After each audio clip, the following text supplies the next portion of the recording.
Read by Victor Slezak.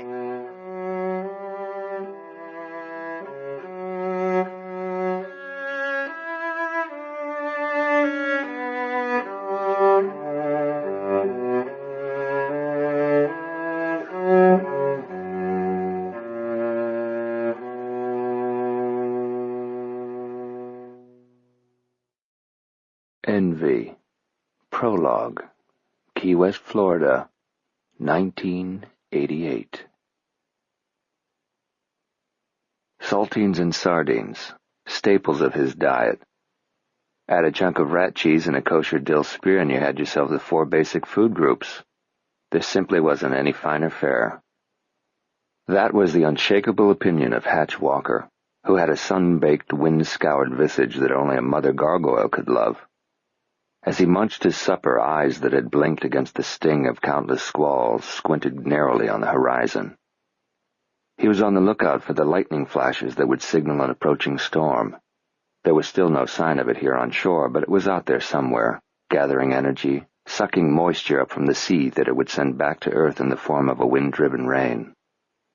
But later, above the harbor, a quarter moon hung in the clear sky. Stars defied the neon glare on the ground. But Hatch wasn't fooled. He could feel impending meteorological change in his bones before the barometer dropped. He could smell a storm even before clouds appeared or a sail caught the first strong gust of wind. His weather forecasts were rarely wrong. There'd be rain before dawn. His nicotine-stained teeth crunched into his pickle, and he savored the garlicky brine which he chased with a bite of cheese. It just didn't get any better. He couldn't figure out folks who were willing to pay a week's wages on a meal that wouldn't fill a thimble, when they could eat just as good, and to his mind a hell of a lot better, on $1.50, tops. Of course they were paying for more than the groceries. They were financing the parking valets and the starched white tablecloths and the waiters with rings in their ears and cobs up their butts, who acted like you were putting them out if you asked them to fetch you an extra helping of bread. They were paying for the fancy French name slapped on a fillet of fish that used to be called the catch of the day. He'd seen pretentious outfits like that in ports all over the world. A few had even cropped up here in Key West, and those he scorned most of all. This being a weeknight, the streets were relatively quiet. Tourist season was on the wane. Thank the good Lord for small favors, Hatch thought as he swigged at his can of Pepsi, and belched around a harumph of scorn for tourists in general and those who flocked to Key West in particular. They descended by the thousands each year, slathered in sunscreen that smelled like monkey barf, toting camera equipment and dragging along whining kids who'd rather be up in Orlando, being dazzled by Disney's man-made marvels than watching one of the most spectacular sunsets on the planet. Hatch had nothing but contempt for these fools who work themselves into early coronaries for 50 weeks a year so that for the remaining 2 they could work doubly hard at having a good time. Even more bewildering to him was that they were willing to pay out their soft, pale asses for the privilege. Unfortunately, his livelihood depended on them, and for Hatch that represented a moral dilemma. He despised the tourist invasion, but he couldn't have made a living without it. Walker's marine charters and rentals got a share of the money the vacationers spent during their noisy occupation of his town.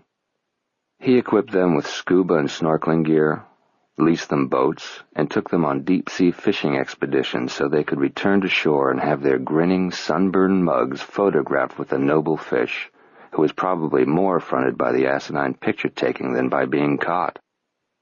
Business wasn't exactly thriving tonight, but the trade-out was that it was quiet. Peaceful, you might say. And that wasn't a bad thing. Not by a long shot. Not compared to life aboard merchant ships, where quarters were noisy and cramped and privacy was non-existent. He'd had a bellyful of that, thank you. Give Hatch Walker solitude and quiet any time. The water in the marina was as still as a lake. Shore lights were mirrored on the surface with hardly a waver. Occasionally a mast would creak aboard a sailboat, or he'd hear a telephone ringing on one of the yachts. Sometimes a note or 2 of music or several beats of percussion would waft from one of the waterfront nightclubs. Traffic created an incessant swish. Otherwise it was quiet, and even though it meant a lean week financially speaking, Hatch preferred it this way. Tonight he might have closed up shop and gone home early except for that one boat he had out. He'd leased the 25-footer to some kids, if you could rightly call 20-something kids, if you could rightly call 20-something kids. Compared to him, they were 2 men, 1 woman, which, in Hatch's estimation, was a volatile combination under any circumstances. The kids were tan and lean, attractive and self-assured to the point of cockiness. Hatch figured that between the 3 of them they probably hadn't done an honest day's work in their lives. They were locals, or at least some permanent transplants. He'd seen them around. They were already half-lit when they boarded the craft just before sunset, and they carried a couple of ice chests on board with them, heavy as anchors by the way they were lugging them. Odds were good that those chests contained bottles of booze. They had no fishing gear.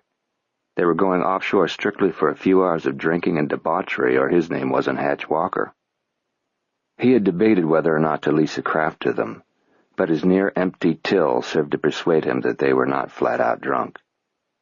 He'd sternly ordered them not to drink while operating his boat. They flashed him smiles as insincere as a diamond dealer's and assured him that such wasn't their intention. One bowed at the waist and could barely contain his laughter over what he must have considered a lecture from a grizzled old fart. The other saluted him crisply and said, "Aye, aye, sir." As Hatch helped the young woman into the boat, he hoped to hell she knew what she was in for. But he figured she did. He'd seen her around, too, lots of times, with lots of men. An eye patch would have covered more skin than her bikini bottom, and Hatch would have no right to call himself a man if he hadn't noticed that she'd just as well not have bothered wearing the top. And she didn't for long. Before they were even out of the marina, one of the men snatched off her top and waved it above his head like a victory banner. Her attempts to get it back turned into a game of slap and tickle. Watching this, as the boat chugged out of the marina, Hatch shook his head and counted himself lucky that he'd never have a daughter with a virtue to protect. One last sardine remained in the tin. He pinched it out of the oil, laid it diagonally across a saltine, added the last bite of pickle and sliver of cheese, doused it real good with Tabasco, stacked another cracker on top and put the whole thing in his mouth, then dusted the crumbs off his beard. Chewing with contentment, he happened to glance toward the entrance of the harbor. What he saw caused the sandwich to stick in his throat. The corner of a cracker scratched his esophagus as he forced it down, muttering, "Hell does he think he's doing?" No sooner had Hatch spoken his thoughts aloud than a long blast from the approaching boat's horn nearly knocked him off his stool. He would have come off it anyway, because by the time the intact sardine sandwich hit his stomach, Hatch was out the door of the weather-beaten shack that housed his charter service and angrily lumbered down the quay, waving his arms and shouting at the boat's pilot, probably a tourist from one of those square, landlocked states who'd never seen a body of water bigger than a watering trough, that he was coming into the marina way too fast, that he was violating the no-wake rule, and that his recklessness would cost him a whopping fine if not a couple nights in jail. Then Hatch recognized the boat as his. His! The damn fool was abusing his boat, the finest and biggest in his fleet. Hatch fired a volley of expletives, wicked holdovers from his years as a merchant marine. When he got his hands on those kids, they'd regret the day their daddies spawned them. He might be old and ugly and bent. He might have gray whiskers and a slight limp from an unfortunate run-in with a knife-wielding Cuban, but he could hold his own with a couple of pretty beach boys. And make no mistake about that, you arrogant little fucker. Even after the boat cleared the buoys, it didn't slow down. It kept coming. It missed a 42-foot sailboat by inches and set it rocking. A dinghy slammed into the side of a multi-million-dollar yacht, and the folks sipping nightcaps on its polished deck rushed to the rail and shouted down at the careless mariner. Hatch shook his fist at the young man at the wheel. The drunken fool was steering straight for the pier, kamikaze-like, when he suddenly cut the engine and spun the wheel sharply to port.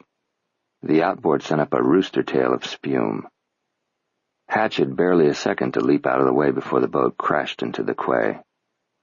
The young man clambered down to the steps of the cockpit and across the slippery deck, leaped onto the aggregate pier, tripped over a cleat, then crawled a few feet forward on all fours. Hatch bore down on him, grabbed him by the shoulders, and flipped him over as he would a fish he was about to gut. In fact, if he'd had his filleting knife in hand, he might have slit the guy from gonads to gullet before he could stop himself.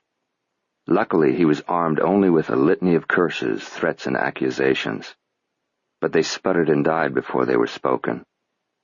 Up till then, Hatch's focus had been on his boat, on the recklessness and speed with which it had been steered into the marina. He hadn't paid much attention to the young man piloting her. Now he saw that the boy's face was bloody. His left eye was swollen practically shut. His T-shirt was in shreds, clinging to his lean torso like a wet rag. "Help me, God! Oh, God!" He threw Hatch's hand over his shoulder and scrambled to his feet. "They're out there," he said frantically, motioning toward the open sea. "They're in the ocean. I couldn't find them. They—" Hatch had witnessed a man getting shark bit once. He had managed to pull him from the water before the shark could get more than his left leg. He was alive, but in bad shape, in shock, scared shitless, blubbering and making no sense as he bled buckets into the sand. Hatch recognized the same level of wild panic in this young man's eyes. This was no prank, no showing off, no drunken escapade, as he'd originally thought. The kid, the one who'd smartly saluted him earlier, was in distress to the point of hysteria. "Now calm down, sonny." Hatch took him by the shoulders and shook him slightly. "Now what happened out yonder? Where are your friends at?" The young man covered his face with hands that Hatch noticed were also bloody and bruised. He sobbed uncontrollably. "In the water." "Overboard?" "Yeah, oh God, oh Jesus." "That asshole nearly wrecked my yacht. What the fuck was he doing?"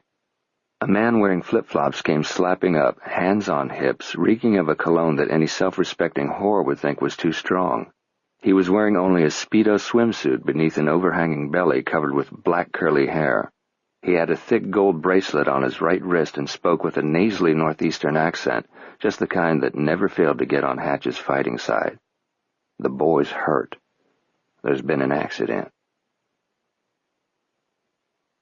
The interior of Hatch's office smelled of sardines, damp hemp, dead fish, and motor oil. It was uncomfortably warm and stuffy inside, as though the shack couldn't provide enough oxygen for 3 men because it was usually occupied only by 1.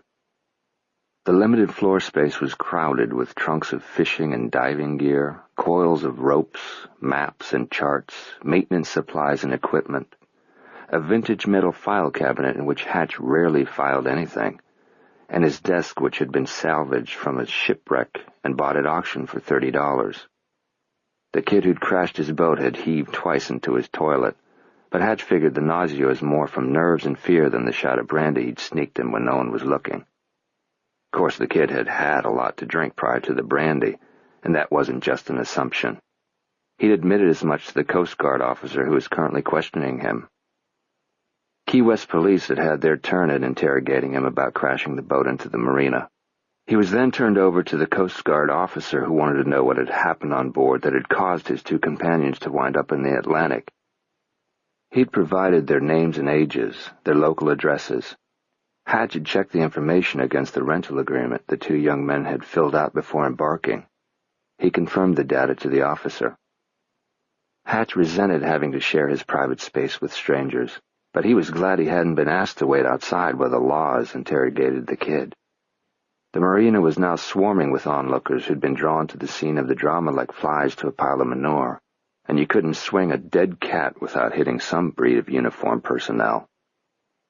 Having intimate knowledge of jails in numerous ports on several continents, Hatch had an aversion to uniforms and badges. He had just as soon avoid authority of any kind.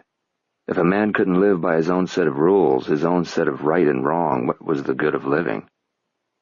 The attitude had landed him in paddy wagons all over the globe, but that was his philosophy and he was sticking to it. But in all fairness, Hatch had to hand it to the Coast Guard officials and local policemen who'd questioned the young man and organized a search and rescue party. They hadn't been assholes about it. It was clear that the kid was on the brink of total breakdown. The badges had been savvy enough to realize he might crack if they applied too much additional pressure, and then where would they be? In order to calm him down and get answers, they'd gone pretty soft on him. He was still wearing wet swim trunks and sneakers that leaked seawater onto the rough plank flooring whenever he moved his feet. In addition to giving him the brandy, Hatch had thrown a blanket over him, but he'd since discarded it along with his tattered T-shirt. Outside, running footsteps and an excited voice brought the kid's head up. He looked hopefully toward the door, but the footsteps ran past without stopping.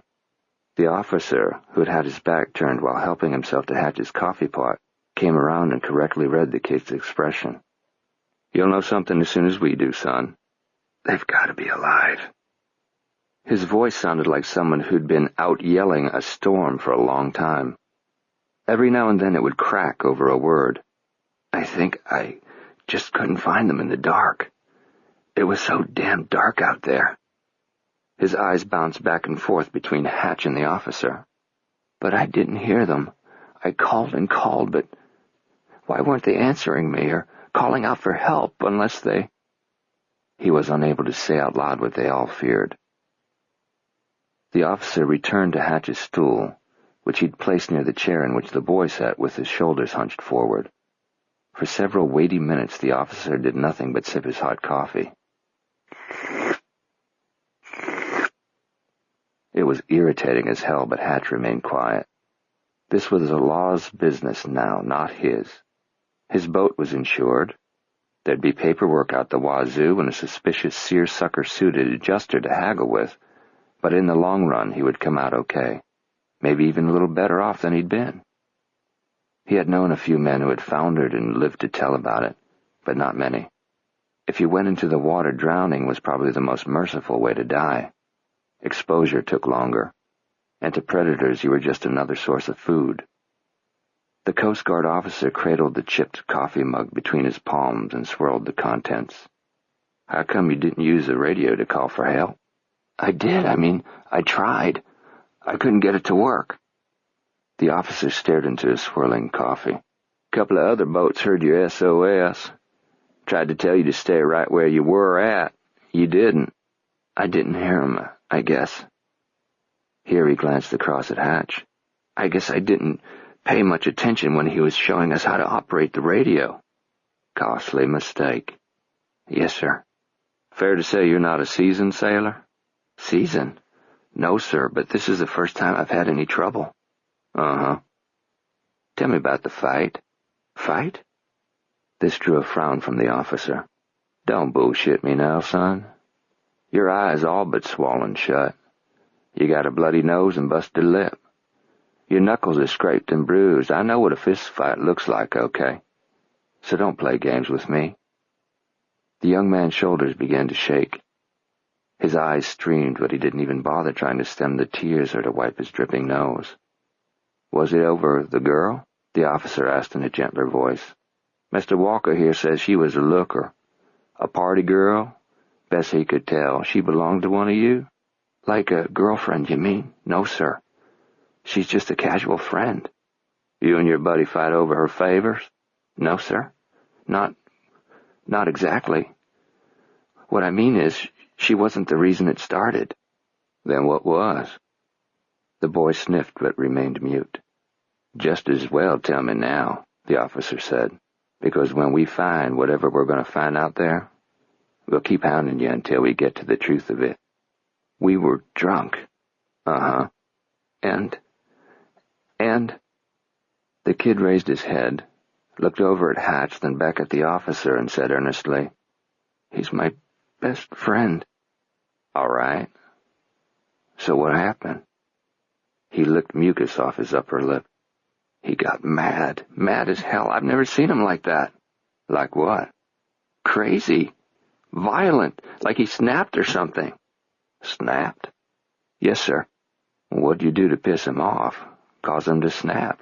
"Nothing. One minute he's down below with her. I gave them some privacy, you know." "For sex? They were having sex?"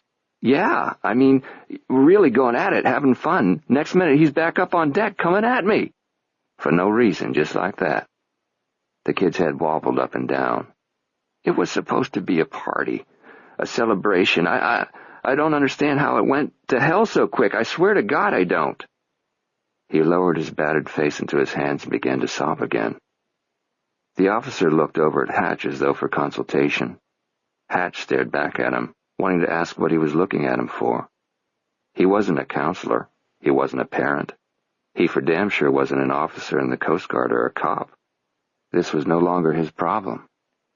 When he failed to volunteer anything, the officer asked if he had anything to add to the boy's story.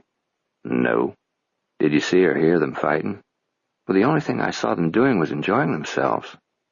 The officer turned back to the young man. Best friends don't fight for no reason, not even when they've had too much to drink. They might swap some harsh words, maybe throw a punch or two, but once it blows over, it's over, right? I guess, he replied sullenly. So I want you to come clean with me now, okay? You listening? What brought on the fight? The kid struggled to swallow. He just attacked me. How come? All I did was defend myself, I swear, he blubbered. I didn't want to fight him. It was a party. Why'd he attack you? He shook his head. Now that's not true, is it, son? You know why he attacked you, so tell me. What caused your best friend to get mad enough to start beating up on you? Silence stretched out for about 20 seconds. Then the kid mumbled a single word. Hatch wasn't sure he'd heard correctly, mainly because the first clap of thunder from the predicted storm rattled the small square window in his shack just as the boy spoke. And secondly, because what he thought he heard the boy say was a strange answer to the question. The officer must have thought so too. He shook his head with misapprehension and leaned forward to hear better. Come again? Speak up, son. The young man raised his head and took a swipe at his nose with the back of his hand. He cleared his throat. He blinked the officer into focus with his one functioning eye. Envy, he said gruffly. That's what this is all about. Envy. P. M. E. St. Ann Island, Georgia. February 2002. Chapter 1. But there's gotta be. Maris Matherly Reed impatiently tapped her pencil against the notepad upon which she had doodled a series of triangles and a chain of loops. Below those she'd rough-sketched an idea for a book jacket. P.M.E., correct? Correct. Well, I'm sorry, ma'am. There's no such listing. I double-checked. The idea for the book jacket, an autobiographical account of the author's murky relationship with her step-sibling, had come to Maris while she was waiting for the directory assistant's operator to locate the telephone number. A call that should have taken no more than a few seconds had stretched into several minutes. You don't have a listing for PME in this area code? In any area code, the operator replied. I've accessed the entire U.S. Maybe it's a business listing, not a residential. I checked both. Could it be an unlisted number? It would appear with that designation. I don't have anything under those initials, period. If you had a last name, but I don't, then I'm sorry. Thank you for trying. Frustrated, Maris reconsidered her sketch, then scribbled over it. She wasn't going to like that book no matter what the jacket looked like. The incestuous overtones made her uncomfortable, and she was afraid a large number of readers would share her uneasiness. But the editor to whom the manuscript had been submitted felt strongly about buying it. The subject matter guaranteed author appearances on TV and radio, talk shows, write-ups in magazines, probably a movie of the week option. Even if the reviews were poor, the book's subject matter was titillating enough to generate sales in large numbers. The other decision-makers in the hardcover division of Matherly Press had agreed with the editor when she pled her case, so Maris had deferred to the majority. They owed her one. Which brought her back to the prologue of Envy she had read that afternoon. She had discovered it among a stack of unsolicited manuscripts. They had been occupying a shelf in her office for months, collecting dust until that unspecified day when her schedule permitted her to scan them before sending the anxious authors the standard rejection letter. Imagining their crushing disappointment when they read that impersonal and transparent kiss-off, she felt that each writer deserved at least a few minutes of her time. And there was always that outside 1 in a million, once-in-a-blue-moon chance that the next Steinbeck or Faulkner or Hemingway would be mined from the slush pile. That, of course, was every book editor's pipe dream. Maris would settle for finding a bestseller. These 15 pages of prologue had definite promise. They had excited Maris more than anything she had read recently. Even material from her portfolio of published authors and certainly more than anything she'd read from fledgling novelists. It had piqued her curiosity, as a prologue or first chapter should. She was hooked, eager to know more, anxious to read the rest of the story. Had the rest of the story been written, she wondered, or at least outlined? Was this the author's first attempt at fiction writing? Had he or she written in another genre? What were her credentials? Did she have any credentials? There was nothing to indicate the writer's gender, although her gut feeling said male. Hatch Walker's internal dialogue rang true to his salty character, and read like the language in which a man would think. The narrative was in keeping with the old sailor's poetic soul. But the pages had been sent by someone totally inexperienced and untutored on how to submit a manuscript to a prospective publisher. All the standard rules had been broken. An SASC for return mailing hadn't been enclosed. It lacked a cover letter of introduction. There was no phone number, street address, post office box, or email address.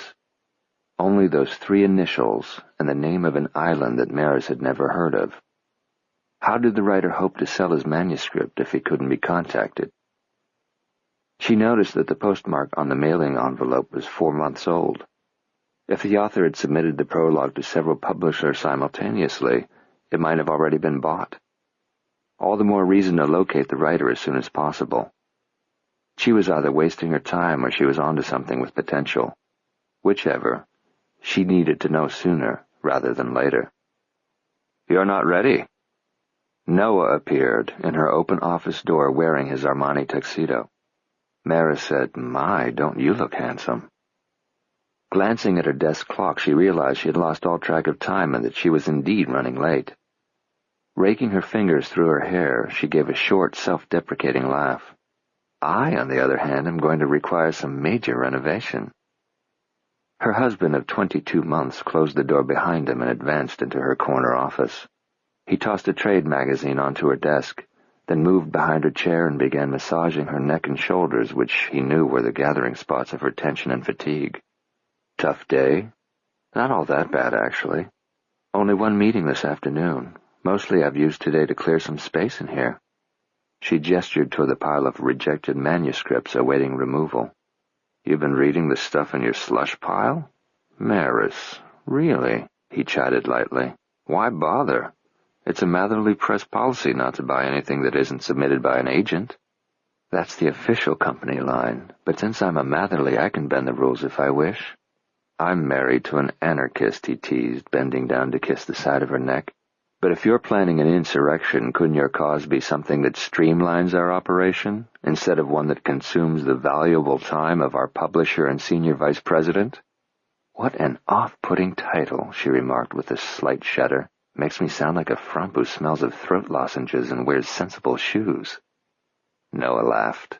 "It makes you sound powerful, which you are, and awfully busy, which you are. You failed to mention smart and sexy. Those are givens. Stop trying to change the subject. Why bother with a slush pile when even our most junior editors don't?" "Because my father taught me to honor anyone who attempted to write. Even if the individual's talent is limited, his effort alone deserves some consideration. Far be it from me to dispute the venerable Daniel Matherly." Despite Noah's mild reproof, Maris intended to continue the practice of going through the slush pile. Even if it was a time-consuming and unproductive task, it was one of the principles upon which a Matherly had founded the publishing house over a century ago. Noah could mock their archaic traditions because he hadn't been born a Matherly. He was a member of the family by marriage, not blood, and that was a significant difference that explained his most relaxed attitude toward tradition. A Matherly's blood was tinted with ink. An appreciation for it seemed to flow through their veins. Maris firmly believed that her family's admiration and respect for the written word and for writers had been fundamental to their success and longevity as publishers. "I got an advance copy of the article," Noah said. She picked up the magazine he'd carried in with him. A post-it marked a specific page. Turning to it, she said, "Oh, great photo. Good photographer. Good subject. Thank you." "Noah Reed is 40, but could pass for much younger," she read aloud from the article. Angling her head back, she gave him a critical look. I agree.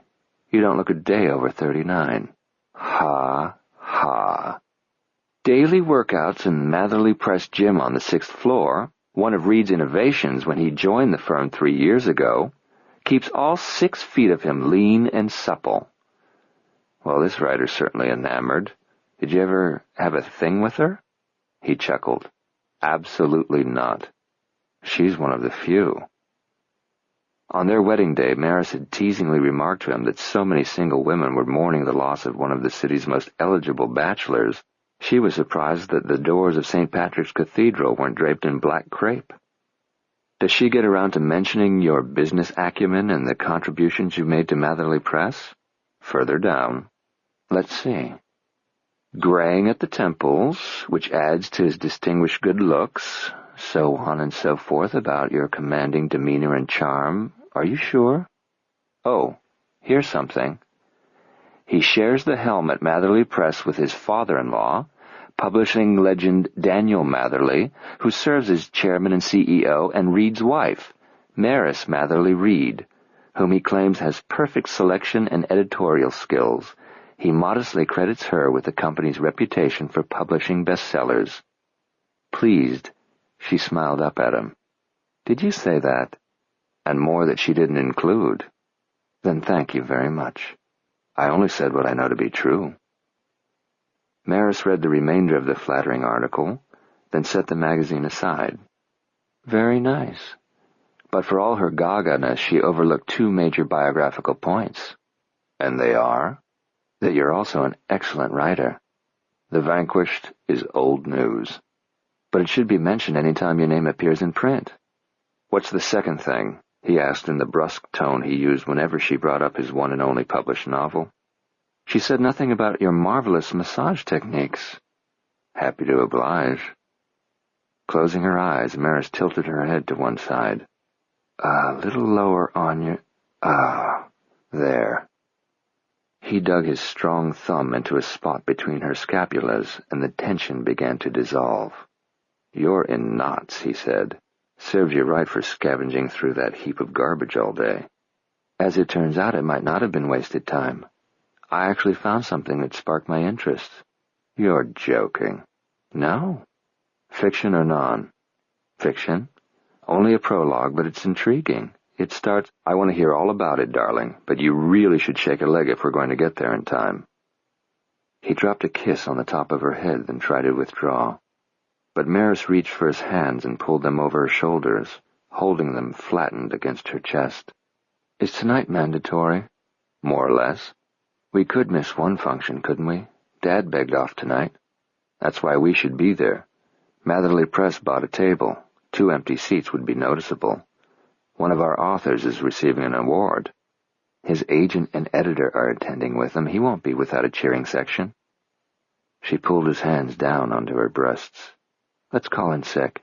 Go home, shut out the world. Open a bottle of wine, the cheaper the better. Get in the jacuzzi and feed each other a pizza.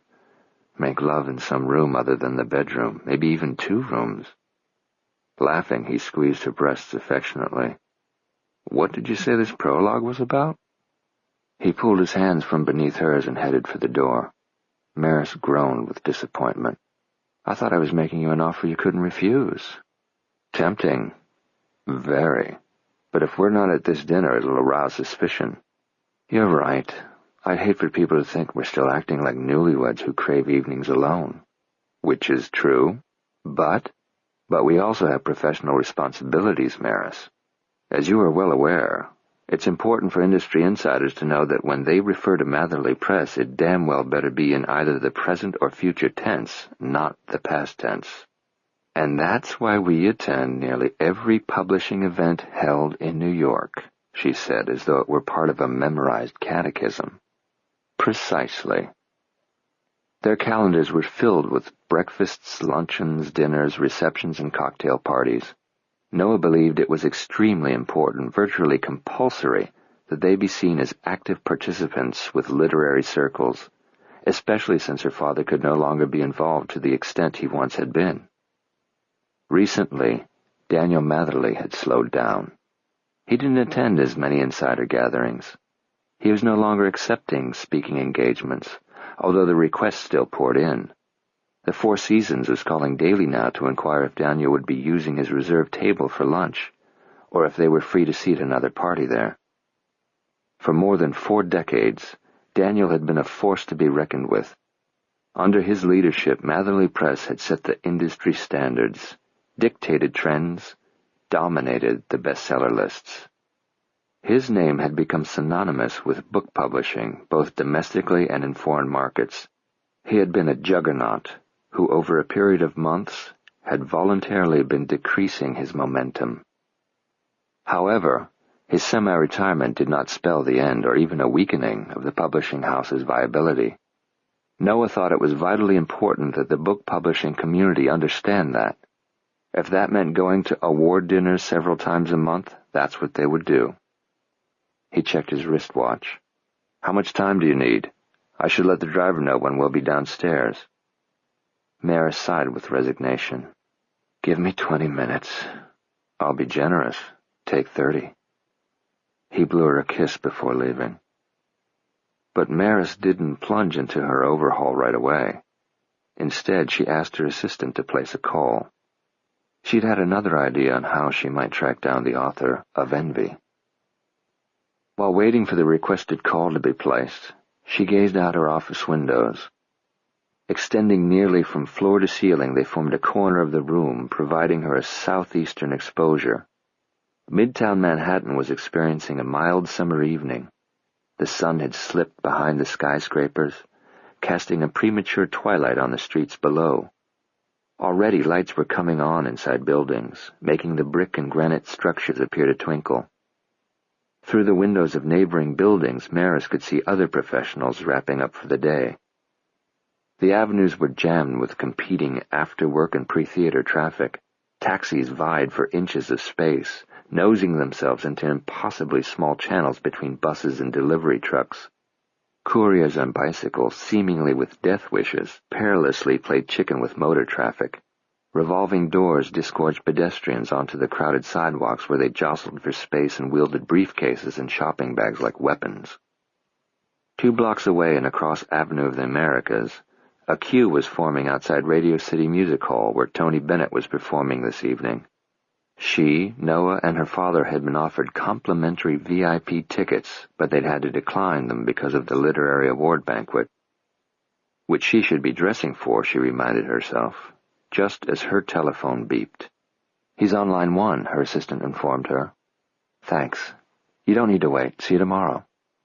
Maris depressed the blinking button. "Hello?" "Yeah, Deputy Dwight Harris here." Hello, Deputy Harris. Thank you for taking my call. My name is Maris Matherly Reed." "Say again?" She did. "Uh-huh." Maris paused, giving him time to comment or ask a question, but he didn't, so she went straight to the reason for the call. "I'm trying to reach someone, an individual who I believe lives on St. Anne Island." "That's in our county?" "Georgia, correct?" "Yes, ma'am," he proudly replied. "Is St. Anne actually an island?" "Not much one.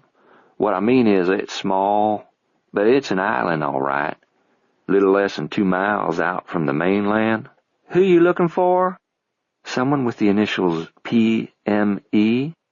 "Did you say P.M.E.? Have you ever heard of anyone who goes by those initials?" "I can't say that I have, ma'am. We talking about a man or a woman?"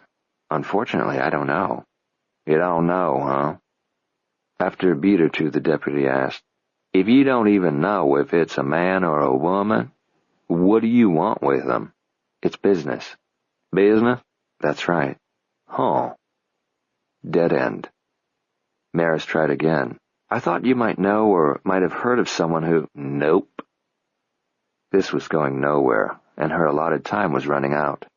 "Well, thank you for your time, Deputy Harris. I'm sorry to have bothered you." "No bother." "Would you mind taking down my name and number? Then if you think of something or hear of someone with these initials, I'd appreciate being notified." After she gave him her telephone numbers, he said, "Say, ma'am, if it's back child support or any outstanding arrest warrant or something like that, I'd be happy to see— No, it's not a legal matter in any sense. Business? That's right. Well, okay then, he said with noticeable disappointment. Sorry I couldn't help you. She thanked him again, then closed her office and hurried down the hallway to the ladies' room where her cocktail dress had been hanging since she arrived for work early that morning. Because she frequently changed from business to evening attire before leaving the building, she kept a full complement of toiletries and cosmetics in a locker. She put them to use now. When she joined Noah at the elevator 15 minutes later, he gave a long wolf whistle, then kissed her cheek. Nice turnaround. A miracle, actually. You look fantastic.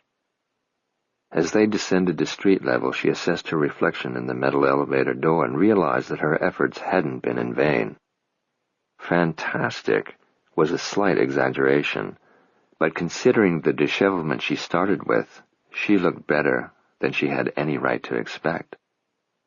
She'd chosen to wear a cranberry-colored silk sheath with narrow straps and a scooped neckline. Her nod toward evening litter came in the form of diamond studs in her ears, and a crystal-encrusted Judith Lieber handbag in the shape of a butterfly, a Christmas gift from her father. She was carrying a pashmina shawl purchased in Paris during a side trip there following the International Book Fair in Frankfurt. She had gathered her shoulder-length hair into a sleek, low ponytail. The hairdo looked chic and sophisticated rather than desperate, which had been the case. She had retouched her eye makeup, outlined her lips with a pencil, and filled them with gloss. To give color to her fluorescent light pallor, she had applied powdered bronzer to her cheeks, chin, forehead, and décolletage. Her push-up bra, an engineering marvel, had created a flattering cleavage that filled up the neckline of her dress. Her tan and tits were store-bought. The elevator doors opened onto the ground floor. Noah looked at her curiously as he stepped aside to let her exit ahead of him. "I beg your pardon?" She laughed softly. "Nothing. Just quoting something I read today." Chapter 2. Although it had stopped raining a half hour earlier, the air was already so moisture-laden the rainwater couldn't evaporate. It collected in puddles.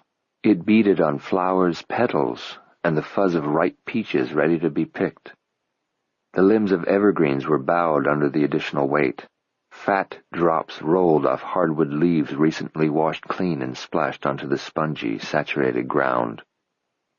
The slightest breeze would have shaken water from the trees, creating miniature rain showers, but there was scarcely any movement of air.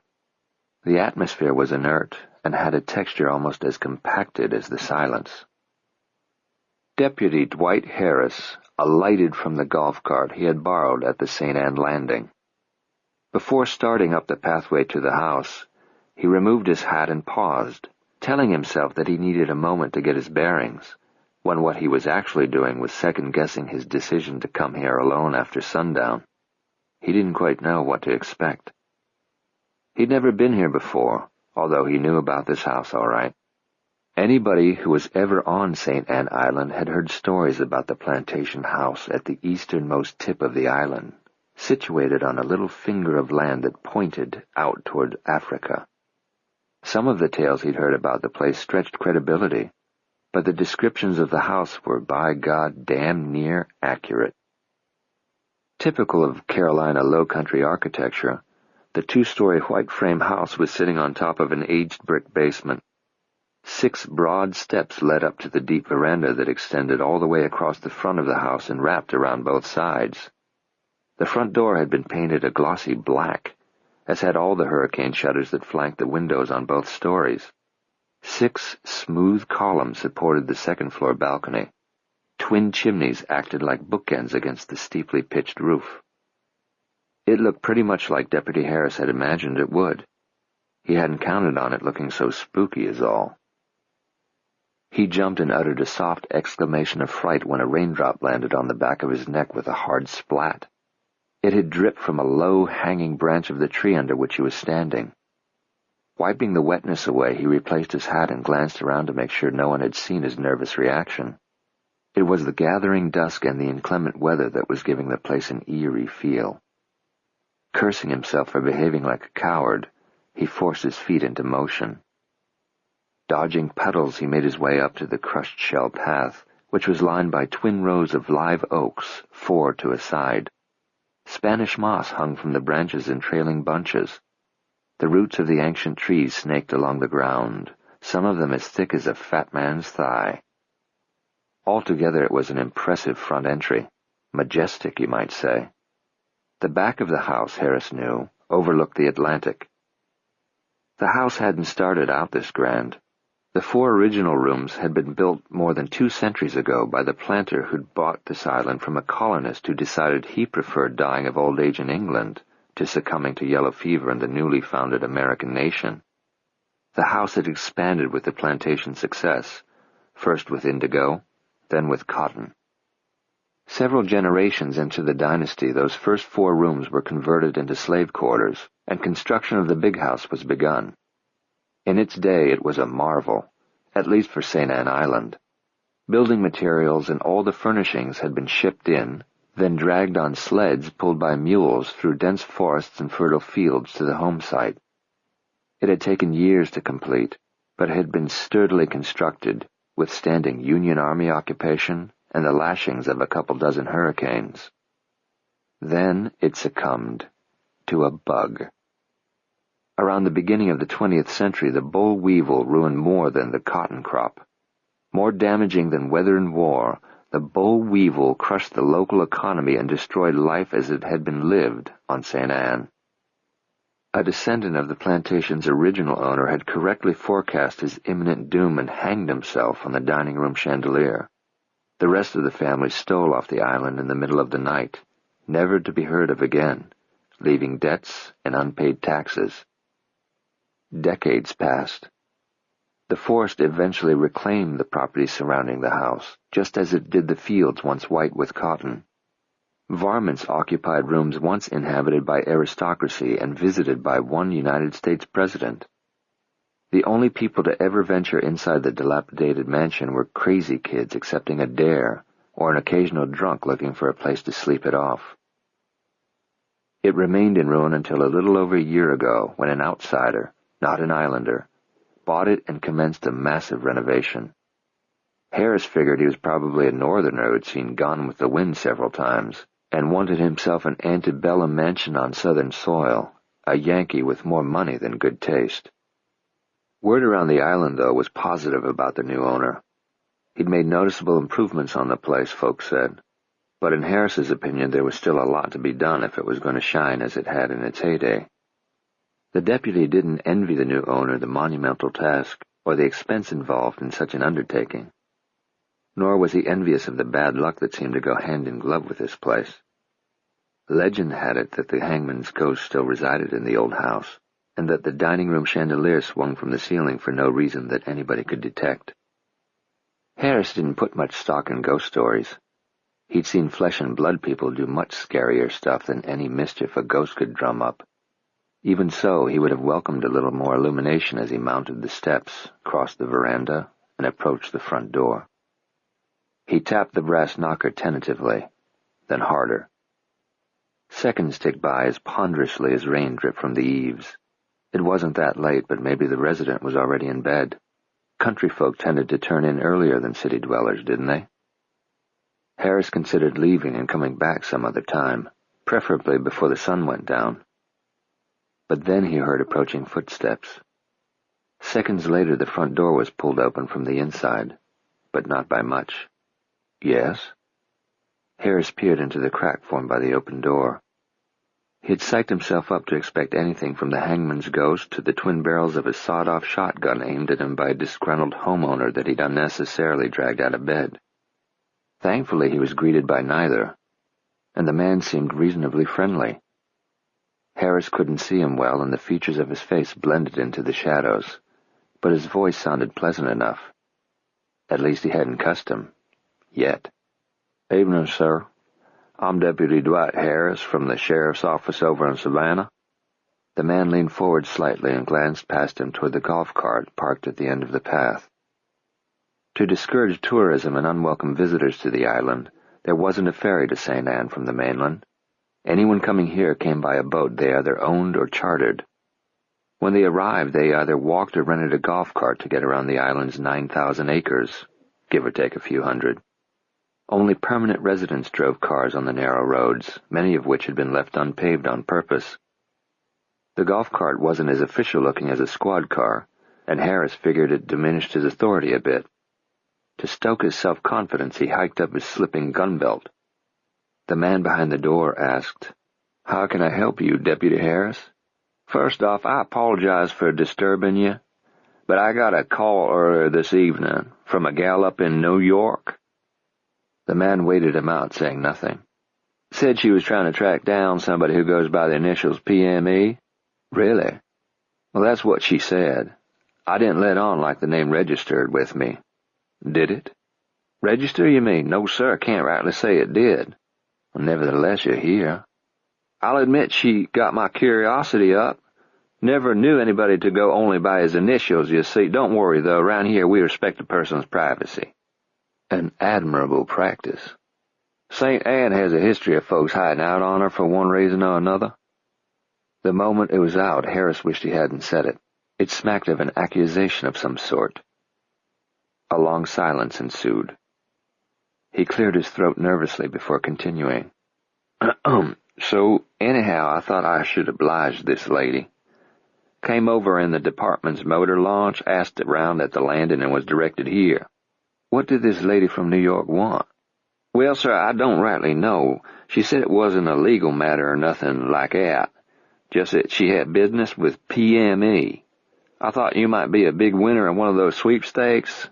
Thought Ed McMahon and Dick Clark might be looking for you." "I've never entered a sweepstakes." Right. Well, then." Harris tipped his hat forward so he could scratch the back of his head. He wondered why in hell the man hadn't invited him in. Or short of that, why he hadn't turned on any lights. Pussyfooting hadn't gotten him anywhere, by God. So he bluntly asked, "You PME or what?" "Did she leave her name?" "Huh? Oh, the lady, yeah." Harris fished a piece of notepaper from the breast pocket of his uniform shirt, which he was embarrassed to discover was damp with sweat. However, the man seemed not to notice or care about the dampness as he took the sheet and read what Harris had written down. "Those are her phone numbers," Harris explained. "All of them. So I figure this business of hers must be pretty important. That's why I came out here tonight." "Thank you very much for your trouble, Sheriff Harris." Deputy Harris." Then before Harris could blink, the man closed the door in his face. "Good evening to you, too," he mouthed as he turned away. His boots crunched the shells of the path. The evening had deepened into full-blown darkness, and it was even darker beneath the canopy of live oak branches. He wasn't afraid, exactly. The man behind the door had been civil enough. He hadn't been what you'd call hostile. Inhospitable, maybe, but not hostile. All the same, Harris was glad to have this errand over and done with. If he had to do it over again, he might not assign himself this duty. What was it to him if some lady from up north was successful or not with her unspecified business? When he sat down on the seat of the golf cart, he discovered it had been dripped on from the tree overhead. His breeches were soaked through by the time he reached the landing where he tied up the sheriff's office boat. The man from whom he had borrowed the golf cart, no charge for lawmen, eyed him distrustfully as Harris returned the key. "Find him?" "Yeah, thanks for the directions," Harris replied. "You ever see this guy?" "Now and again," the man drawled. "Is he a weird sort?" "Not so's you'd notice." "He ever make any trouble around here?" "Nah, he stays pretty much to himself." "Island folks like him okay?" "You need any gas before heading back?" Which was as good as an invitation to leave and take his nosy questions with him. Harris had hoped to get a clearer picture of the man who occupied the haunted mansion and hid behind doors when folks came calling. But apparently he wasn't going to get one. He had no cause to investigate further, beyond his natural curiosity as to why a man went only by his initials, and what a woman in New York City was wanting with him. He thanked the islander for the use of the golf cart. The man spat tobacco juice into the mud. "No problem." Chapter 3. Just one more picture, please, Mr. and Mrs. Reed.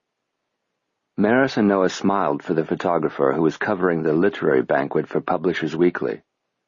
During the cocktail hour, they'd been photographed with other publishers, with their award-winning author and with the celebrity MC. The former women's tennis champion fancied herself an author now that she'd had a ghostwriter pen a roman à clef about her days on the professional circuit. The Reeds had been allowed to eat their dinner in relative peace, but now that the event had concluded, they were once again being asked to pose for various shots. But, as promised, the photographer snapped one last picture of them alone, then scuttled off to catch the exercise guru whose latest fitness book topped the nonfiction bestseller list. As Maris and Noah crossed the elegant lobby of the Palace Hotel, she sighed. At last, I can't wait to get into my jammies. One drink, and we'll say our goodnights. Drink? At Le Cirque. Now? I told you. No, you didn't. I'm sure I did, Maris. Between the main course and dessert, I whispered to you that Nadia had invited us to join her and one of the award recipients for a drink. I didn't know you meant tonight. Maris smiled at the doorman who held the door for her, but she was groaning with dread on the inside. She disliked Nadia Schuller intensely, and for this very reason. The book critic was meddlesome and pushy, always roping Noah and her into a commitment from which there was no graceful way out. Nadia Schuller's book chat column was syndicated in major newspapers and carried a lot of weight. In Maris's opinion, simply because Nadia had ramrodded herself into being the country's only book critic whose name was recognized by the general public. Maris held her in low regard both professionally and personally. She was adroit at making it seem as though this sort of arranged meeting was for the benefit of the party she was bringing together, but Maris suspected that Nadia's matchmaking was strictly self-serving. She was a self-promoter without equal and refused to take no for an answer. Whatever her request, she extended it assuming that it would be granted without a quibble. Non-compliance to her wishes was met with a veiled threat of consequences. Maris was wise to her manipulations, but Noah seemed blind to them. Please, Noah, can't we decline? Just this once? We're already here. He gestured toward the restaurant across the courtyard. Not tonight, she implored. Tell you what. Let's compromise. He pulled her around to face him and smiled affectionately. I think this might be an important meeting. Nadia always makes it sound not just important, but imperative. Granted, but this time I don't think she's exaggerating. What's the compromise? I'll make your excuses. I'll tell Nadia that you have a headache or an early breakfast appointment tomorrow morning. Have the driver take you home. After one drink, I'll follow you. Half an hour max, I promise. She slid her hand inside his tuxedo jacket and stroked his chest through the stiffly starched shirt. I have a better compromise, Mr. Reed. I'll tell Nadia to take a flying leap into the East River, then let's go home together. Those jammies I mentioned? They can be dispensed with. She took a step closer and aligned her thighs with his. What do you say? About the jammies? Noah, we're waiting. Nadia Schuller approached with the bearing of a military general about to address the troops, except that she was better dressed and had her phony smile in place. She was skilled at turning on the charm at will, to intrude, disarm, and promote herself. Many fell for it. She was a frequent and popular guest on talk shows. Letterman loved her, and he was just one of her celebrity friends. She made it her business to be photographed with actors, musicians, supermodels, and politicians whenever possible. She had elevated herself to heights that Maris felt were undeserved. She was a self-appointed, self-ordained authority with no meaningful credentials to support her opinions either on writing or the business of publishing. But authors and publishers couldn't afford to offend her, or they risked their next book being slammed in her column. Tonight her arm was linked with that of a best-selling novelist who looked a little dazed, or stoned, if the gossip about him was true. Or maybe he was only dizzy from being propelled through the evening by the turbo engines of Nadia's personality. They won't hold our table forever, Noah. Coming? Well, he hesitated and glanced down at Maris. What's the matter? Nadia asked in a voice as piercing as a dentist's drill. She addressed the question to Maris, automatically assuming that she was the source of the problem. Nothing's the matter, Nadia. Noah and I were having a private conversation. Oh, my, have I interrupted one of those husband-wife things? The critic could have been pretty if not for her edge, which manifested itself in the brittleness of her smile and the calculation in her eyes, which seemed to miss nothing. She was always impeccably dressed, groomed, and accessorized in the best of taste, but even arrayed in fine silk and finer jewelry, there was nothing feminine about her. It was rumored that she went through men like a box of Godivas, chewing up and spitting out the ones who didn't challenge her or who could do nothing to further her career. In other words, the ones with soft centers. Maris had no problem believing the gossip about Nadia's promiscuity. What surprised her was the number of men who found her sexually appealing. "Yes, we're having a husband and wife thing. I was telling Noah that the last thing I want to do is join you for a round of drinks," Maris said, smiling sweetly. "You do look awfully tired," Nadia returned, her smile just as sweet. Noah intervened.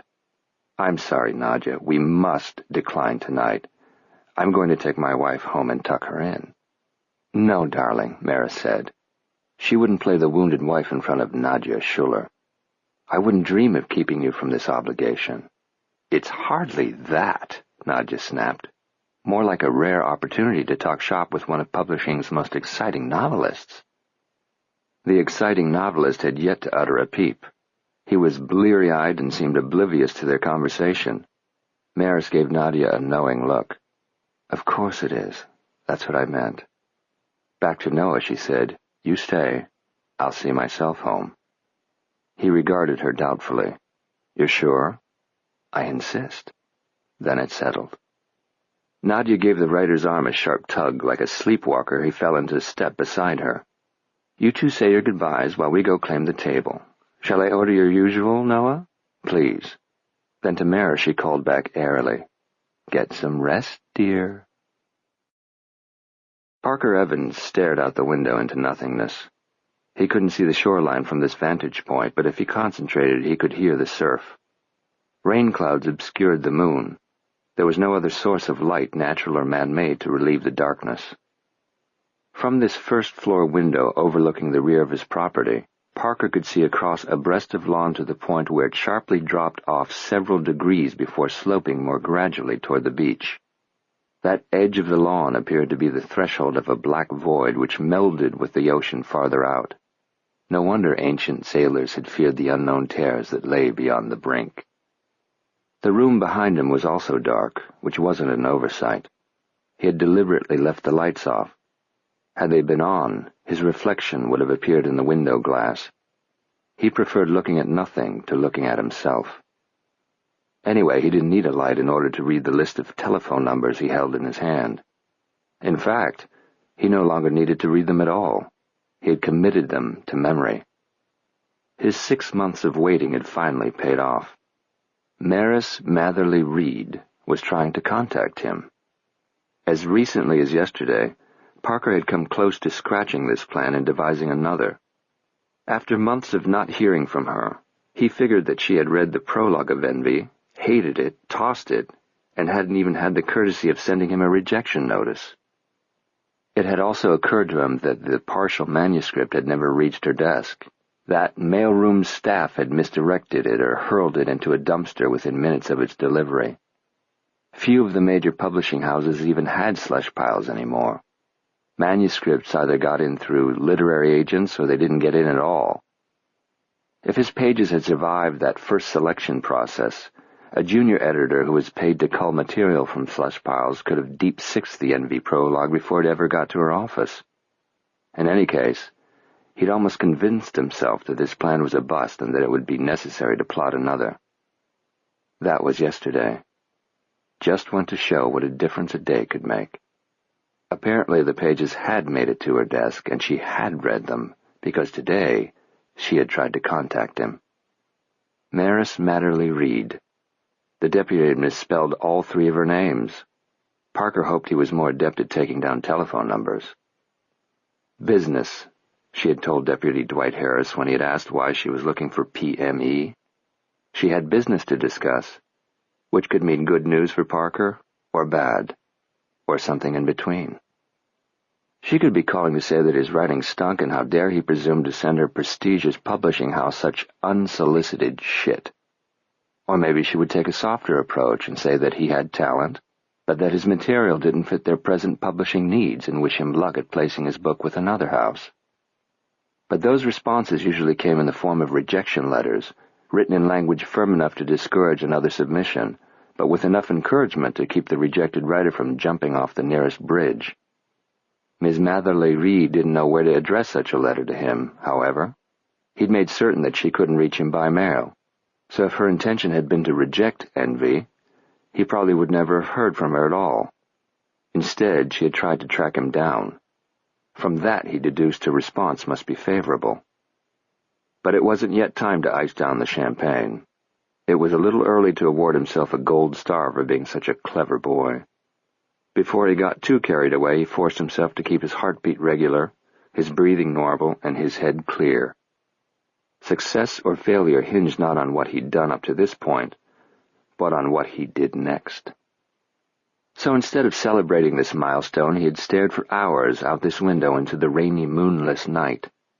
While the calm surf swept the shoreline, he weighed his options. While his distant neighbors on St. Anne slept or watched late-night TV or made love under their summer-weight bed covers, Parker Evans plotted. It helped that he already knew the ending to this story. Not once did he consider changing the outcome from his original plot. He never considered letting Maris Matherly Reed's attempt to reach him go unacknowledged, never thought about dropping this thing here and now. No, he'd come this far. He was committed to seeing it all the way through the denouement. But between here and there, he couldn't make a single misstep. Each chapter had to be carefully thought out, with no mistakes allowed. It had to be the perfect plot. And if his resolve to finish it ever faltered, he had only to remember how fucking long it had taken him to reach this point in the saga. 6 months. Well, 6 months and 14 years. Maris groped for the ringing telephone. She squinted the lighted clock on her nightstand into focus. 5:23. In the morning. Who? Then panic brought her wide awake. Was this that dreaded, inevitable phone call notifying her that her father had suffered a coronary, stroke, fall, or worse?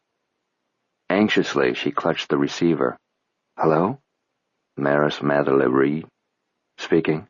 Where do you get off screwing around with my life? She was taken completely off guard, and it took a moment for the rude question to sink in. I beg your pardon? Who is this? She sat up, switched on the lamp, and reached out to rouse Noah, but his side of the bed was empty. She gaped at the undisturbed linens, at the pillow that was still fluffed. I don't appreciate you calling a sheriff, her caller said hotly. Where is Noah? I'm sorry, you caught me asleep. Did you say sheriff? Sheriff, ring any bells? She sucked in a quick breath. PME? A deputy came to my house snooping around. Who the hell do you think you are? To mess with people's lives. Thanks for nothing, lady. Will you please be quiet for 1 second? Her raised voice brought him to an abrupt silence, but Maris sensed waves of resentment pulsing through the line. After taking a couple of calming breaths, she assumed a more reasonable tone. I read your prologue and I liked it. I wanted to talk to you about it, but I had no way of contacting you. You left me no way to contact you, so I called the sheriff's office in the hope that... Send it back. Excuse me? The prologue. Send it back. Why? It's crap. Far from it, mister. I shouldn't have sent it. I'm glad you did. These pages intrigue me. They're compelling and well-written. If the rest of your book is as good as the prologue, I'll consider buying it for publication. It's not for sale. What do you mean? Look, I've got a southern accent, but I'm still speaking English. Which part didn't you understand? His voice was geographically distinctive. Usually she found the soft R's and slow drawl of southern regions engaging, but his manner was abrasive and disagreeable. If she hadn't seen real potential in his writing, recognized an untapped talent, she would have ended the conversation long before now. Patiently, she asked, If you didn't want your book published, why did you submit the prologue to a book publisher? Because I suffered a mental lapse, he answered, imitating her precise enunciation. "I've since changed my mind." Maris took another tack. "Do you have a representative?" "Representative? An agent? I'm not an actor. Have you ever submitted material before? Just send it back, okay? Did you multiple submit? Send it to other publishers, you mean?" "No." "Why did you send it to me?" "You know what? Forget sending it back. Toss it in the nearest trash can. Use it for kindling or line your birdcage with it. I don't care." Sensing he was about to hang up, she said quickly, "Just one more moment, please. We're on my nickel. Before you decide against selling your book, a decision I think you'll regret, I'd welcome the chance to give you my professional opinion of it. I promise to be brutally honest. If I don't see any merit in it, I'll tell you. Let me decide if it's good or not. Please send me the entire manuscript." "You have it." "I have it? Did I stutter? You mean the prologue is all you've got?" "It's not all I've got. It's all I've written. The rest of the story's in my head." Oh. That was disappointing. She had assumed that the remainder of the book was completed, or nearly so. It hadn't occurred to her that the manuscript consisted of only those first 15 pages. "I urge you to finish it. In the meantime, you're running up my long-distance bill. If you don't want to spend any money on return postage, then shred the damn thing. Goodbye. Oh, and don't send any more deputy sheriffs to my door." Maris held the dead phone to her ear for several seconds before thoughtfully hanging up. The conversation had been almost surreal. She even thought that perhaps she had dreamed it. But she wasn't dreaming. She was wide awake. By Manhattan standards, it was practically the middle of the night, and her husband wasn't in bed with her. If the strange telephone call weren't enough to wake her up, then Noah's unexplained absence certainly was. She was concerned enough to call the hospital emergency rooms, but when she'd last seen Noah, he'd been in the company of Nadia Schuller, which made her angry enough to throw something against the wall. In either case, her night had ended and she was up for good. Throwing off the covers, she got out of bed and was reaching for her robe when Noah strolled into the bedroom, politely covering a wide yawn with his fist. He was still dressed in his tuxedo trousers and shirt, although he had removed the studs and his shirt tail was hanging out. His jacket was slung over his shoulder. He was carrying his shoes. He said, "Did I hear the telephone ring?" "Yes." "Was it Daniel? There's nothing wrong, I hope." She was greatly relieved to see him, but dumbfounded by his nonchalance. "Noah, where in God's name have you been all night?" Her tone stopped him in his tracks. He looked at her with puzzlement. "Downstairs on the sofa in the den." "Why?" "You were already asleep when I came in. I hated to disturb you." "What time did you get home?" He arched an eyebrow in silent disapproval of the third-degree tone of her questions. "About 1, I think." His calm manner only fueled her irritation. You promised you'd be half an hour behind me." "We had 2 rounds of drinks instead of 1. What's the big deal?" "The big deal is that I was awakened at 5:20-something in the morning, and I was alone in bed," she exclaimed. "Call me irrational, but unless I know the reason why not, I expect my husband to be sleeping beside me." "Obviously I wasn't missed until you were awakened." "And whose fault is that?" Her voice had gone shrill. It was the voice of a ranting wife. It called to mind the caricature dressed in a shapeless flannel robe and fuzzy scuffs, curlers in her hair, holding a rolling pin above her head as she caught her cheating husband sneaking in the back door. She took a moment to get her temper under control, although she was still bristling with anger. "If you'll recall, Noah, I tried to seduce you into coming home with me straight from the office, but you elected for us to go to that interminably long banquet instead.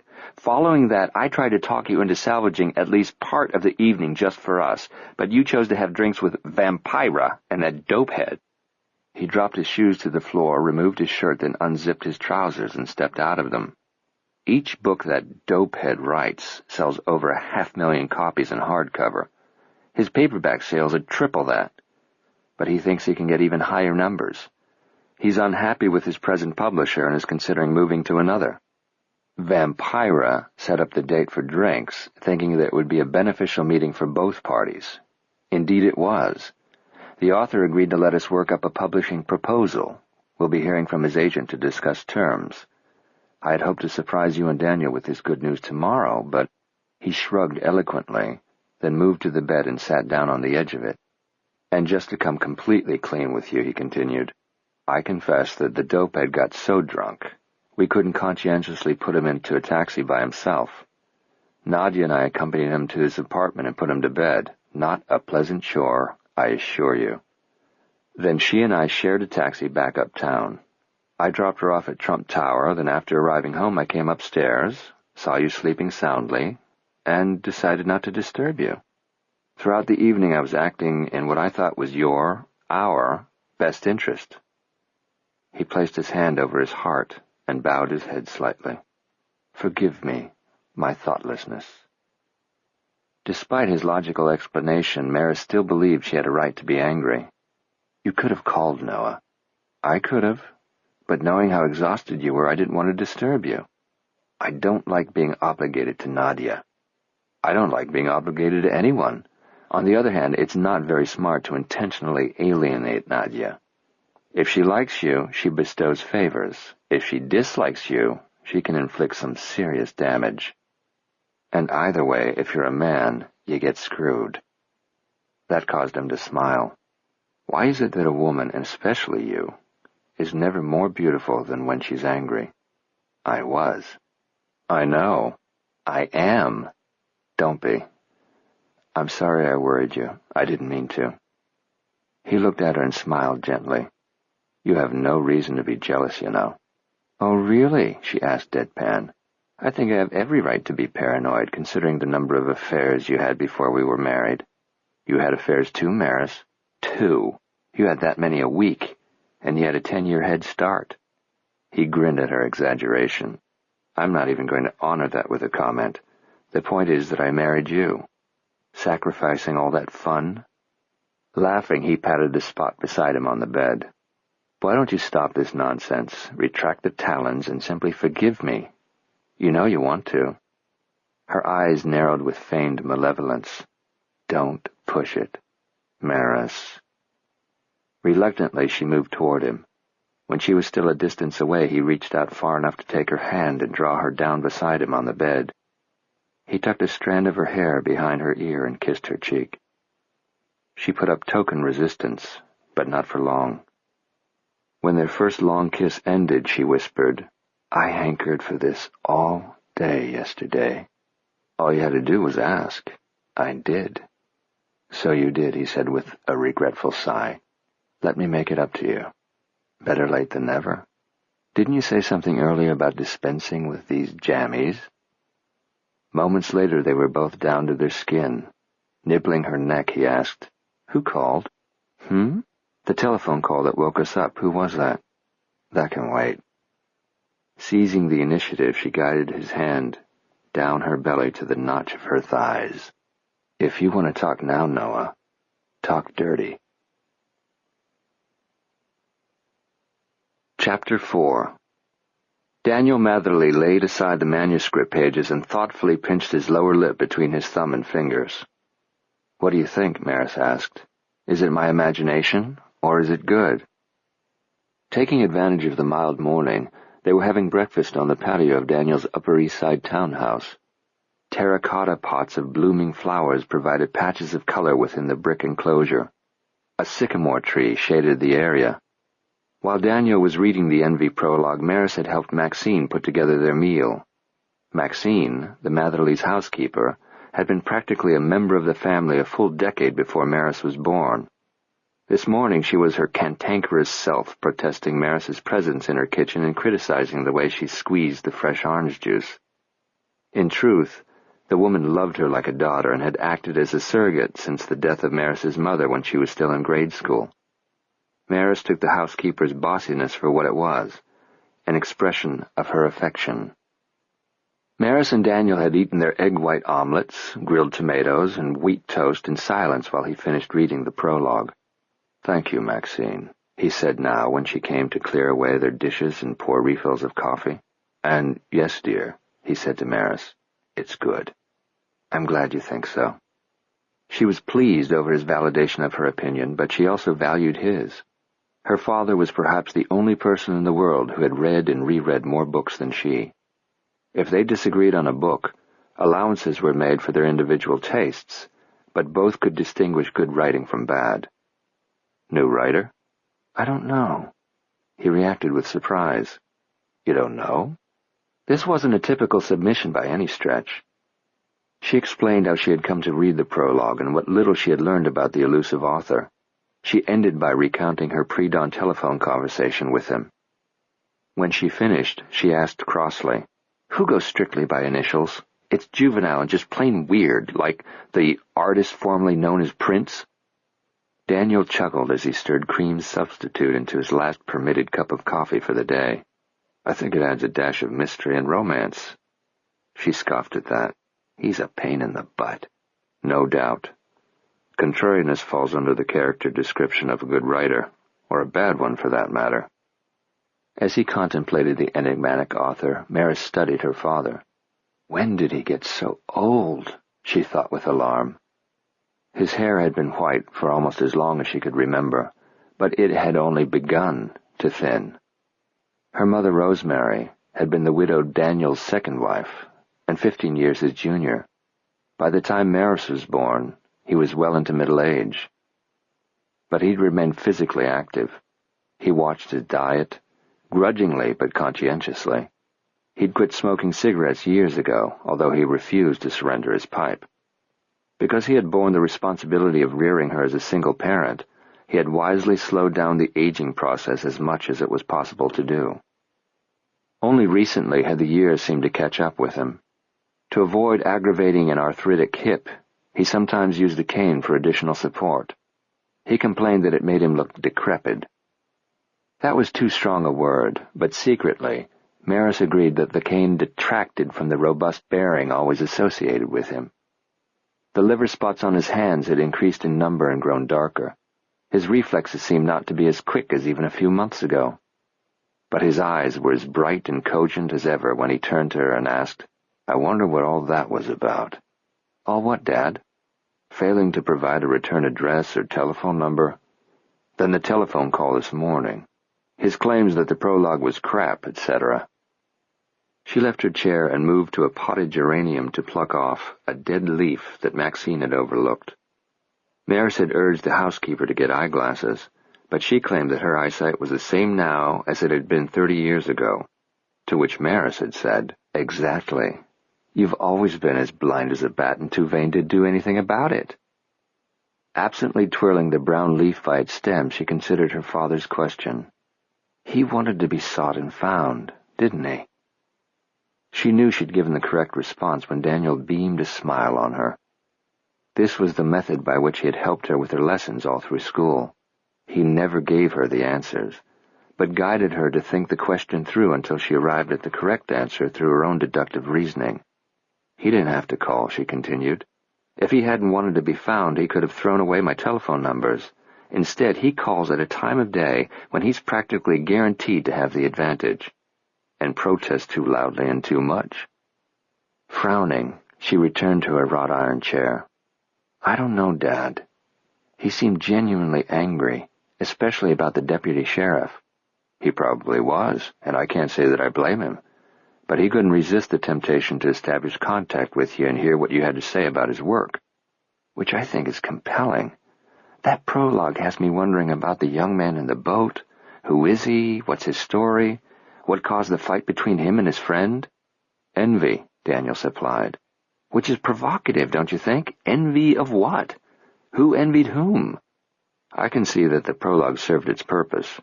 The writer has got you thinking about it and asking questions." "Yes, he does, damn him." "So what are you going to do?" "Try and establish some kind of professional dialogue, if that's possible to do with such a jerk. I don't fool myself into thinking it would be easy to work with this character." "Do you even know his telephone number?" "I do now, thanks to caller ID. I checked it this morning and recognized the area code I called yesterday." "Ah, the miracles of advanced technology. In my day—" "In your day?" she repeated with a laugh. "It's still your day." Reaching for his speckled hand, she patted it fondly. One day he would be gone, and she didn't know how she was going to survive that loss. She'd grown up in this house, and it hadn't been easy to leave, even when she went away to college. Her bedroom had been on the 3rd floor, still was if she ever wanted to use it. Daniel's bedroom was on the 2nd floor, and he was determined to keep it there despite the pain involved in getting up and down the stairs. Maris recalled Christmas mornings, waking up before daylight, racing down to his room and begging him to get up and go downstairs with her to see what Santa Claus had left beneath the tree. She had thousands of happy and vivid recollections of her childhood. The two of them ice skating in Central Park, strolling through street fairs, eating hot dogs or falafel while rummaging in the second-hand book stalls, having high tea at the plaza following a matinee, reading in front of the fireplace in his study, hosting formal dinner parties in the dining room, and sharing midnight snacks with Maxine in the kitchen. All her memories were good. Because she had been a late-in-life only child, he had doted on her. Her mother's death could have been a heartache that wedged them apart. Instead, it had forged the bond between father and daughter. His discipline had been firm and consistent, but only rarely necessary. Generally, she had been obedient, never wanting to incur his disfavor. The most rebellious offense she'd ever committed was to sneak out one night to meet a group of friends at a club that Daniel had placed off-limits. When she returned home in the wee hours, she discovered just how vigilant a parent her father was. The kitchen window through which she had sneaked out had been locked behind her. Forced to ring the front doorbell, she had to wait on the stoop for what seemed an excruciating eternity until Daniel came to let her in. He didn't yell at her. He didn't lecture. He simply told her that she must pay the consequences of making a bad choice. She'd been grounded for a month. The worst of the punishment, however, had been his disappointment in her. She never sneaked out again. She had been indulged, but not spoiled. In exchange for spending money, she was required to do chores. Her grades were closely monitored. She was praised for doing well more frequently than she was punished for mistakes. Mostly she had been loved, and Daniel had made certain every day of her life that she knew it. "So you think I should pursue envy?" she asked him now. "Absolutely. The author has challenged you. Although he might not have done it intentionally and doesn't even realize that he has. You, Maris Matherly Reed, can't resist a challenge." He'd practically quoted from an article recently written about her in a trade journal. "Didn't I read that somewhere?" she teased. "And you certainly can't resist a good book." "I think that's why I'm so excited about this, Dad," she said, growing serious. "In my present capacity, most of my duties have revolved around publishing. I work on the book once all the writing and editing have been done, and I love doing what I do. But I didn't realize until yesterday when I read this prologue how much I'd missed the editing process.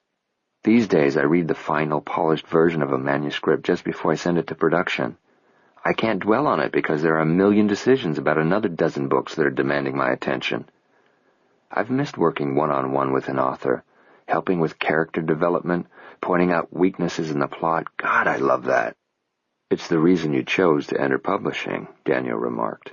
"You wanted to be an editor. You were good at it. So good that you've worked your way up through the ranks until now your responsibilities have evolved away from that first love. I think it would be stimulating and fun for you to return to it." "I think so too, but let's not jump the gun," she said wryly. "I don't know if envy is worth my attention or not. The book hasn't even been written yet. My gut instinct, which I trust implicitly, tells me that it's going to be good. It's got texture, which could be fleshed out even more. It's heavy on the southern overtones, which you know I love, like The Vanquished." Suddenly her balloon of enthusiasm burst. "Yes." After a beat or two, Daniel asked, "How is Noah?" As a reader, as well as his wife, she'd been massively disappointed that Noah hadn't followed his first novel with a second. Daniel knew that, so mentioning the title of Noah's single book was a natural segue into an inquiry about him. "You know how he is, Dad. You talk to him several times a day." "I was asking as a father-in-law, not as a colleague." To avoid her father's incisive gaze, her eyes strayed to the building directly behind them. The ivy-covered brick wall enclosing Daniel's patio blocked her view of the neighboring building's ground floor, but she watched the tabby cat in a second-story window stretch and rub himself against the safety bars. Maxine poked her head outside. "Can I get either of you anything?" Daniel answered for both of them. "No, thank you. We're fine." "Let me know." She disappeared back inside. Maris remained quiet for a time, tracing the pattern on her linen placemat with the pad of her index finger. When she raised her head, her father had assumed the listening posture he always did when he knew there was something on her mind. His chin was cupped in his hand, his index finger lay along his cheek, pointing toward his wiry, white eyebrow. He never pried, never pressured her into talking, but always patiently waited her out. When she was ready to open up, she would, and not a moment before. It was a trait she had inherited from him. "Noah came home very late last night," she began. Without going into detail, she gave him the gist of their argument. "We ended up lovers and friends, but I'm still upset about it." Hesitantly, Daniel asked, "Did you overreact?" "Do you think I did?" "I wasn't there, but it sounds to me as though Noah had a logical explanation." "I suppose." He frowned thoughtfully. "Are you thinking that Noah has reverted to the habits he had while living a bachelor's life?" Knowing the admiration and respect her father had for Noah, she was reluctant to recite a litany of complaints against him, which when spoken aloud would probably sound like whining at best and paranoia at worst. She could also appreciate that using her father as a sounding board placed him in an awkward position. He wasn't only Noah's father-in-law, he was his employer. Daniel had brought Noah into their publishing house 4 years ago because he had proved himself to be the smartest, shrewdest publisher in New York, save Daniel himself. When Maris and Noah's relationship became more social than professional, Daniel had expressed some reservations and cautioned her against an office romance. But he had given his approval when Noah, after being with Matherly Press for 1.5 years, confided in Daniel his plans to marry his daughter. He had even offered to resign in exchange for Maris's hand. Daniel wouldn't hear of it, and had embraced Noah as his son-in-law with the same level of enthusiasm as he had hired him as vice president and business manager of his publishing house. For almost 2 years they had successfully managed to keep their professional and personal roles separate. Airing her wifely grievances could jeopardize that balance. Daniel wouldn't want to say too much or too little, wouldn't want to choose one side over the other or trespass into marital territory where a father-in-law didn't belong. On the other hand, Maris needed to vent, and her father had always been her most trusted confidant. "In answer to your question, I'm not thinking anything that specific. I don't believe that Noah's having an affair. Not really." "Something's bothering you." "What?" "Over the last few months, I don't feel like I've had Noah's full attention." "I've had very little of his attention," she corrected with a rueful little laugh. "The champagne fizz of a honeymoon doesn't last forever, Maris." "I know that. It's just—" She trailed off, then sighed. "Maybe I'm too much a romantic." "Don't blame yourself for this stall. It doesn't have to be anybody's fault. Marriages go through periods like this, even good marriages, dry spells, if you will." "I know. I just hope he isn't getting tired of me. We're coming up on our 2-year anniversary. That's got to be some kind of record for him." "You knew his record when you married him," he reminded her gently. "He had a solid reputation as a ladies' man." "Which I accepted because I loved him, because I had been in love with him since I read The Vanquished as a college student." "And out of all those women, Noah returned your love and chose to marry you." She smiled wistfully, then shook her head with self-deprecation. "You're right, Dad. He did. Chalk this up to hormones. I'm feeling neglected, that's all." "And I must assume some of the blame for that." "What are you talking about?" "I've vested Noah with an enormous amount of responsibility. He's doing not only his job, which God knows is demanding enough, but he's begun taking up the slack for me as well. I've slowed down, forcing him to accelerate. I've suggested that he hire someone to shoulder some of his duties. He has difficulty delegating, which is why I should have insisted that he bring someone else on board. I'll make a point to see that he does. In the meantime, I think it would be a good idea for the two of you to get away together for a few days. Bermuda, perhaps, get some sun, drink too many tropical drinks, spend a lot of time in bed." She smiled at his candor, but it was a sad smile. He'd said practically those same words last year when he'd packed them off to Aruba for a long weekend. They'd gone in the hope of returning pregnant. Although they'd made every effort to conceive and had enjoyed trying, they hadn't been successful. Maris had been greatly disappointed. Maybe that's when she and Noah had started drifting apart, but the rift had only recently become noticeable. Daniel sensed that he had touched on a topic best forgotten or at least left closed for the present. "Take some time away together, Maris," he urged. "Away from the pressures of the office, the zaniness of the city. Give yourself a chance to get back on track." Although she wouldn't say this to Daniel, she didn't share his confidence that spending time in bed would solve their problem and set things right. Their disagreement this morning had ended with sex, but she wouldn't call it intimacy. To her it had felt they were doing what was most expedient to end the quarrel, that they had taken the easy way out. Their bodies had gone through the familiar motions, but their hearts weren't in it. Noah had diffused her with flattery, which in hindsight seemed ingratiating and patronizing. She'd been genuinely angry, which wasn't an ideal time to be told how beautiful she was. Falling into bed together had been a graceful way to end an argument that neither had wanted to have. She hadn't wanted to accuse him further, and he hadn't wanted to address her accusations, so they'd made love instead. The implications of all that were deeply troubling. For Daniel's benefit, she pretended to think over his suggestion of a tropical vacation, and then said, "Actually, Dad, I was thinking of going away by myself for a while." Another good option. To the country?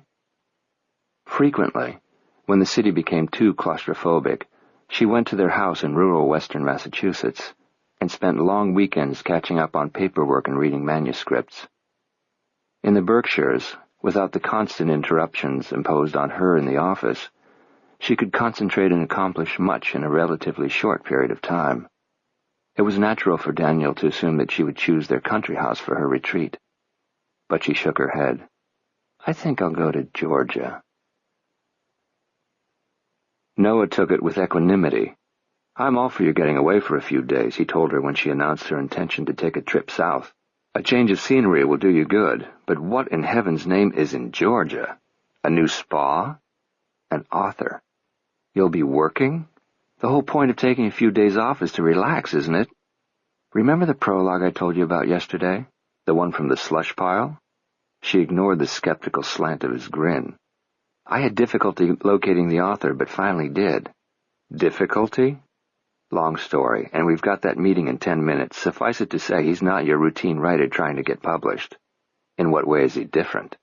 "Recalcitrant, rude, and unenlightened. He doesn't realize how good his writing is. He's going to need some stroking, possibly some coaching, and a great deal of coaxing. I think a face-to-face meeting will yield more than telephone calls and faxes." Noah was listening with only one ear. He was shuffling through a stack of telephone messages that his assistant had discreetly carried in and laid in front of him before slipping out. Then, checking his wristwatch, he stood up and began gathering materials off his desk for the upcoming meeting. "I'm sorry, darling, but a continuation of this conversation will have to wait. This meeting won't keep. When do you plan to leave?" "I thought I'd go tomorrow." "So soon?" "I need to know if I should get excited about this book or drop it. The only way to find out is to talk to the author." He rounded his desk and gave her a perfunctory kiss on the cheek. "Then let's go out tonight, just the two of us. I'll have Cindy make reservations. Where would you like to go?" "My choice?" "Your choice." "How about having Ty brought in? We'll eat at home for a change." "Excellent. I'll pick the wine." They were almost through his office door when he drew up short. "Damn, I just remembered. I have a meeting tonight." "With whom?" she groaned. He named an agent who represented several notable authors. "Join us. He'd be delighted. Then we can go somewhere alone for a nightcap." "I can't be out all evening, Noah. I have things to do before I can leave town, packing included." "I've postponed this engagement twice," he said with regret. "If I ask for another rain check, he'll think I'm avoiding him." "No, you can't do that. How late will you be?" He winced. "As you know, this guy likes to talk, so it might be late. Certainly later than I'd like." Sensing her disappointment, he stepped closer and lowered his voice. "I'm sorry, Maris. Do you want me to cancel?" "No, he's an important agent." "Had I known you planned to go away, "Excuse me, Mr. Reed," his assistant said from just beyond the doorway. "They're waiting for you and Mrs. Matherly Reed in the conference room." "We're coming." Once his assistant had withdrawn, he turned back to Maris. "Duty calls. Always. Forgive me? Always." He gave her a hard, quick hug. "You're the most understanding wife in the history of marriage. Is it any wonder I'm crazy about you?" He kissed her briskly, then nudged her toward the door. "After you, darling." Chapter 5. Envy. Chapter 1. Eastern State University, Tennessee, 1985. Members of the fraternity thought it brilliant of their chapter founders to have designed and built their residence house to correlate with the diamond shape of the fraternity crest. But what they attributed to genius had actually come about by happenstance.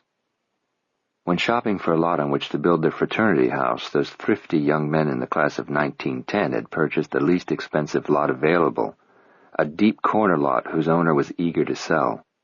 Its appeal was not its shape or location, but its price. They acquired it cheaply. So the lot came first, not the architectural renderings. They designed a structure that would fit on their lot. They didn't choose a lot that would accommodate their design. After the fact, some members might have noticed that the house was indeed diamond-shaped like their crest, but the similarity was coincidental. Then in 1928, a university planning and expansion committee fortuitously decided that the main avenue bisecting the campus should be converted into a landscaped mall open only to pedestrian traffic. They rerouted motor traffic onto the street that passed in front of the unusually shaped chapter house.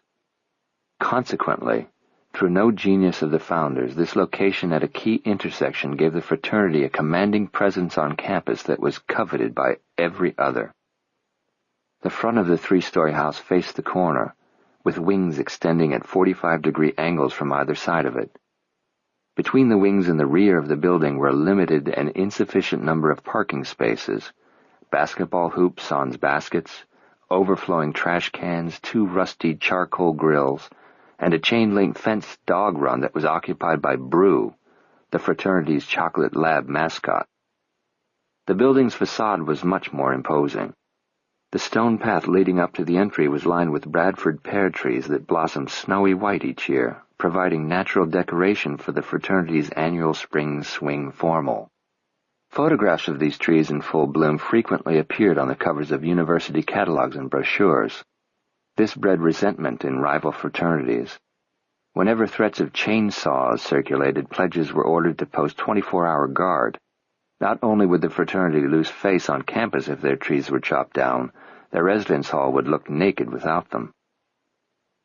In autumn, the leaves of the Bradford pears turned the vibrant ruby red they were on this particular Saturday afternoon. The campus was uncharacteristically quiet. The football team was playing an away game. Had the team been at home, the front door of the fraternity house would have been open. Music would have been blaring from it. It would be a raucous gathering place for the members, their dates, their parents, and their alums. Game day traffic would be backed up for miles, and because every vehicle had to pass through this crossroads to reach the stadium, the members would enjoy a front-row seat for this bumper-to-bumper parade. They'd jeer at the rival team's fans and flirt with the co-eds, who flirted back and sometimes, upon a spontaneous invitation, would leave the vehicles they were in to join the party inside the house. It was documented that several romances and a few marriages had originated this way. On game days, the campus was drenched in crimson. If the school color wasn't worn, it was waved. Brass and drums from the marching band echoed across campus for hours prior to kickoff. The campus was energized, hopping, festive. But today it was practically deserted. The weather was rainy and dreary, incompatible with any sort of outdoor activity. Students were using the day to catch up on sleep, study, or laundry, things they didn't have time to do during the week. The halls of the fraternity house, smelling dankly of beer and boys, were dim and hushed. A few members were gathered around the large-screen TV that a prosperous alum had donated to the house the year before. It was tuned to an NCAA football game on which money was riding. Occasionally, either a cheer or a groan filtered up the staircases to the resident rooms on the second and third floors, but these sounds did little to compromise the sleepy quiet of the corridors. A quiet that was punctured by, "Rourke, you asshole!" followed immediately by a slamming door. Rourke dodged the wet towel thrown at his head and started laughing. "You found it. Whose is it?" Todd Grayson brandished a styrofoam cup that contained his toothbrush, which wouldn't have been remarkable except that the cup had been used as a spittoon. The bristles of Todd's toothbrush were steeping in the viscous brown fluid in the bottom of the cup. Rourke was reclined on the three-legged sofa beneath their sleeping lofts, which were suspended from the ceiling by short chains. To maximize the small room's floor space, the lofts had been designed and constructed by the two young men in direct violation and defiance of fraternity house rules against any alteration to the structure of the building. A couple of stacked bricks served as the sofa's fourth leg, but the eyesore was the focal point of their habitat. "The nucleus of our cell," Todd had intoned one night when he was particularly drunk. When furnishing their room, they'd found the atrocity in a junk store and bought it for $10 apiece. The upholstery was ripped and ratty and stained by substances that remained unidentified. The sofa had become so integral to the overall ugliness of their room, they had decided to leave it there upon their graduation as a legacy to the room's next occupants. But Todd, who had once waxed poetic about the sofa, was so angry now that every muscle in his body was quivering. "Tell me, whose spit cup is this?"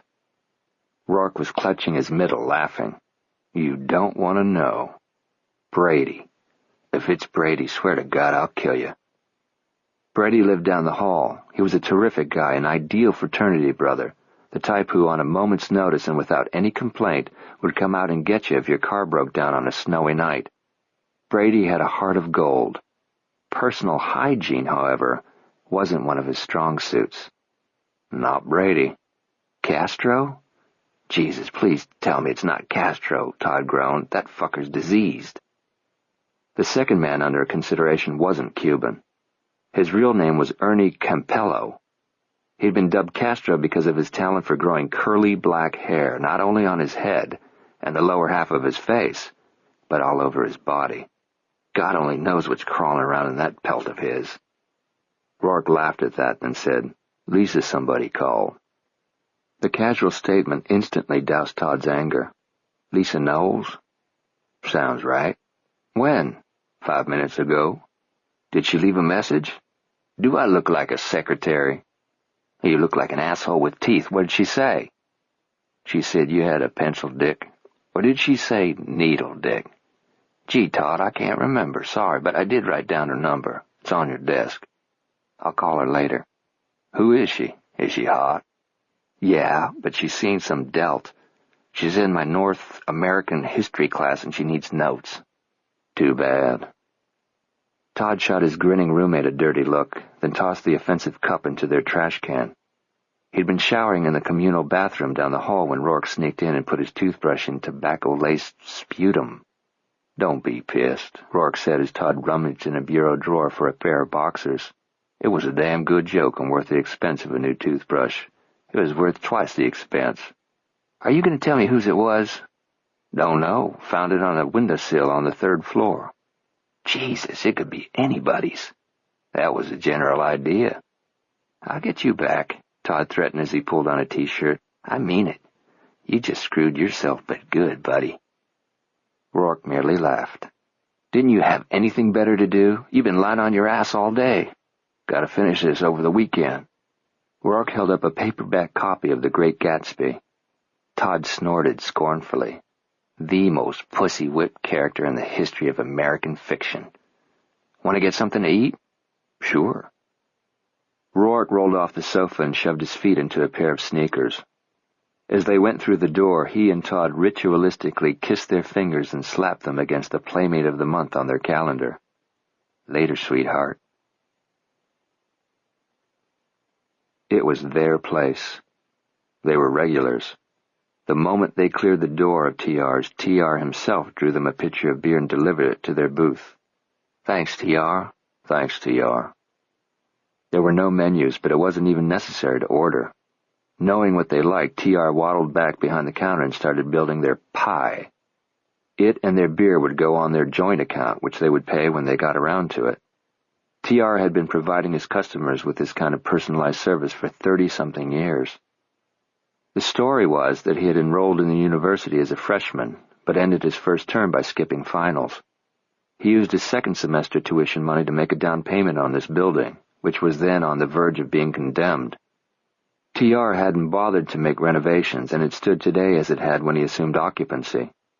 Engineering and architectural instructors continued to use the building as a case study for load-bearing beams. The light fixtures were layered with generations of greasy dust. The linoleum floor was slick in some spots, gritty in others. No one dared look beneath the tables for fear of what he would find, and only in emergency situations did beer-bloated bladders seek relief in the restroom. It wasn't much of a place, but it was an institution. Every guy on campus knew TR's because it provided two basic needs of the male collegiate: cold beer and hot pizza. By midterm, TR could call every customer by name, and even if the name escaped him, he knew how he liked his pizza. Todd's and Rourke's never varied: thick crust, pepperoni, extra mozzarella with a little crushed red pepper sprinkled on top.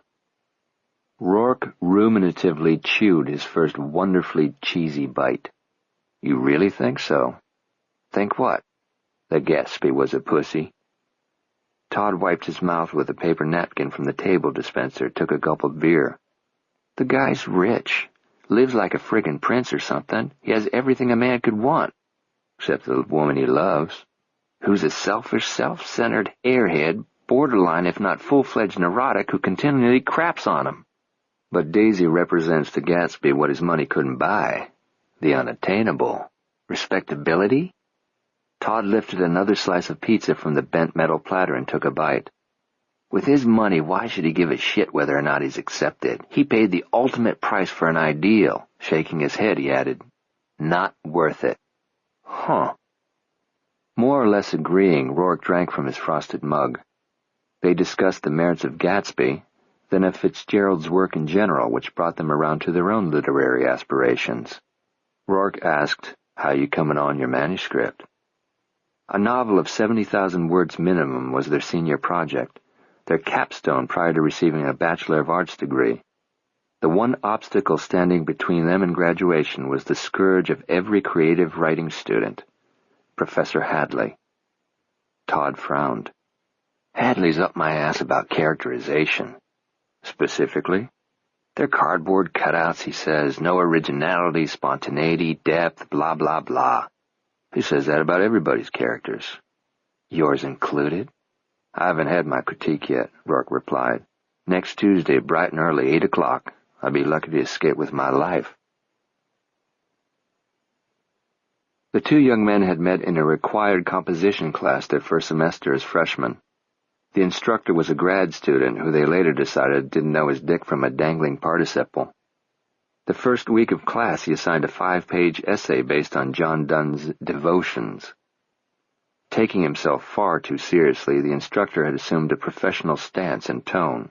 "You may not be entirely familiar with the text, but surely you'll recognize the phrase, 'For whom the bells toll.'"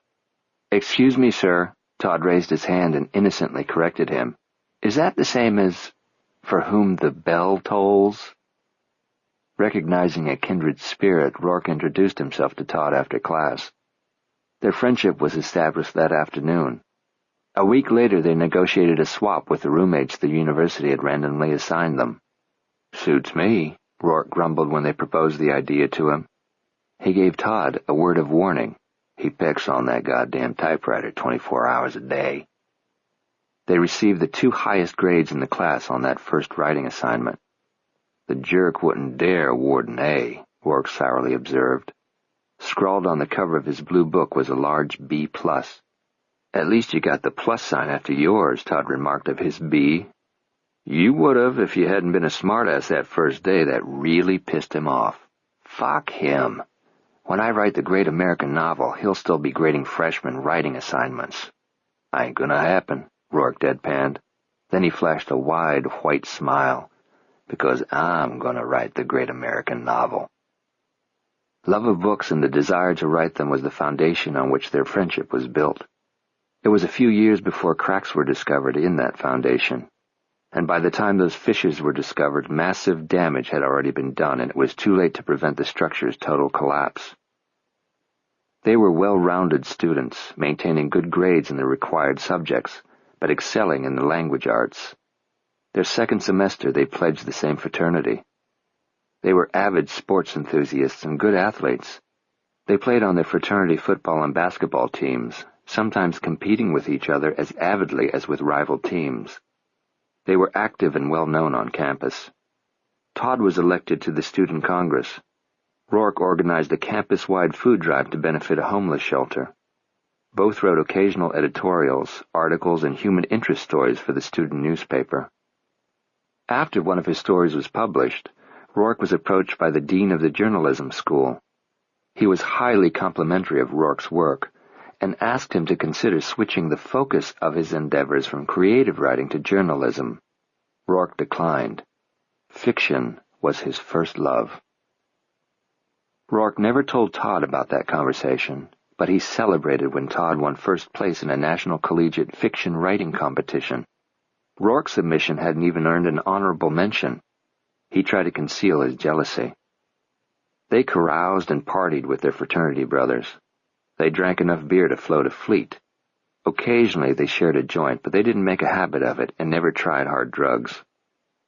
They nursed one another's hangovers, loaned each other money during temporary financial crises, and when Rourke contracted strep throat and his temperature shot up to 103, it was Todd who rushed him to the campus infirmary. When Todd was notified of his father's sudden death, Rourke drove him home across 2 state lines and then stayed on through the funeral to lend the emotional support his friend needed. Disagreements arose now and then. Once, when Rourke borrowed Todd's car, he backed into a fire plug and dented the rear fender. Todd asked several times when he planned to have it repaired. He asked so frequently that it became a touchy subject. "Will you get off my goddamn back about that?" Rourke snapped. "Will you fix my goddamn car?" That heated exchange was the extent of the disagreement. Rourke took the car to be repaired the following day, and Todd never mentioned it again. And then there was the case of the missing Pat Conroy. Rourke drove to a bookstore in Nashville and stood in line for over 2 hours to meet the author and obtain a signed copy of The Great Santini.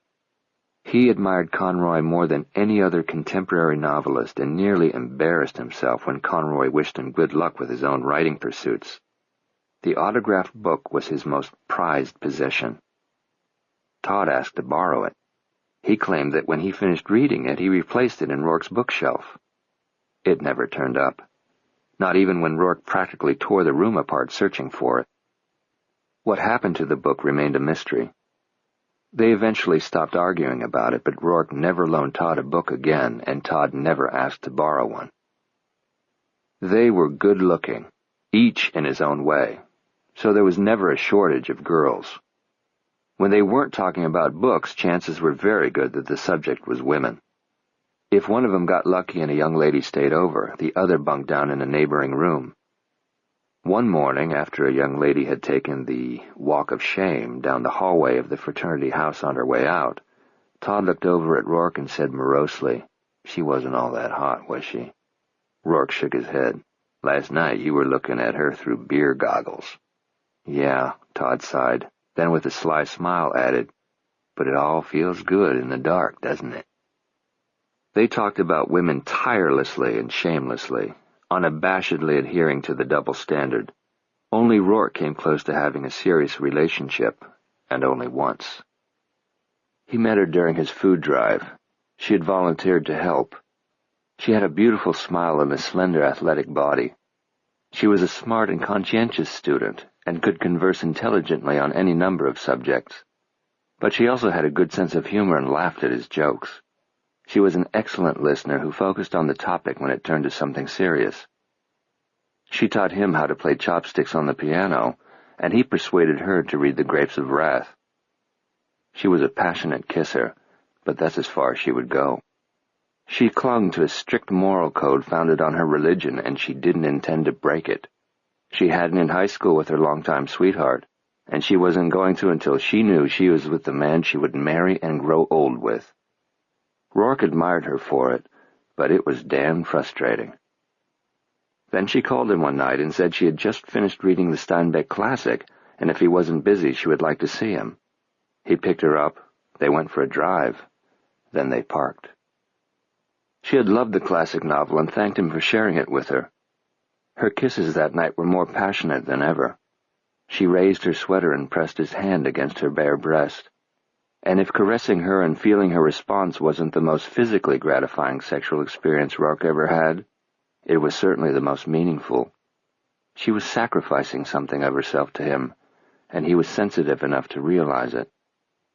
He wondered if he was falling in love. A week later, she dumped him. He was tearfully informed that she was resuming the relationship with her high school sweetheart. He was dumbfounded and not a little angry. "Do I at least get to ask why?" "You're going to be somebody great, Rourke, famous, I know it. But I'm just a simple girl from small-town Tennessee. I'll teach elementary school for a couple of years, maybe, then become a mother and the president of the PTA. There's nothing wrong with that. Oh, I'm not apologizing for it. It's the life I choose, the life I want. But it's not the life for you." "Why do we have to plan the rest of our lives now?" he argued. "Why can't we hold off making major decisions and just continue to spend time together, enjoy each other, wait and see what happens? Because if I continue seeing you, I'll sleep with you." "Will that be so terrible?" "Not at all terrible. It would be—" She kissed him deeply, her sweet mouth tugging on his with the restrained passion he had come to expect. "I want to," she whispered against his lips. "I want to so bad, but I made a pledge of abstinence. I can't break it. So I can't see you anymore." To his mind, that was totally irrational, but she would not be dissuaded. He was depressed and testy for weeks. Todd, sensing that the budding romance had suddenly withered and died, walked on eggshells around him. Finally, however, he'd had all the moodiness he could stand. Christ, get over it already. He insisted that the only cure for one woman was another woman. He practically dragged Rourke from their room. They got drunk and got laid that night. Rourke wasn't cured, but eventually came around because he had no choice. And in retrospect, everything she had said was right. Maybe not the part about his guaranteed greatness. That remained to be seen. But regarding everything else, she had been inordinately insightful. At the end of the semester, she transferred to a college near her hometown, where the boyfriend was attending. Rourke wished her well and told her that her sweetheart was the luckiest bastard on the planet. She blushed, thanked him for the compliment, and said she would be watching for his name in print. "I'll buy a dozen copies of your books and distribute them to all my friends, and boast that I once dated the great Rourke Slade." That was as close as either he or Todd came to having a serious romantic entanglement. But women consumed their thoughts and fueled their lusts, and on that rainy Saturday evening, it was a girl that brought to a close their conversation about Professor Hadley's grueling, demoralizing critiques. A pair of co-eds were actually brave or brazen enough to enter the testosterone-charged sanctum of TRs just as Rourke was advising Todd to deflect Hadley's comments. After all, they're just his opinion. Todd, who was facing the door, changed the subject by saying, "Well, it's my opinion that is one hot chick." Rourke glanced over his shoulder at the two girls. "Which one?" "Blue sweater, packing Tic Tacs." That was their coded reference to evident nipple projection. "She's hot, all right," Rourke agreed. Todd grinned at her, and she grinned back. Rourke said, "Hey, Christy." "Oh, Rourke, hi." Her drawl stretched the single-syllable words into roughly 3 apiece. "How are you?" "Great. You?" "Couldn't be better." When Rourke came back round, Todd was swearing into his beer mug. "You son of a bitch, I might have known." Rourke merely smiled and sipped his beer. Todd continued to ogle. "She's a fox. I don't remember you ever going out with her." "We didn't go out." "Casual acquaintance?" "Something like that."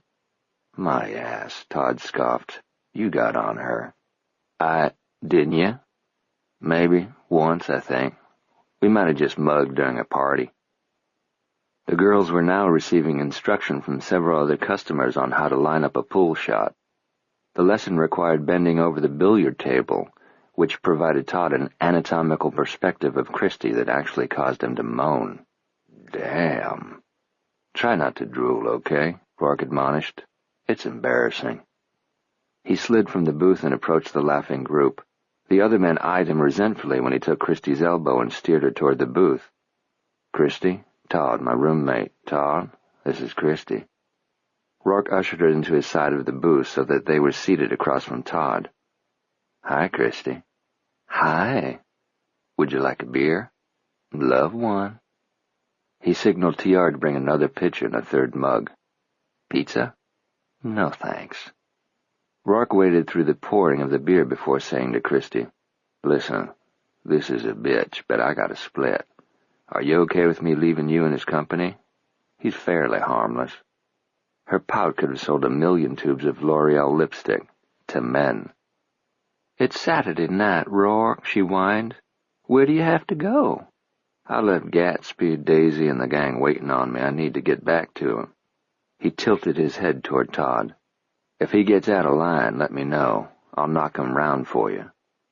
She glanced flirtatiously at Todd. I can handle him just fine. I bet you can, Todd said, bobbing his eyebrows. Anytime, sweetheart. Rourke left her giggling over the innuendo. It was hours later before he returned to his and Todd's room. After listening at the door for several moments, he knocked tentatively. Huh? Okay if I come in? Yeah. Todd was alone in his loft, lying on his back, one bare leg and foot dangling over the side. He looked completely done in, but managed to mumble. Thanks for keeping your distance. Where have you been all this time? The library. How's Gatsby? No more pussy whipped than you, old boy. When did Christie leave? About 10 minutes ago. Your timing was perfect. Happy to oblige. You know, she actually asked if they were friends of yours. Who? That's what I asked, and she said, Those people waiting for him? You're kidding. Nope. Never heard of Gatsby, but who the hell cares? She fucks like she invented it. Rourke crossed to the window and opened it. Smells like sex in here. Oh, before I forget, our favorite professor called and left you a message. Hadley?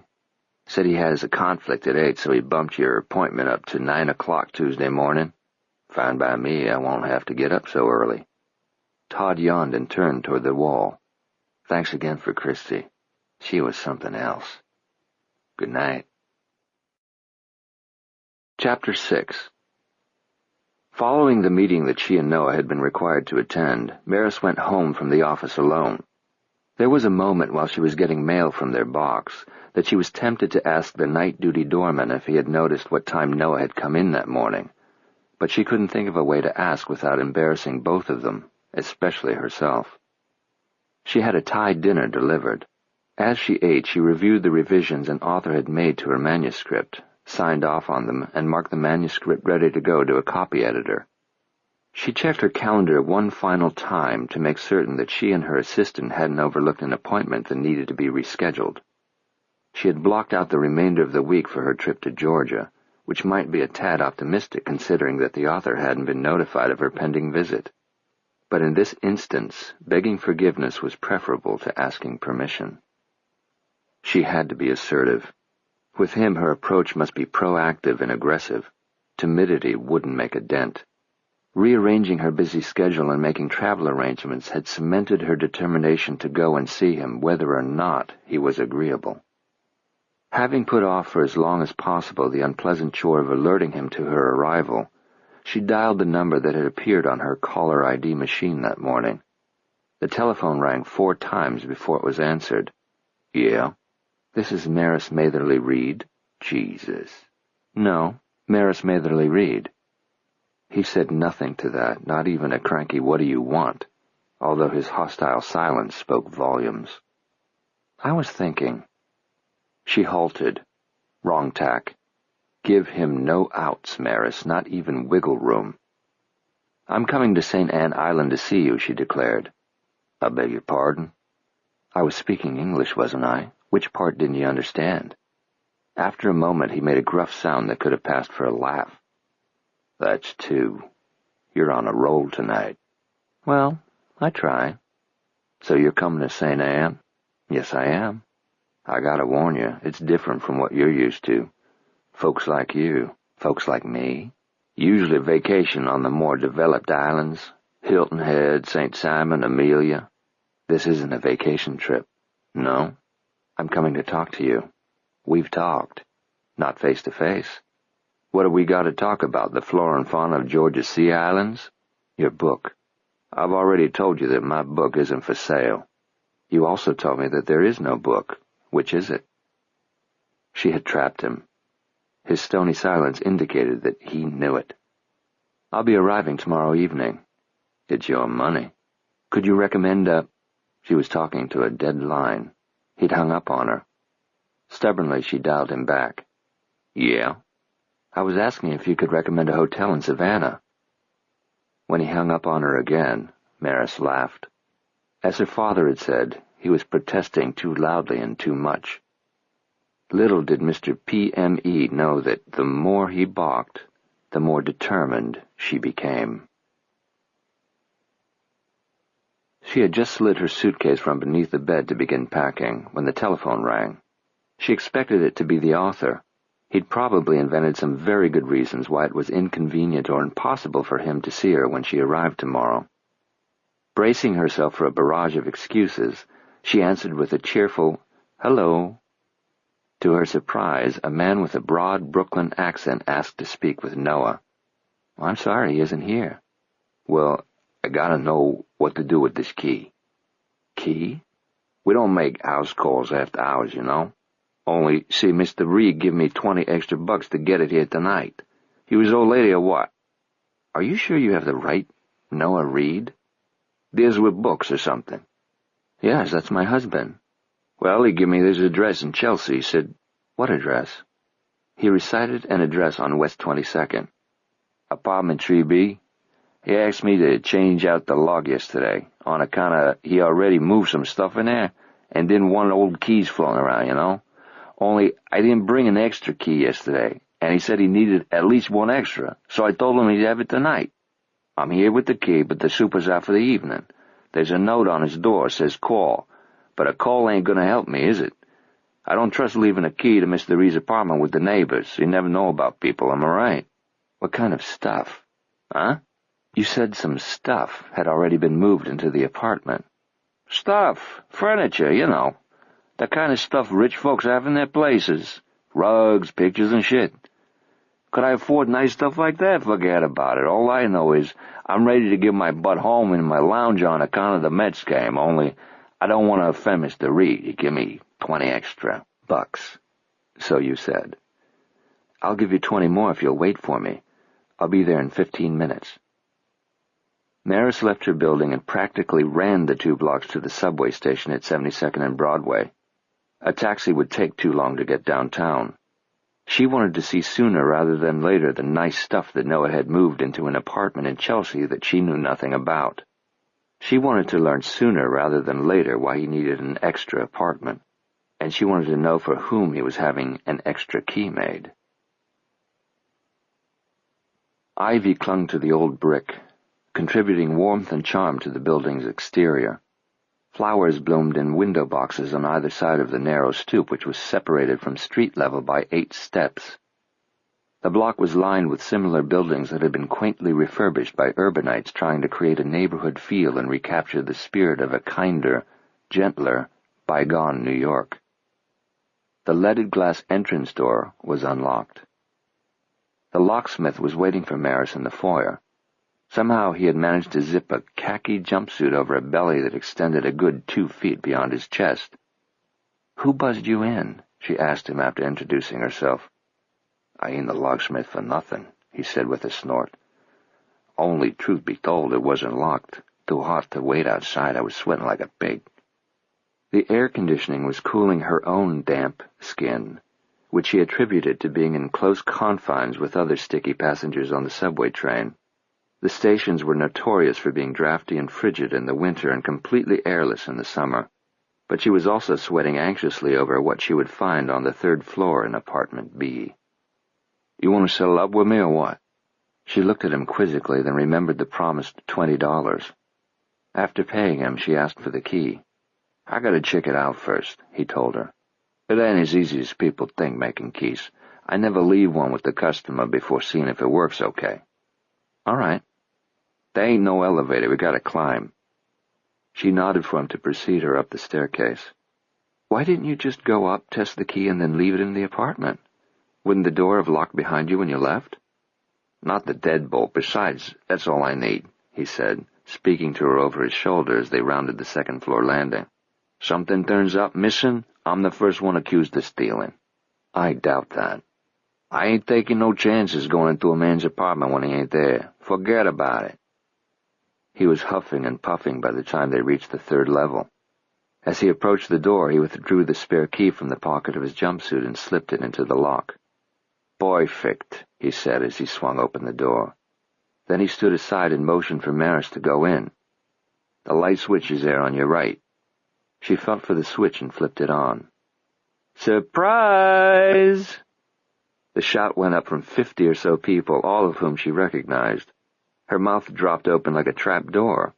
She pressed a hand to her heart, which had lurched in shock. Everyone was laughing over her dumbfounded expression. Noah separated himself from the others and came toward her, grinning from ear to ear. He embraced her tightly, then soundly kissed her mouth.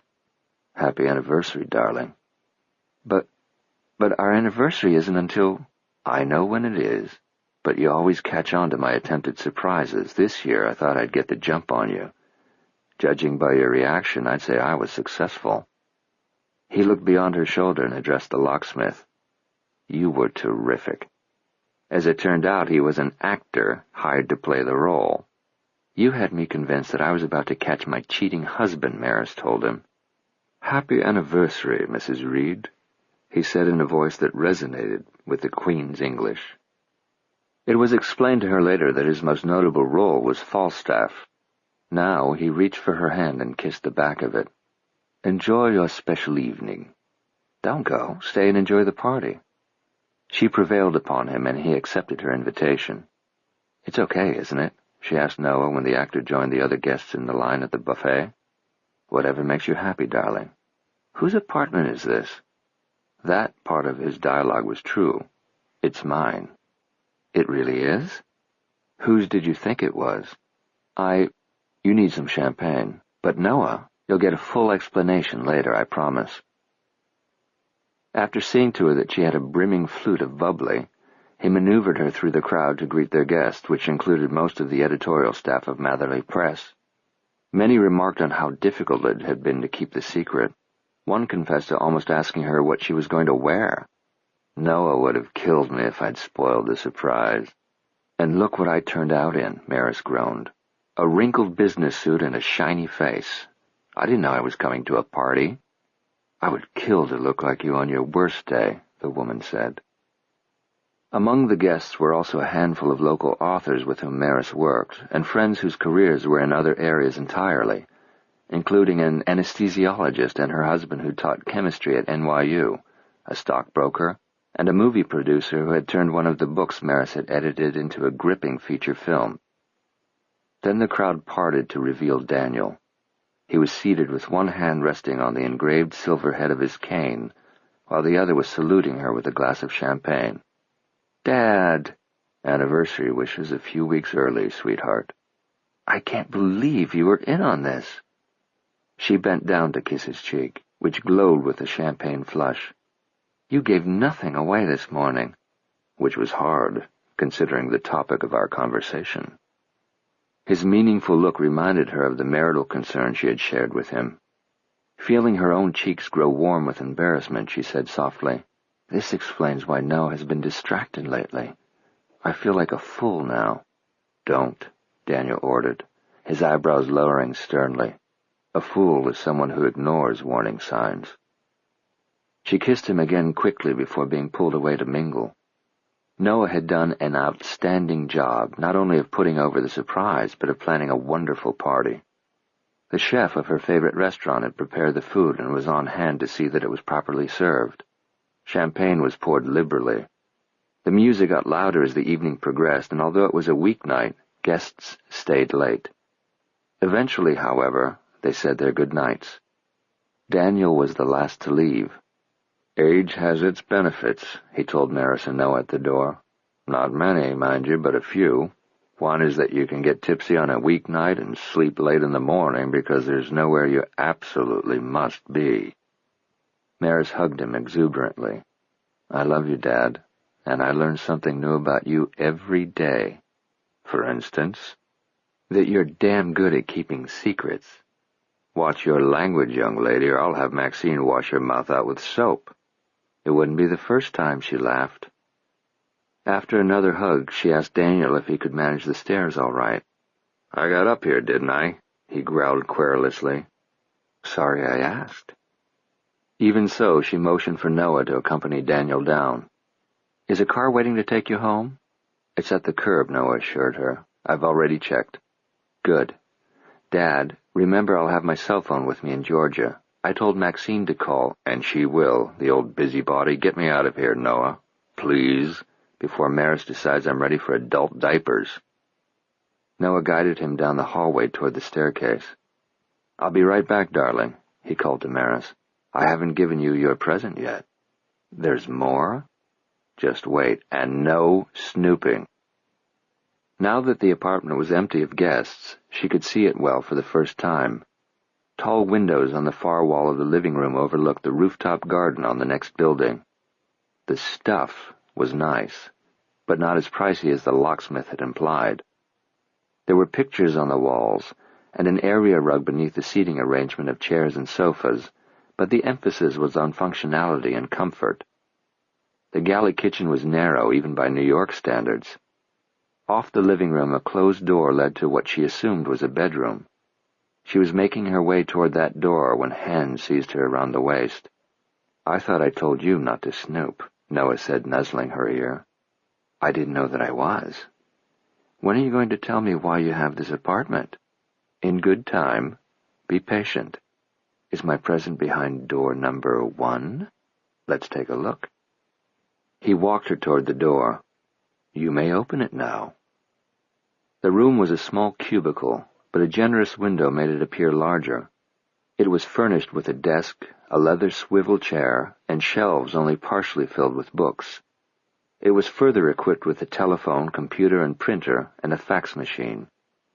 A yellow legal tablet lay on the desk beside a metal pencil holder filled with sharpened pencils. Maris took in every detail, then turned and looked at Noah. He laid his hands on her shoulders and massaged them gently. "I know you've wondered about the late hours I've been keeping, as well as the unaccounted-for time I've spent away from home and office. I confess. I apologize for causing you to worry. I wanted this place to be completely set up before you saw it. It's taken me weeks to get it ready, months if you factor in the time I spent searching for a suitable space." "A suitable space for what?" "Well, not for conducting the illicit affair you thought I was having." She lowered her eyes. "Again, I confess. With Nadia?" She topped the list of suspects. "Maris," he said reproachfully. She tossed her head back and shook out her hair as though freeing herself of a burden. "God, I'm glad it's not that." "Feel better?" "Immeasurably. But if this apartment wasn't designated as a love nest, what did you lease it for?" He ducked his head in what could only be described as shyness. "Writing." "Writing?" she repeated on a thin breath. "That's your anniversary present. I've begun writing again." For several moments she was too stunned to speak. Then she threw herself against him. "Noah, that's wonderful. When? What made you... You always get so defensive when I mention it. Oh, I'm thrilled. Thrilled." She rained kisses over his face. He laughed and indulged her enthusiasm. Finally he set her away, keeping her at arm's length. "Don't get carried away. I'll probably fail miserably." "You won't," she said adamantly. "I don't believe for a moment that you're the one-book wonder you fear you are. The author of The Vanquished, which I wrote years ago, Maris, when I was full of passion, a young man with stars in his eyes. And talent," she stressed. Talent like yours isn't depleted by one book, Noah. It doesn't simply disappear. On the contrary, I think it ripens with age and experience. We'll see. He glanced at the computer dubiously. In any case, I'm willing to test your theory. I'm going to give it a shot. You're not just doing it for me, are you? I couldn't do it just for you. Writing is damn hard work. It's borderline masochistic. If your heart's not in it, you're doomed before you start. He rubbed his knuckles against her jaw. This is something I want to do, very much, and if it pleases you, that's a bonus. It pleases me very much. I couldn't be more pleased. She hugged him tightly, then kissed him with more heat than she could remember feeling for a long time. As their lips clung, Noah slipped off his jacket. Her heart quickened. The surroundings were unfamiliar and untried. It would feel a shade illicit if they made love in this new apartment, on the sofa, on the rug, hell, on the desk. Why not? They were grown-ups. She slid her hands up his chest and began working on the knot of his necktie, but he moved her aside, sat down at the keyboard and booted up the computer. I'm so anxious to get started. Now? He swiveled his chair around and looked up at her, grinning sheepishly. Do you mind? It's taken me weeks to set up my new playground, but I haven't had time to play in it. I barely got the finishing touches put on this afternoon before the chef and waiters arrived. I'd like to install my software and maybe jot down a few notes. I've been toying with an idea. I'm afraid if I don't commit it to paper, it'll vanish. Do you mind if I work a while? She forced herself to smile. No, of course not. Not at all. There wasn't to be a romantic conclusion to the evening, and that was disappointing. But, fairly, she couldn't complain. This is what she had wanted. This is what she had been encouraging him to do for years. I'll say goodbye and leave you to your work. You don't have to go, Maris. You can hang around if you like. She shook her head. I don't want to be a distraction. Besides, I need to go home and pack for my trip. He took her hand and kissed the palm. Will you be all right hailing a cab? Don't be silly, of course. She leaned on the arms of his desk chair, bringing her face down to the level of his. It was a lovely surprise party, Noah. Thank you for everything, but especially for this. I can't wait to read your next novel. Look what happened after I read the first one.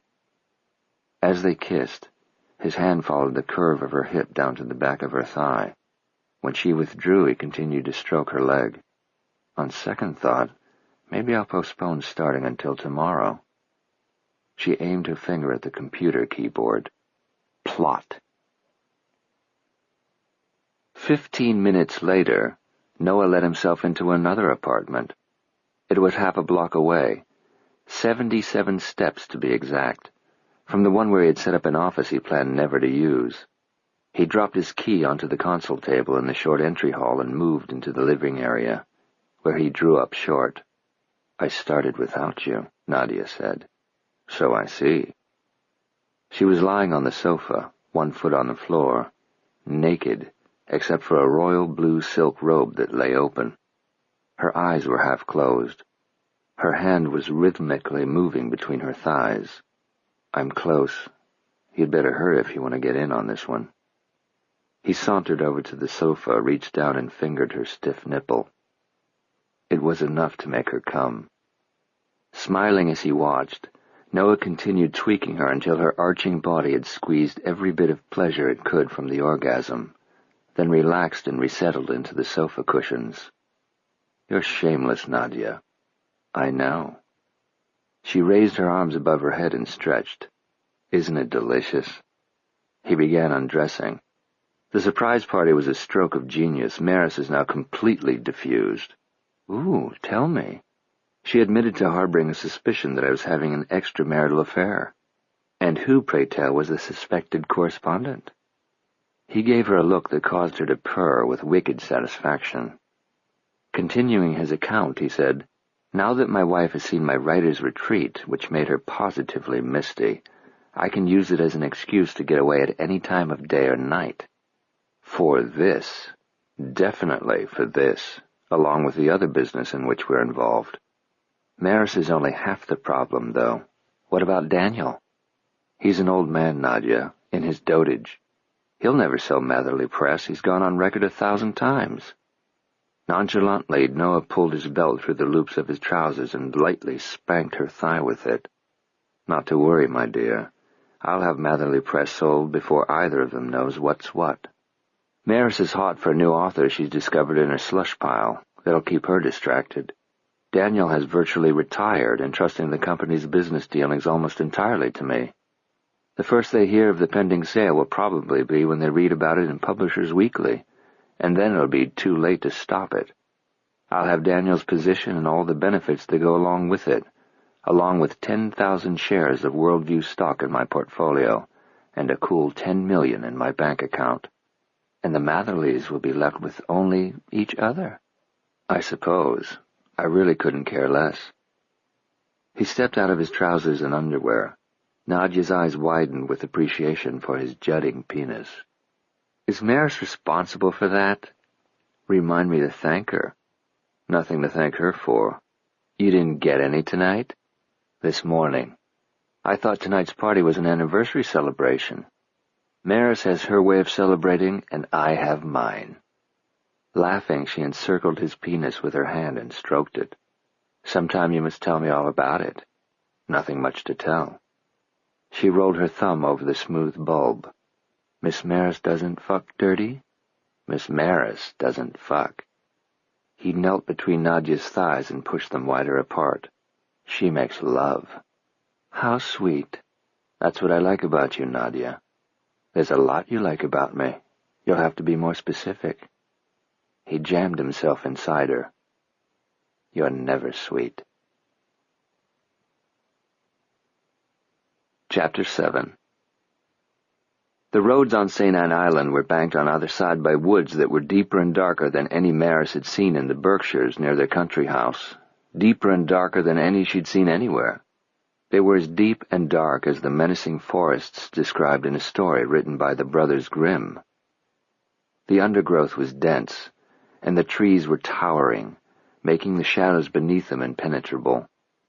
Occasionally the rustling of leaves in the thick brush alerted her to the presence of animals, the species and level of danger to human beings unknown. Afraid of what she might see if she looked too closely, she felt safer keeping her eyes fixed on the road. She had arrived later than anticipated. Stormy weather in Atlanta had delayed her connecting flight to Savannah for 3 hours. By the time she checked into a hotel and made arrangements for transportation to the island, the sun was setting. The sea island would have been alien territory to her in broad daylight, but the gloaming exaggerated its strangeness and lent it a sinister quality that filled her with misgivings. As she chugged along in her rented golf cart, she felt extremely vulnerable. The menacing woods intimidated her. They were as unfriendly as the man at the landing from whom she had rented the golf cart. When she asked him for directions to the home of the local writer, he had responded with a question of his own. "What do you want with him?" "Do you know him?" "Yeah." "Do you know where he lives?" "Sure do." "Can you give me directions, please? He's expecting me." He looked her up and down. "Is that right?" She'd unfolded the crude map of the island given to her by the pilot of the small boat she had hired to bring her over from the mainland. "I'm here, right?" She indicated on the map the landing where the boatman had docked only long enough for her to disembark. "Which way do I go from here?" "Well, there's only one road leading out of here, ain't there?" "I can see that," she said with strained patience. "But according to the map, the main road branches off in 3 directions. Here." She pointed out the marking to him. "You ain't from around here, are you? You from up north someplace?" "What difference does that make?" He had snorted a derisive sound and spat tobacco juice into the dirt. Then a stained, chipped fingernail traced the fork she should take.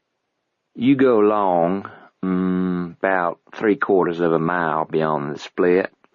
A turn off to the left takes you straight to the house. If you wind up in the Atlantic, you've done went too far." His grin revealed large gaps where teeth should have been. She had thanked him curtly and set off on the final leg of her trip. The landing's commercial district was limited to 2 places of business, the cart rental and Terry's Bar and Grill. So read a hand-painted sign nailed above a screen door. Terry's was a circular structure with a corrugated tin roof. The top two-thirds of the exterior walls were screened, but the interior lighting was so dim that all Maris could see was the glow of neon beer signs on the far wall and light fixtures hanging from the ceiling, the kind usually suspended above pool tables. Several vehicles, mostly pickup trucks, were parked at one side of the building. Recorded music emanated through the screened walls. Out front, a man, presumably Terry, was cooking meat on a large grill while sipping from his long-necked bottle of beer. Even after she drove past, she could feel his eyes boring holes in her back until she rounded a bend in the road and was no longer in sight. She had the road all to herself. No cars or trucks had passed. It seemed the dock was the last outpost of civilization. Having endured this harrowing, and she felt that was a fair adjective, journey, she wished she could look forward to being graciously received when she arrived at the author's home. Unfortunately, her expectations of how she would be greeted were very low. Eventually, she detected salt air over the dominant scent of evergreens. Realizing that the beach couldn't be much farther, she began looking for the turnoff, but when she reached it, she overshot it. There was no sign to mark it. It was so narrow and so well camouflaged by foliage that had she not been specifically looking for it, she would have missed it altogether. Executing a tight U-turn, she steered the cart into the lane. The roadbed was rougher than the main road. The cart jounced over potholes. Tree branches formed an opaque canopy overhead. The forest here was even thicker, more silent, more foreboding. She was beginning to think that this venture was foolhardy, that she should be sensible and retreat to the safety of her hotel room in gracious and hospitable Savannah. She could have a room service meal, a bubble bath, a glass of wine from the minibar. Thus restored, she could call and try to persuade the author to meet her on neutral turf. But then she caught her first glimpse of the house and was instantly enchanted. It was beautiful, poignantly so, beautiful in the way that evokes sadness. An aging film star whose once gorgeous face now evinced the passage of decades. An antique wedding dress, its lace now yellowed and tattered. A gardenia whose creamy petals had turned brown. The house showed visible signs grandeur now lost. But with its obvious flaws softened by the waning light, it was as lovely as a watercolor painted from a faded but fond memory. Maris stepped out of the cart and followed a pathway marked by twin rows of spectacular, moss-shrouded live oaks. She climbed the steps as soundlessly as possible. When she reached the veranda, she had a silly urge to tiptoe across it as Jem Finch had done in To Kill a Mockingbird, so not to alert the spooky Boo Radley to his presence in a place where he was a trespasser, where he didn't belong, and where he wasn't welcome. Instead, she bolstered herself with a deep breath and walked boldly to the front door and reached for the brass knocker. Maris Matherly Reed. Startled, she jumped. The knocker dropped against the metal plate on the door with a loud clatter. Following the direction from which the unexpected voice had come, she stepped back and looked down the long veranda. A face was peering at her through one of the tall front windows. "So," he said, "you really came." "Hello." He continued to stare at her through the screen, putting her at a distinct disadvantage. She was aware that he could see her much more clearly than she could see him, but she stood her ground. She had come this far. Finally, he said, "Come on in." She pushed open the glossy black front door and stepped into a wide foyer. He emerged from one of the rooms opening off it, wiping his hands on a stained rag. He was dressed in khaki shorts and an ordinary chambray work shirt, the sleeves rolled up to his elbows. Both articles of clothing were rather baggy and as stained as the rag. On his feet he wore a pair of sneakers that had seen better days. He glanced beyond her. "You came alone?" "Yes. Mosquitoes are getting in." "Oh, sorry." She turned and closed the front door. "No deputy sheriff along for the ride?" His voice contained a trace of admonishment. She felt an explanation was called for. "I resorted to calling the sheriff's office out of desperation. I asked Deputy Harris if he knew anyone living in his county who went by the initials PME. I had no idea he would conduct a search, and I apologized for any embarrassment that caused. He harumphed, but whether to accept her apology or dismiss it, she couldn't tell. She was just relieved that he hadn't cursed her and ordered her out. He wasn't as intimidating as she had anticipated. He was older and less physically imposing than his telephone voice had suggested. The drawl was there, but not the brusqueness. However, he wasn't being overly friendly. His blue eyes were regarding her warily. "I wasn't sure what to expect when I arrived," she said, hoping to disarm him with her honesty. "I was afraid I wouldn't even be invited inside." He gave her a once-over which made her rethink her decision not to take the time to freshen up in Savannah. Now she wished she had at least changed her clothes. Her traveling suit had been seasonably lightweight for New York, but was too heavy for this climate. It looked citified and grossly out of place. It was also wrinkled from rides in taxis, planes, and a boat. "You're a long way from Manhattan, Mrs. Matherly Reed." His remark more or less summed up everything she'd been thinking. More than just geographically, except for the golf cart, St. Anne could be in another century. This island is primitive in many ways. The people who live here want to keep it that way. From that she inferred that she was an outsider whom they would have rather remained outside. Feeling self-conscious and wanting to divert attention away from herself, she took a quick look around. A commanding, unsupported staircase swept upward from the floor of the foyer, but the second story was dark. A dozen questions about the history of the house sprang to mind, but not wanting to press her luck at having gotten this far, she merely said, "The house is extraordinary. How long have you lived here?" "A little over a year. It was in total disrepair." "Then you've already done a lot to it." "There's still a lot to be done. In fact, I've been working on a project in the dining room. Would you like to see it?" "Very much." He smiled at her, and she smiled back. Then he turned and made his way back into the room from which he'd come. The crystal chandelier in the center of the ceiling was swinging slightly. He caught her looking at it. One of the first renovations was to install central air conditioning. The vent blows directly on the chandelier and causes it to sway. At least that's what I'd choose to believe. He gave an enigmatic laugh, then motioned toward the fireplace. The ornately carved mantel had been stripped down to the naked wood and was being prepared for refinishing. "It's become more of a project than I had counted on," he admitted.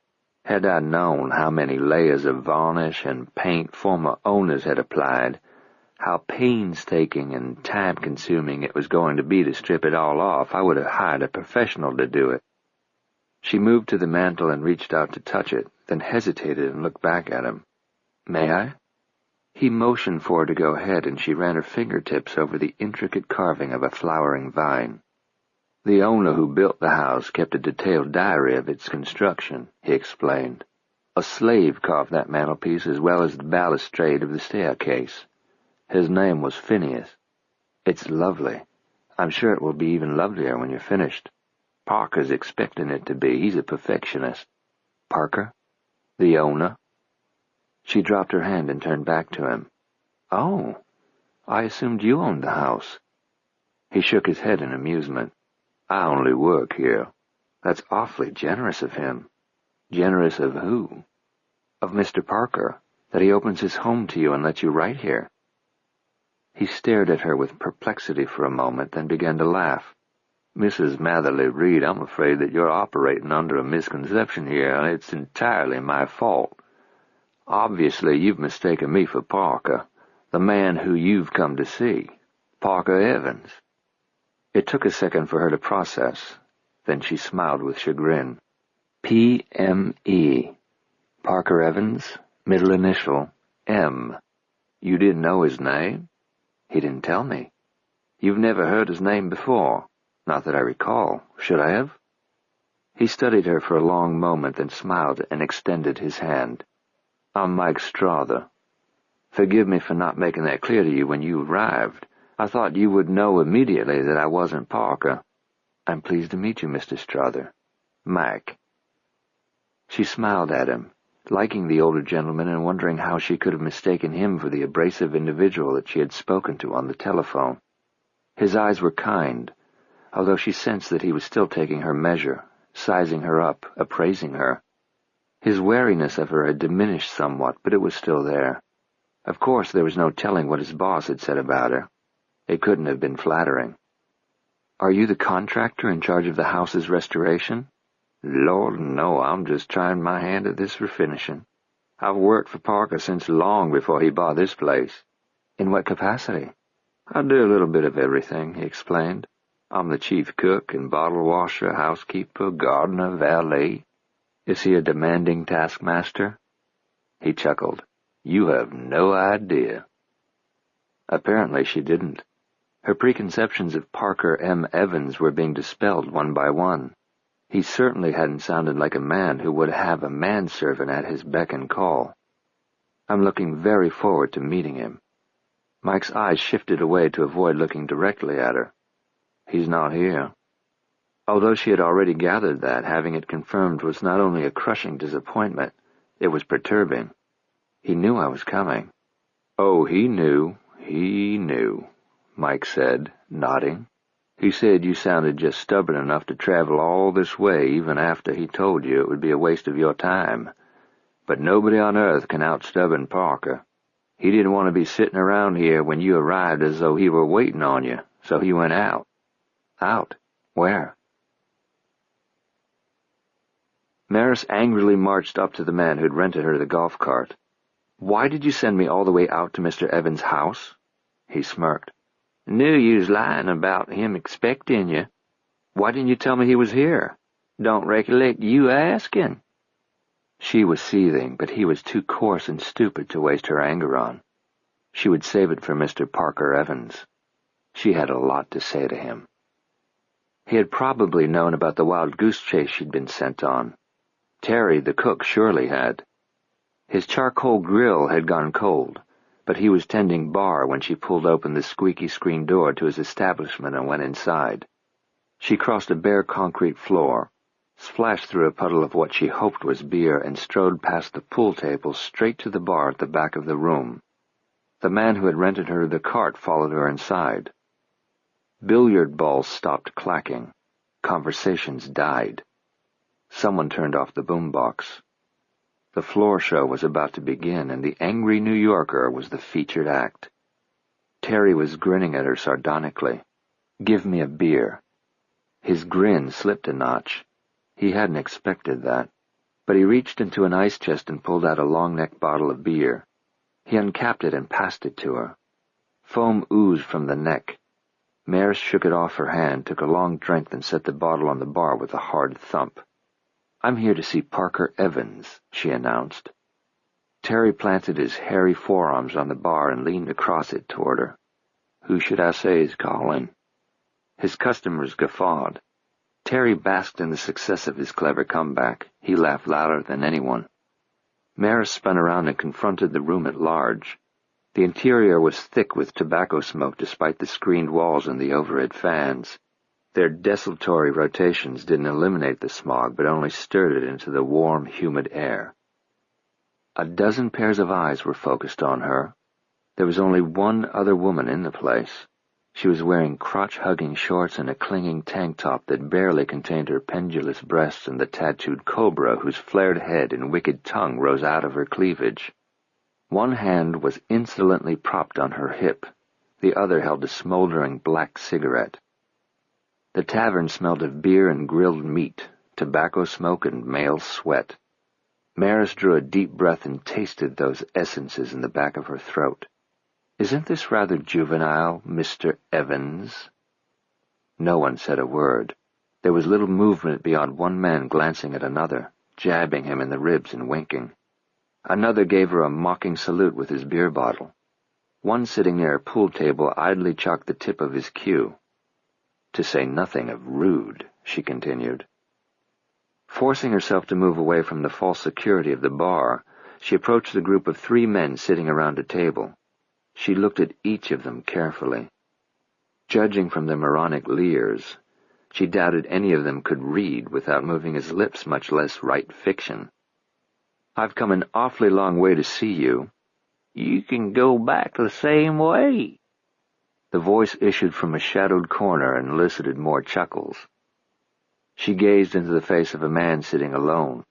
He was about Mike Strother's age, with a neglected white beard and the weather-beaten face of a seaman. He seemed not to be aware of her or anyone else. His rheumy eyes were fixed on the glass of dark liquid cradled between his calloused hands. "Mr. Evans, the least you could do is give me 10 minutes of your time." "Come on over here and bend over, honey," a nasally voice invited. "I give you the best 10 minutes you've ever had." "In your dreams, Dwayne," the tattooed woman drawled. "You can't keep it up more'n 2. Laughter erupted, louder than before. The woman was high-fived by the man standing nearest her, but he said, "Old Dwayne's got the right idea, though. Yeah, Yankee lady, you don't know what you're missing till you've been rid hard by a horny southern boy." Maris had experienced catcalls from construction workers made anonymous by distance and hard hats.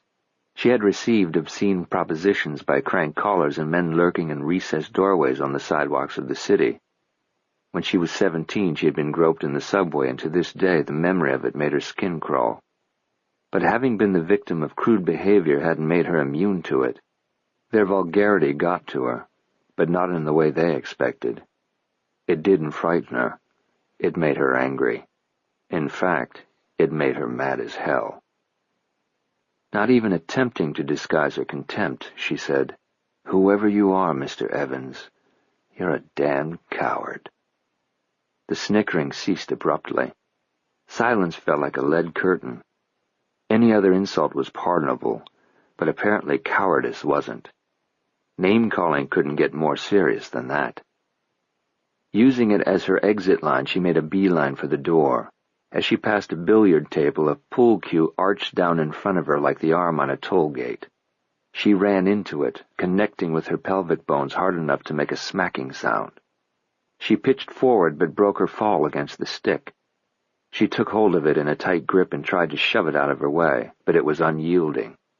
Turning her head toward the man holding it, she realized he was the one she'd noticed earlier chalking the pool cue. "I'm Parker Evans." Maris was astonished, not by his audacity or the hostile eyes that reflected the red glow of a neon sign as they glared up at her. What astonished her was the wheelchair in which he sat.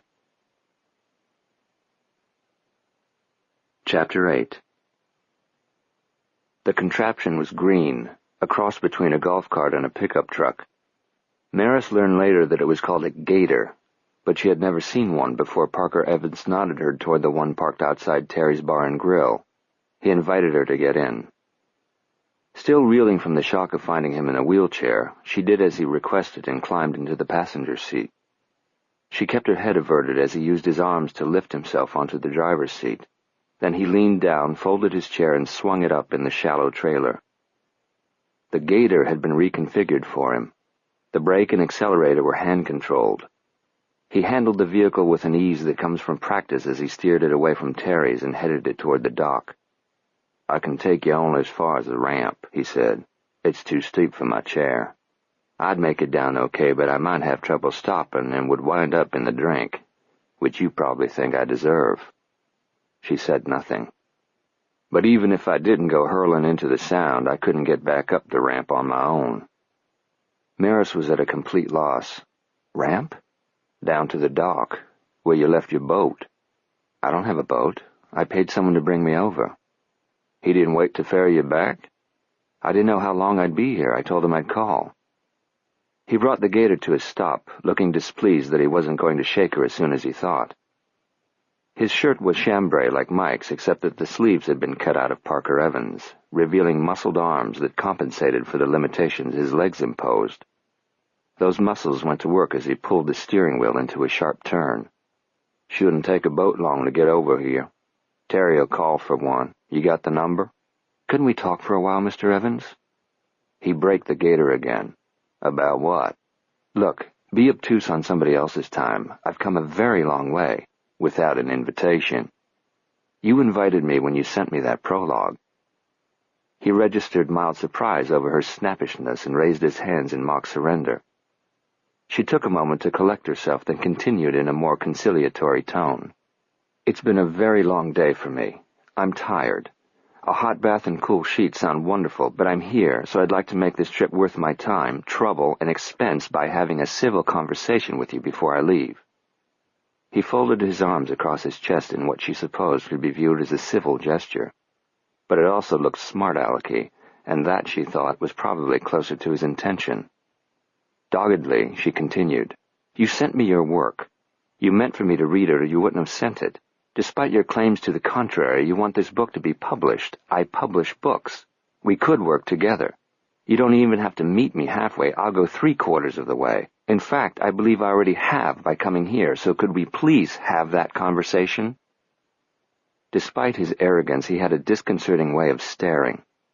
His expression was inscrutable, giving no indication of what he was thinking. He could have been seriously weighing her arguments or planning to toss her out of the gator and letting her swim back to the mainland. One was as viable a guess as the other, or he might have been thinking neither. Taking his silence as permission for her to continue, she did. "I know it's rather late in the day to be talking shop, but I promise not to take up too much of your time. Mike said he would—" "I know what Mike said. He called me at Terry's after you left the house. He's acting like a complete fool." "He didn't strike me as a fool. Anything but. Ordinarily, no. Ordinarily, he's level-headed, calm, cool, and collected, the voice of reason, a goddamn pillar of sensibility. But you've got him in a dither. He's tearing around straightening up the house, fixing supper, acting like an old maid about to receive her first gentleman caller." His eyes were shadowed, but she could tell they were moving over her. "You must have laid on the charm double thick." "I did nothing of the sort. Mike is just a nice man." He barked a harsh laugh. "Unlike me?" "I didn't say that." "Well," he drawled, "you just as well have because it's true. I'm not at all nice." "I'm sure you could be if you wanted to." "See, that's a kicker. I don't want to." Then before she could prepare herself, he reached across the space separating them, hooked his hand around the back of her neck, and yanked her forward, bringing her mouth up to his. It was more an assault than a kiss, hard, grinding, insistent. His tongue stabbed at the seam between her lips until it forced them apart. Making angry sounds of protest, she pushed against his chest, but he didn't stop. Instead, he continued to plumb her mouth forcefully as his lips twisted upon hers. Imperceptibly, the thrust became slower and gentler, more exploratory than invasive. His thumb stroked the underside of her chin, her cheek, and very near the corner of her lips. Her anger shifted into distress. When he ended the deep kiss, he rubbed his lips against hers lightly before breaking contact with them, and even then they remained close, merely a breath apart. Only after he let his hands fall away did he pull back. Maris turned her head away. She stared out across the water of the Sound. It was relatively calm compared to the choppy currents circulating through her bloodstream. The lights on the shore of the mainland seemed very distant, much farther than before, now a world away. She felt strangely disconnected, as though that narrow body of water had widened into a gulf that couldn't be spanned. Somewhere out on the Sound, a boat's horn bleated a warning. Inside Terry's, the boombox had been restarted and was playing a wailing song about a love gone wrong. Closer, she could hear the gentle slap of the water against the rocky beach at the bottom of the steep ramp that Parker Evans was unable to navigate in his wheelchair. "It won't work, Mr. Evans," she said quietly. "I'm not going to flee in terror of you." She turned then to look at him and was surprised by the absence of smugness in his expression. He didn't look contrite or apologetic either, but he wasn't wearing the triumphant sneer she had expected. He was staring at her in the same disconcerting, inscrutable way as before. "I ignored the vulgarities inside Terry's, just like I'm going to ignore that kiss, because I know why you subjected me to that," she said, hitching her head in the direction of the bar. "And I know why you kissed me." "You do?" "I'm calling your bluff." "Bluff? You kissed me to scare me off." "All right. All right? You can think that if you want to." He held her gaze for several seconds, then put the gator into forward motion. "Did Mike happen to mention what's for supper?" It turned out to be smoked ham sandwiches served in a casual room on the back of the house. Mike referred to it as the solarium. Fancy name for a glassed-in porch, Parker commented wryly. It was a porch, Mike explained to Maris as he spooned potato salad onto her plate. You can't tell now that it's dark, but this room overlooks the beach. Parker decided to enclose it with siding glass panels that give us the option of closing it completely or opening it up. Now he can write in here during any kind of weather. Maris had pretended not to notice the computer setup in one corner of the room, which was otherwise furnished with rattan pieces. Nods toward decoration were limited.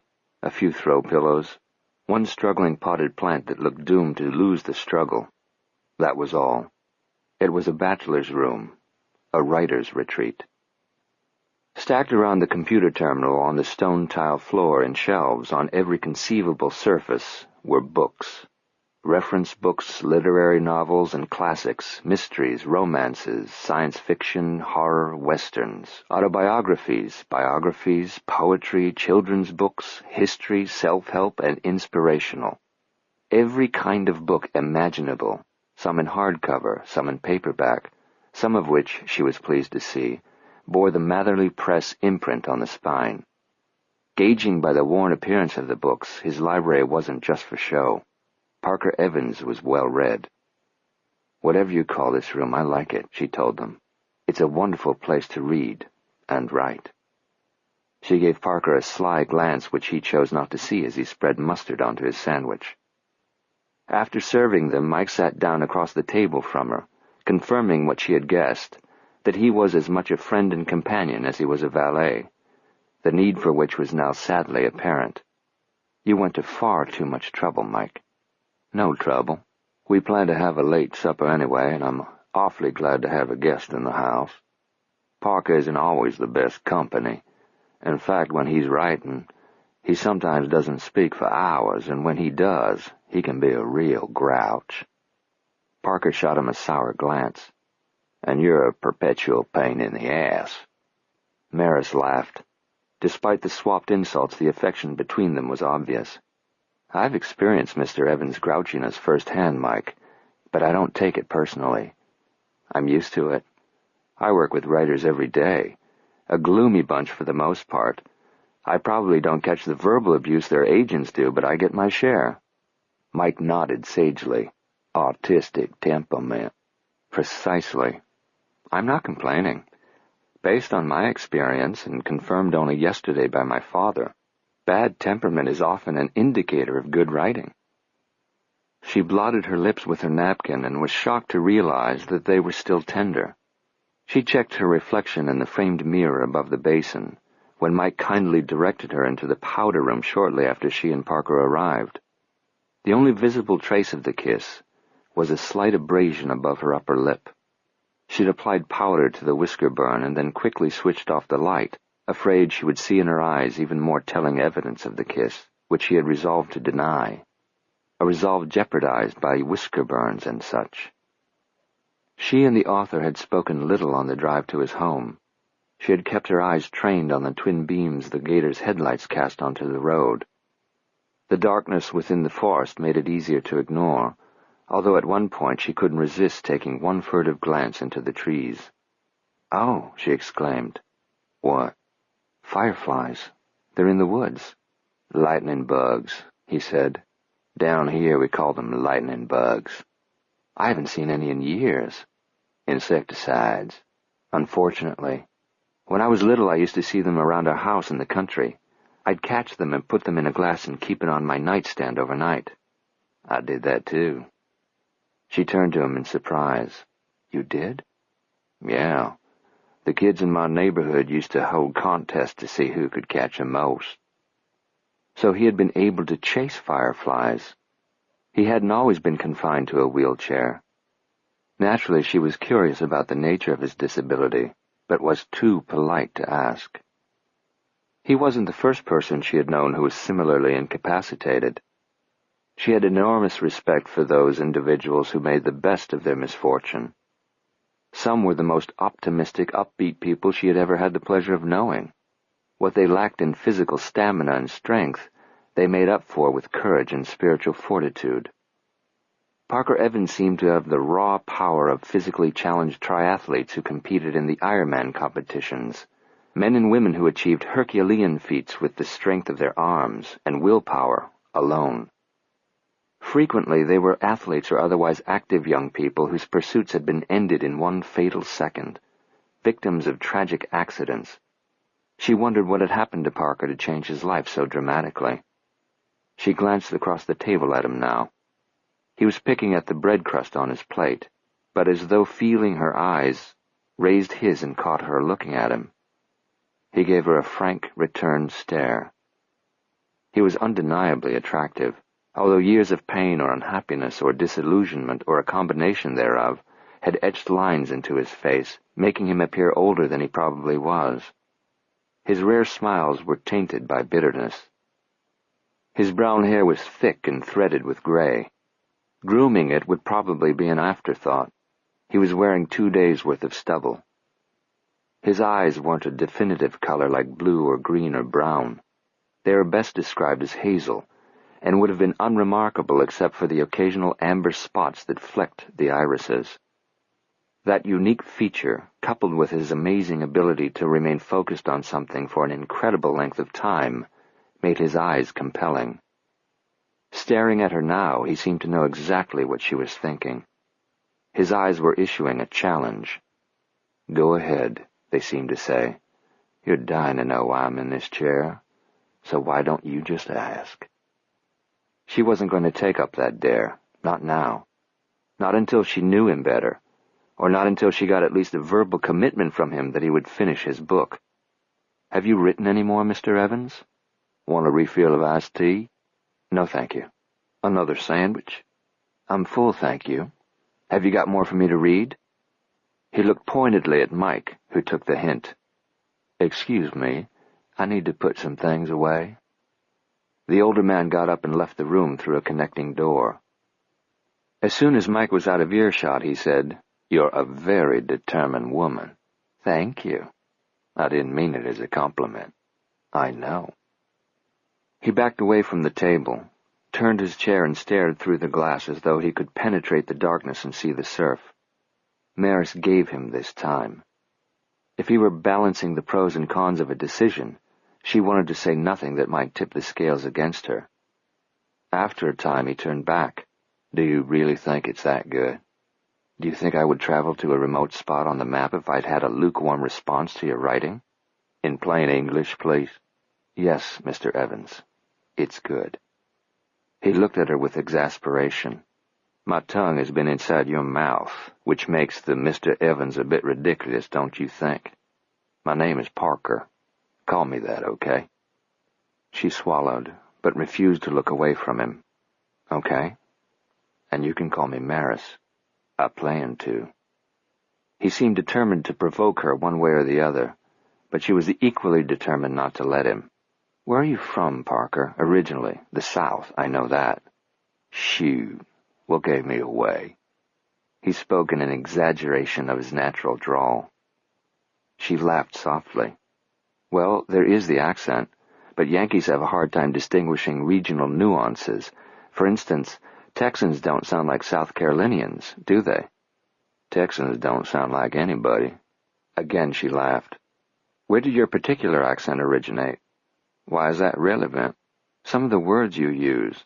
"Like?" "Like fixin' instead of preparing or cooking supper, and the word supper itself instead of dinner. Dither, gentleman caller, things like that. I guess those colloquialisms crop up now and then in my speech. I try and keep them out of my writing. Don't. They season it. A little seasoning goes a long way." She acknowledged his point with a nod. "I see you've thought about it. You're conscientious about using idioms in your prose." Propping her arms on the table, she leaned forward. "You put a lot of thought and hard work into your writing, Parker. Why are you reluctant to have it read?" He had the answer ready. "Fear of failure." "Understood. Creative people are cursed with self-doubt. It's the nature of the beast." She gestured toward his bookcase. "But aren't we glad that most don't submit to it?" "Many do, though, don't they?" he argued. They couldn't stand the ridicule of critics or the fickle whims of the buying public or the pressure of living up to expectations or the darkest goddamn doubt of all, which is that they had no talent to begin with, and that exposure of that reality is just around the corner. How many writers can you name who drank themselves to death, or made it quick and blew their brains out? She thought the question over, then said, "Tell me, Parker, does that require more courage or less than becoming a recluse on an out-of-the-way island?" The shot struck home. For several long moments he seemed to wage a battle with himself. Then he whipped his chair up and rolled it to the work table. He booted up the computer, saying to her over his shoulder, "This means nothing, understand?" She nodded agreement, although she was certain that they were both lying. Whatever this was, it meant something. "I've written the first chapter." "In addition to the prologue, you mean?" "Correct. If you want to read it, I'll let you, with the understanding that I'm under no obligation to you. Whether you like the material or not, I'm making you no promises." Maris moved beside his chair, and together they watched the pages as they rolled out of the printer. "Does the first chapter start where the prologue left off?" "No. The scene in the prologue comes toward the end of the story. So you go back and bring the reader forward." "Right. How far back?" 3 years. Chapter 1 takes place when Rourke and Todd are college roommates." "Rourke and Todd," she repeated, trying out the character names and deciding she liked them. "Which is which?" "What do you mean?" "Which one do we see in Hatch Walker's office in the prologue? Who crashes the boat, and who's gone overboard?" This time his grin was free of bitterness. "You're not going to tell me, are you?" she asked. "If I did, what would be the point of your reading the rest of the book?" "The rest? So you are planning to finish it?" His grin slipped a fraction. "Let's see what you think first." "I can't wait." "Don't get too excited, Maris. It's only 1 chapter." He removed the pages from the tray on the printer, then tapped the edges on the table to even them up before passing them to her. She grasped them, but he continued to hold them. She looked at him expectantly. "When I kissed you, it didn't have a damn thing to do with trying to scare you off." Before she could respond, he released the pages and shouted for Mike. "Bring her a phone so she can call for a boat," he told the older man when he appeared in the doorway. "It'll take about as long for it to get to the island as it takes for you to get her back to the landing. Should time out just right." "But it's after 11 o'clock, Mike exclaimed. "You can't send her back at this time of night?" Maris, flustered, said a little too quickly and loudly, "It's fine, Mike. I'll be fine." "I won't hear of it." Ignoring Parker's warning look, Mike declared, "You'll stay here tonight, in the guest house." Chapter 9. To avoid the parties being seen together in a public restaurant, the luncheon meeting was held in a private dining room on the 31st floor of Worldview Center. The paneled room was discreetly and expensively furnished. The hand-woven carpet was thick and sound-absorbing. The floral arrangements were elaborate and still dewy. The lighting was indirect and subdued. To add to the dignified ambiance, heavy draperies had been drawn across the expansive windows which ordinarily would have provided a magnificent view of the midtown skyline. The host, seated at the head of the dining table, asked politely, "More coffee, Nadia? Mr. Reed?" Nadia Schuller indicated to the white-gloved waiter that she would like her cup refilled. Noah declined. They had dined on vichyssoise, lobster salad and marinated asparagus. Strawberries Romanoff and selected chocolates had been served for dessert. Noah thanked their host for the sumptuous meal. "It was excellent. I'm glad you enjoyed it." Morris Bloom thanked and then dismissed the servers. As Nadia idly stirred cream into her coffee, Noah exchanged a look with her that said social hour was over and business was about to commence. In addition to Morris Bloom, 5 other representatives from Worldview were seated around the table. 6 months earlier, Nadia had arranged an introductory meeting between Bloom and Noah. Bloom hadn't been coy at that initial meeting. Rather, he had stated plainly that he wished to acquire Matherly Press for Worldview. Immediately upon adjournment of that meeting, his corporate lawyers had begun working feverishly on an acquisition proposal. After months of researching and analyzing, drafting flow charts, drawing market share graphs, and making projections, the final rendition had been delivered to Noah in an enormous 3-ring binder. This meeting was for the purpose of hearing his response to it. "You've had a month to study our syllabus, Mr. Reed," Bloom said. "I'm eager to hear your impressions." Morris Bloom was whipcord thin and strikingly pale, a feature emphasized by his prematurely bald head. A rim of sparse hair continued to grow from his scalp, but he shaved it every morning, which left a gray shadow beneath his shiny, somewhat knobby dome.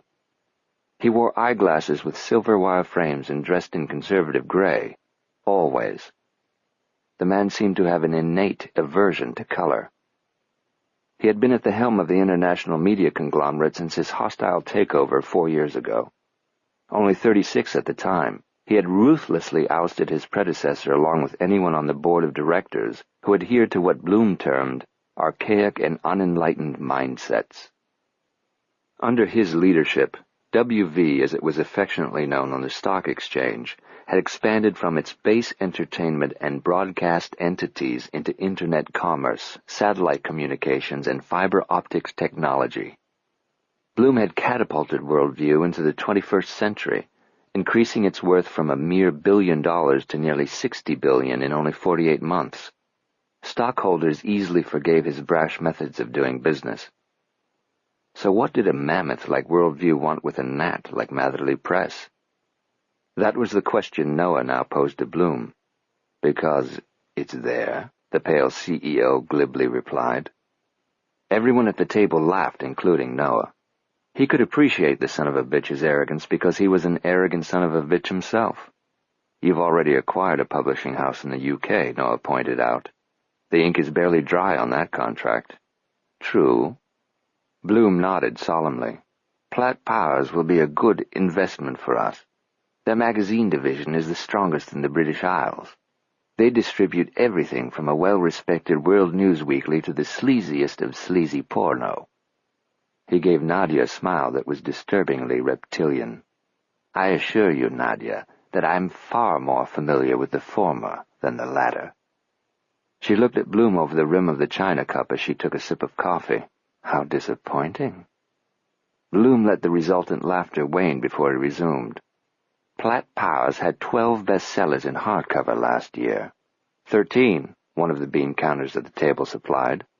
More than that in paperback," Bloom continued. "As part of Worldview, it will dominate the bestseller list this year.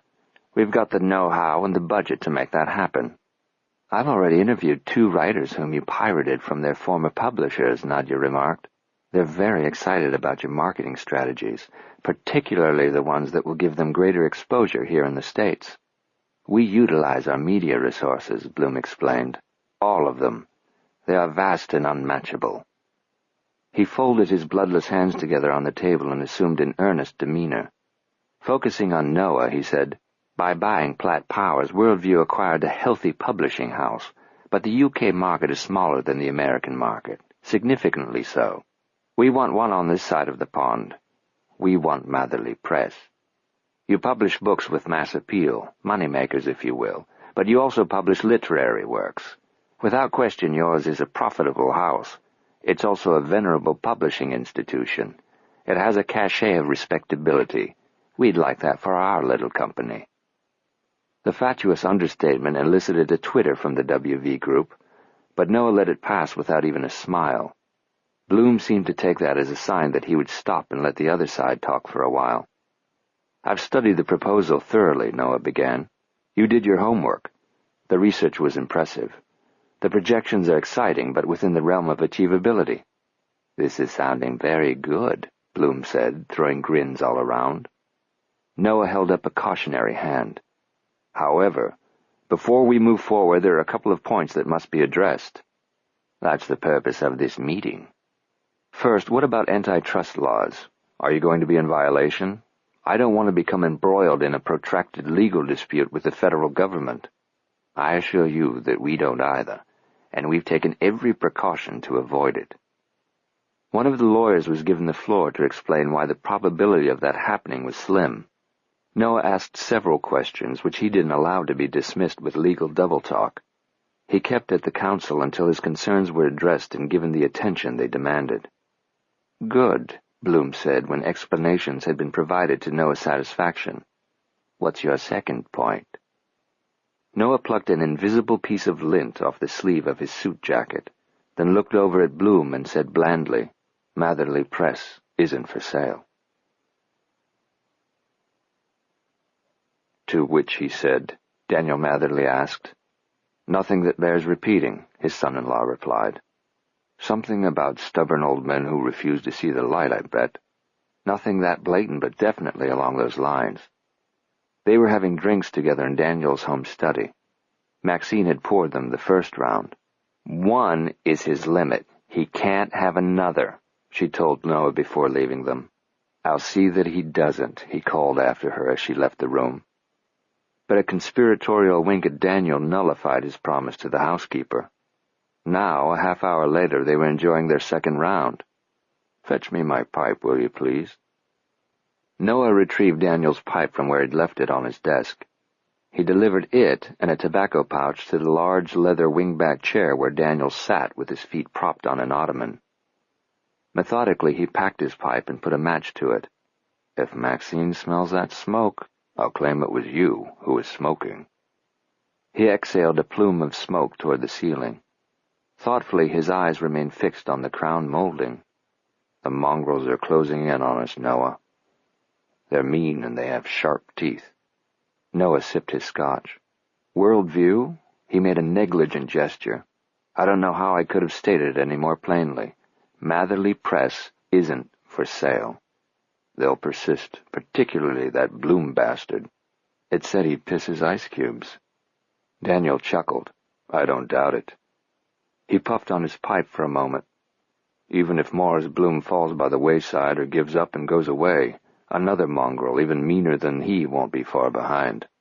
Let them come. We can stave them off." Daniel smiled at his son-in-law's confidence. Everyone in the industry had become acquainted with Noah Reid a decade ago following the publication of The Vanquished. The novel, set during Reconstruction, had taken the nation by storm. There wasn't a publisher in New York who hadn't wished he'd been lucky enough to nab it, Daniel Matherly included. But to everyone's surprise and his new fans' dismay, Noah's ambitions lay not in writing, but in publishing. He had followed every step of the publishing process on The Vanquished and had derived more enjoyment out of that than he had from writing the novel. He was an engaging young man with superior intelligence and razor-sharp instincts. Some of his ideas on how best to market his book had been implemented by his publisher, and they had worked. The house reasoned that Noah would be equally successful publishing other books and had hired him. The junior editor had quickly proved his mettle. During his first year, he acquired an obscure manuscript from an unknown author who became a bestseller with that first novel and remained one to this day. Noah had been a quick study editorially, but the business side of the industry was where he truly distinguished himself. His inventive marketing strategies were so successful that they were blatantly copied by other publishers. He was a fearless negotiator, whom literary agents admired but dreaded facing across the bargaining table. He was a born leader. Once, on the eve of a labor strike, he had traveled to a printing company in Pennsylvania to personally appeal to the disgruntled workers. Acting as a mediator between them and plant management, he helped settle the dispute, quelled the strike, and prevented an industry crisis. Noah Reid was bright, ambitious, even shrewd. Daniel had been rightly accused of being shrewd himself, so he didn't regard it a derogatory term. So when, to Daniel's surprise, Noah had come to him 3 years ago, covertly expressing his unhappiness with the limits placed upon him by his present employer and boldly stating his desire to make a move, Daniel had listened with interest. Noah's ideas were innovative, but didn't conflict with the ideals on which his ancestors had founded Matherly Press. Indeed, Noah shared them. Additionally, Noah had appealed to Daniel's vanity, though he would never admit to it. The younger man had reminded him of himself when he had been that age. Aggressive, determined, confident to the point of conceit, which Daniel also regarded more a virtue than a vice. Daniel told Noah he would need a few days to think it over. He was reluctant to bring in someone who wasn't family and install him in a position of authority. On the other hand, the business had expanded to the point where he and Maris needed another pair of hands at the helm. For her part, she was positively giddy over the possibility of working daily with the author of her favorite book. Though she'd met Noah only once at a literary function, she held him in high esteem and had harbored a secret romantic crush on him for years. With her urging, Daniel created the job of Vice President of Business Affairs for Noah.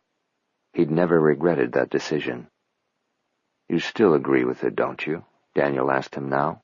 "With what?" "The company philosophy." He gave his father-in-law a retiring look. "From the beginning of our association, I've known how you felt about mergers, Daniel. Unquestionably, there would be benefits. We would have more funds at our disposal, more venues for marketing and promotion. But we'd no longer be autonomous." "Which was the point I was about to make," Noah said. "Autonomy was the basis on which Matherly Press was founded. I knew the family mantra even before I married into it." When Maris began seeing Noah outside the office, Daniel had nursed some reservations. He had been concerned on several levels. First, their 10-year age difference bothered him, but not overly so. Secondly, Noah's business acumen wasn't the only thing on which he'd built a solid reputation. It was rumored that he was a notorious womanizer. With so many rumors circulating for that many years, Daniel had to believe there was some basis for them. His greatest concern, however, was Noah's personal agenda. By marrying the last eligible Matherly, his career would receive a distinct boost. Of course, when it came right down to it, it wasn't Daniel's decision to make. It was his daughter's, and Maris wanted Noah for her husband. Because of her mother's untimely death, she had always been mature beyond her years. Necessity had forced her to grow up quickly. She had begun forming her own opinions and making her own decisions at an early age. He had reared her to think for herself and to trust her instincts. It would have been wrong of him to second-guess her choice of a life partner. To his credit, Noah had, without Maris's knowledge, approached his future father-in-law and told him that if he entertained any doubts regarding the marriage, it would never take place. He loved Maris to distraction, he had said, but he would walk away, forsake his position at Matherly Press, and disappear from her life, unless Daniel could give his wholehearted approval of the union. Daniel had given the couple his blessing, but where Maris's happiness was concerned, he remained a vigilant watchdog. Yesterday, she had been a bit downcast, although the surprise party was a logical explanation for Noah's recent inattention. Maris didn't talk about it, but Daniel also sensed that she was ready for children and was slightly disappointed that she hadn't become pregnant. It was too early to worry unnecessarily about that. Maris was still young. Noah had expressed a desire for children on numerous occasions. There was plenty of time for them to have a family. Selfishly, Daniel wished for grandchildren soon. He would enjoy bouncing the next generation on his knee before he checked out. Thinking of his daughter now, he asked, "Have you heard from Maris?" "Not since she left this morning." Noah checked his wristwatch. "She should be there by now. It was a long way to travel, and I'm afraid it will turn out to be a bust." "Hopefully not. She seems very excited about this writer. Speaking of, she told me about her present." "Present?" "Last night." "Oh." Noah smiled with chagrin. "She's awfully easy to please, isn't she?" "Your writer's cell is no small thing to her, Noah. She called from the airport this morning just prior to boarding her flight. If you'd given her a diamond ring, she couldn't have been happier. She's always wanted you to resume writing." Noah frowned. "I hope she doesn't expect too much from me. I'll probably disappoint her. Your effort alone will make her happy." "I'd like to get in a few hours of effort tonight." Noah set his empty tumbler on the end table and stood up. "Stay and have dinner with me. We'll play chess afterwards." "Tempting, Daniel, but I should use this time that Maris is away to crank out a few pages. There's only one way to write, and that's to write," he said with a smile. "Can I refresh your drink before I go?" Thanks, no. Maxine will be measuring the amount left in the decanter as it is. Then I for sure want to clear out before the fireworks start. Noah pulled on his suit jacket and retrieved his briefcase. Anything else I can do for you? As a matter of fact, there is, Daniel said. The next time someone approaches you with an offer to buy my publishing house, tell them to fuck off. Noah laughed. Shall I quote you? Absolutely. In fact, I would prefer it. 2 vodka martinis hadn't dulled the edges of Nadia's nerves. They seemed to be on red alert and had been since he recounted for her his conversation with Daniel. For half an hour she'd been pacing the hardwood floor of her Chelsea apartment, which was used strictly for romantic trysts. The apartment she owned in Trump Tower was her official address. Not even her accountant knew about this apartment. No matter how blasé he seems, I don't trust the old codger, she said. How do you know he can't see through your act? Because he isn't looking. Noah's voice conveyed his impatience. I don't mean to question your perception, Noah. Don't you? No.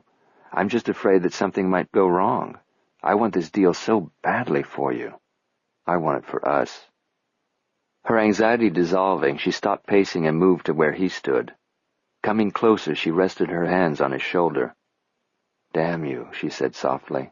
By saying that, you've completely disarmed me. Their kiss was passionate and deep. She unbuttoned his shirt and slipped her hand inside. When they pulled apart, she continued to tweak his chest hairs. It's just that Daniel Matherly has been overseeing that publishing house for how long? He's 78. His father died when he was 29. Daniel's been in control since then. So almost 50 years? I can subtract, Nadia. All I'm saying is this. He hasn't made himself into a living legend by being a dimwit. He didn't become successful by misreading people. He's smart. He's savvy. He's not as sharp as he used to be. Maybe. Or maybe he just wants you to think so. Noah disliked being second-guessed and resented even a hint of criticism. Pushing her away, he moved into the kitchen where he refilled his highball glass with ice cubes and splashed scotch over them. I think I know my father-in-law at least as well as you do, Nadia. I'm sure. If you were sure of me, you wouldn't be nagging me about this. He treated his drink like a shot, then set his glass on the countertop and took a moment to contain his temper before turning back to her. Your job is to keep Bloom and company pacified and reassured. I'm having dinner with Morris tomorrow night. The Rainbow Room. Good. Be a knockout. Eat, drink, and dance, blow in his ear, keep him happy. Let me handle the Matherleys. I've been handling them quite well for 3 years. I know how they think. I know how they react to given situations. This must be carried out with extreme delicacy. It can't be rushed or the whole thing could blow up in our faces. His timetable had been in place for years. Now that the finish line was in sight, he wasn't going to sacrifice all his careful planning and strategizing to recklessness. By doing it his way, on his schedule, everything had gone according to plan. The first step had been accomplished when Daniel Matherly hired him. By towing the company line, he had earned the old man's trust. A major hurdle had been cleared when he married Maris, further solidifying his position. Then, when the time was right, he had subtly, through Nadia, telegraphed to Bloom his interest in a merger. Bloom was still working under the misconception that the idea had originally been his. Not at all. Worldview had been in Noah's game plan from the start. Up to this point, everything had been done Noah Reed's way, the only way that Noah Reed would have it. He wasn't going to screw himself now by rushing toward a quick finish. I don't know why you're being testy with me, Nadia said. Morris issued the deadline today, not I. That had been the one crimp in Noah's plan that he hadn't seen coming, and the reason for his querulousness tonight. Throughout his cocktail hour with Daniel, he'd been only half listening to the old man's rambling speech. Instead, he'd been remembering Bloom, with his lizard-like smile, imposing on him a 2-week deadline to either fish or cut bait. Bloom had cited that Noah had been extended ample time in which to review the proposal, that either he was interested enough to move forward and make this deal happen, Or he wasn't. Noah had reminded him that his father-in-law wasn't a minor stumbling block, but a major obstacle. Daniel has stated unequivocally that his company is not for sale. Then you must take bold steps to see that he changes his mind, mustn't you? Bloom concluded the meeting by reminding Noah that there were other publishing companies, almost as prestigious as Matherly Press, that would leap at the chance of becoming part of Worldview. The hell of it was, Noah knew that Bloom's threat was viable. Many smaller publishing houses were hanging on by a thread. They couldn't compete with the distribution capabilities and robust publicity budgets of media giants. They would welcome the financial relief and stability that Worldview would bring to them. Unlike Daniel, their primary concern was survival by any means possible, and to hell with sentiment. There wasn't a sentimental bone in Noah's body, but he was well acquainted with Daniel's fanatical adherence to tradition and his family's history. The old man wasn't going to let it go easily. It was an intricate complication that seemed beyond Bloom's understanding. I'm well aware of Bloom's deadline, Noah told Nadia now. I'll see that it's met. What about Maris? She's busy in Florida. Georgia. What? You told me she went to Georgia. Whatever. I'm going to chip away at Daniel while she's gone. I began tonight by pointing out the advantages of Bloom's offer. What happens when Maris gets back? She'll go the way Daniel goes. That wasn't what I was talking about. I should be so lucky. Sighing wearily, Noah closed his eyes and pinched the bridge of his nose. Jesus. He didn't need a discussion of this right now. He had enough to deal with. I know what you're talking about, Nadia. Lowering his hand and opening his eyes, he looked at her. Think about it. Does it make sense for me to ask Maris for a divorce now? No, I can't do that until I have that Worldview contract signed, sealed, and delivered. He expelled a breath of exasperation. Do you think I've enjoyed being married to her? Do you think I've liked kissing Daniel's ass all these years? That's a revolting thought, isn't it? So imagine it from my perspective. He hoped the remark might cause her to smile. It didn't. And Maris, she asked, will you miss kissing her ass? He gave a dry laugh. I won't miss my wife, but I'll regret losing a good editor. However, with the operating budget Bloom has promised me, I'll be able to hire 3 of her, 5 of her, and even if none prove to be as good as she, I'll have my $10 million to console me. She held his gaze for a moment, her expression turning sulky. You really don't mind my blowing in Morris Bloom's ear? Figure of speech. So what you said earlier? About your wanting this deal for us. Did you mean it?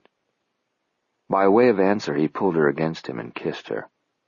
She finished unbuttoning his shirt, then spread it open and put tongue to nipple, flicking it lightly. You did? Right now, I'd swear to anything. Laughing huskily, she stroked him through his trousers. I don't like sharing you with Maris. I'm impatient to have this all to myself. I'm rather impatient myself. He unzipped his trousers and pushed down his shorts. Nadia dropped to her knees and nuzzled him. She traced the length of his erection with her tongue before taking him into her mouth. Noah grunted with satisfaction. You stick to doing what you do best, Nadia, and leave the problem of the Matherleys to me. Chapter 10. Parker was at his computer. He'd been up for hours. His mind was skipping like a stone over water. Mike delivered the 3rd cup of coffee to him. Your guest just left the cottage. She's dawdling along the way, taking in the seascape, but she'll soon be making an entrance. He had asked Mike to be on the lookout for her and acknowledged the report with a nod.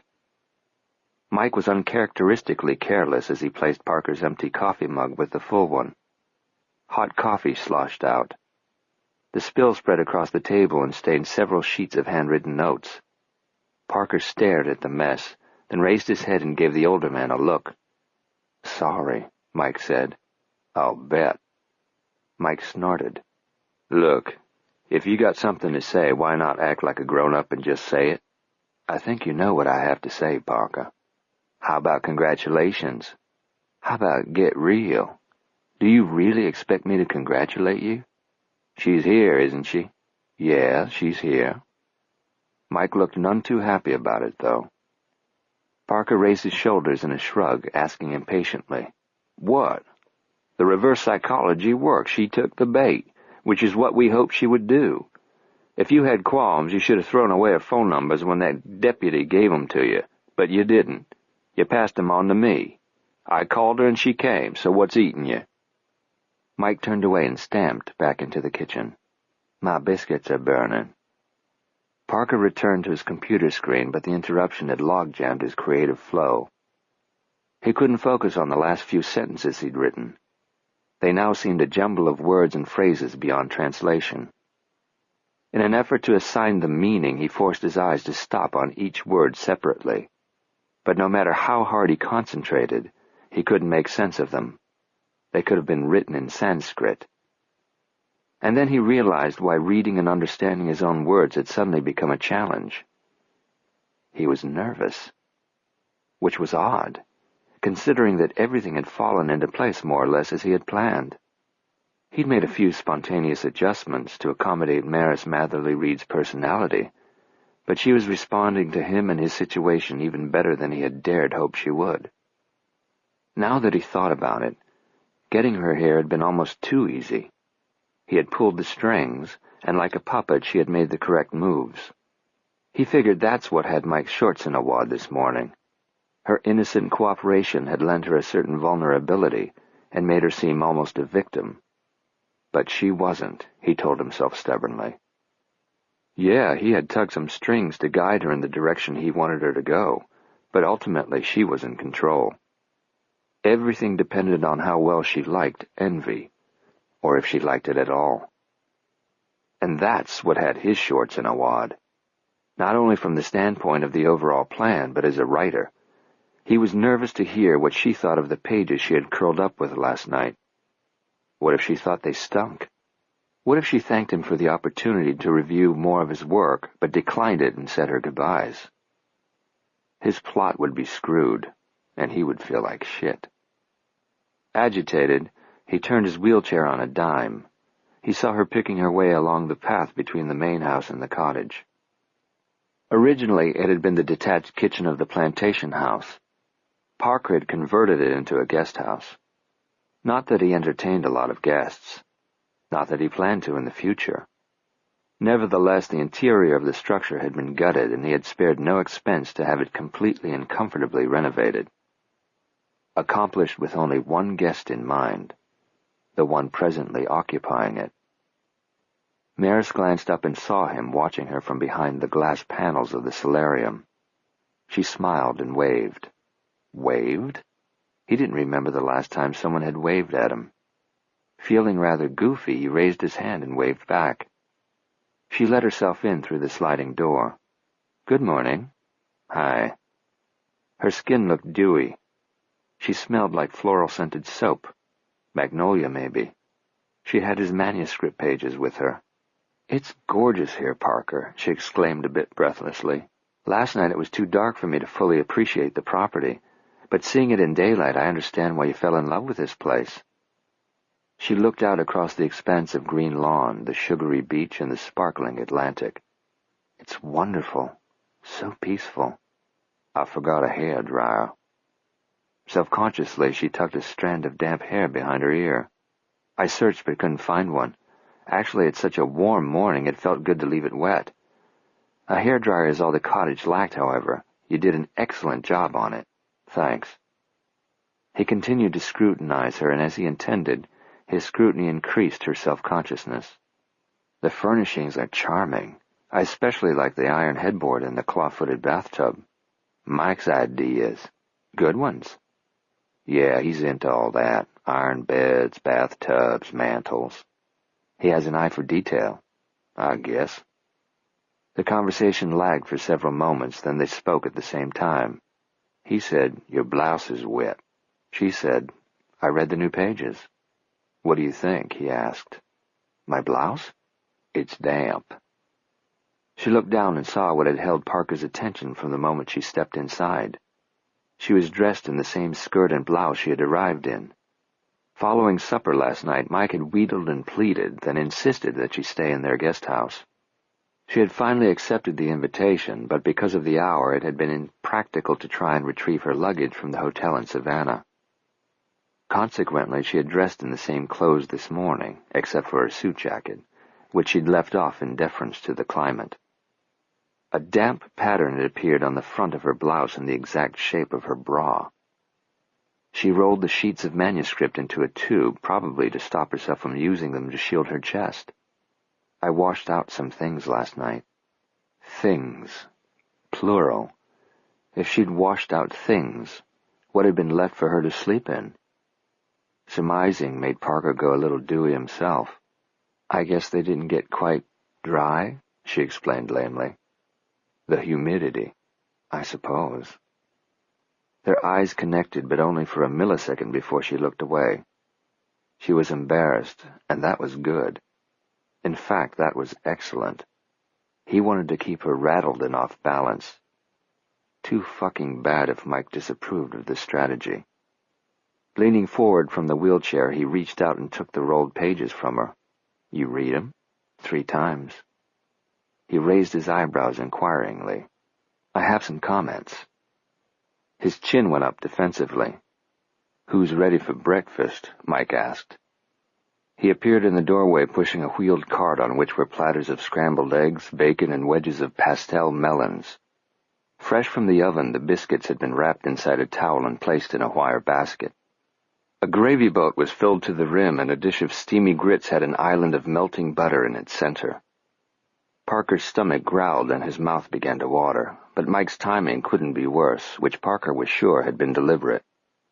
Mike avoided making eye contact with him until Parker said, I'm on to you, old man. What? Mike asked innocently. Parker shot him a wry look which Mike ignored and instead motioned Maris toward a small table on which he sometimes took his meals when he was writing. Good Lord! She watched in dismay as Mike filled her plate. A bagel and coffee usually do it for me. Scoffing, Mike reminded her that breakfast was the most important meal of the day. Do you like grits? I'm not sure. What exactly is a grit? Parker laughed along with Mike as she took her first tentative bite, which she gamely swallowed.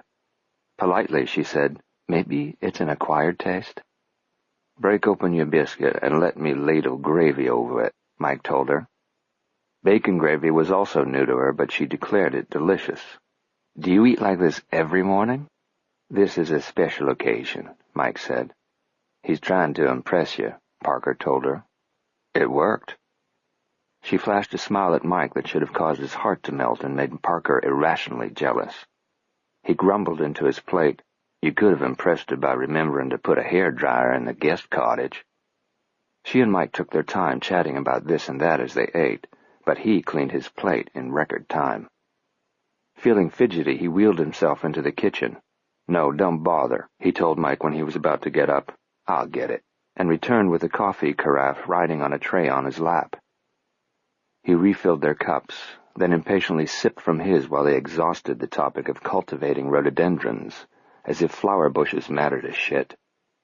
He lasted through a discussion on the merits of cats over Sunset Boulevard, and a heated debate over whether women should be allowed to play in the NBA before he rudely interrupted. Can we talk about my book now? What's your rush? Mike asked. We're not running a bed and breakfast here. I wish we were.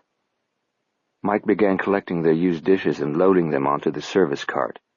At least I'd have someone pleasant to talk to now and then. I'm pleasant as a skin rash. Laughing, Parker balled up his napkin and tossed it onto the cart as though shooting a free throw. Hurry up with those dishes and get back in here. You've been a good and gracious host, but I know you're itching to hear what Maris has to say about envy. Mike went out muttering under his breath. Bet I came out none too well on that monologue, Parker said when Mike was out of earshot. Are you two related? Not by blood. He loves you. Parker looked at her sharply. When he saw that she wasn't being caustic, he bit back a snide retort. He pondered her simple statement, then said slowly, Yes, I suppose he does. You never considered it? Not in words. Has he always taken care of you? Not always. I meant since your accident. Accident? She gestured toward his wheelchair. I assumed. What made you assume it was an accident? Wasn't it? Mike reappeared, but sensing that he'd walked in on a serious conversation, hesitated on the threshold. Parker waved him forward, this time grateful for the man's timing. Again, he figured it was intentional. Not much escaped Mike Strother. Parker took a deep breath, blew it out, and turning to Maris where she had sat down on the rattan sofa, said, "Okay, let's get this over with." She laughed lightly. "It's not an execution, Parker." "It's not?" "Not at all. What you've written is good, very good." She paused, glancing from him to Mike and back to him. "Why do I feel that there's a however in my near future?" She smiled, then said quietly, "You've written a terrific outline." Mike coughed softly and stared down at his shoes. "Outline? What you have is excellent." She wet her lips. "But it skims the surface. You haven't delved deeply enough." "I see. This isn't bad news, Parker. It's pretty bad." Turning his chair around, he rolled it closer to the wall of windows and watched the shallow waves break against the sand. St. Anne Island didn't have much of a surf at any time, but especially on a day like today, when the wind would barely qualify as such and there wasn't any offshore low-pressure system churning up the elements. "I'm not in the least bit discouraged by what I've read so far," Maris said. "Quite the contrary." Her voice was even quieter now than before and sounded timid in the uncomfortable silence. From the kitchen came the swishing gurgles of the dishwasher, but otherwise the house was hushed. Parker's shoulders began to shake. He covered his mouth to trap in the sound that issued up out of his chest. Maris was instantly alarmed. "Oh, Parker, please don't." Suddenly, he spun his wheelchair around and looked at Mike, who joined in his laughter. "You win, you old son of a bitch. $50 fucking. "I told you," Mike said, chuckling. "I've got great gut instincts, along with a knack for alliteration." Mike executed a neat, quick bow. Maris, who had come to her feet, divided an angry look between them. She planted her hands on her hips, which she really shouldn't have done, since the stance drew the damp cloth tighter across her chest, detailing lace beneath it. "Obviously, I'm the butt of an inside joke. Would you kindly let me in on it?"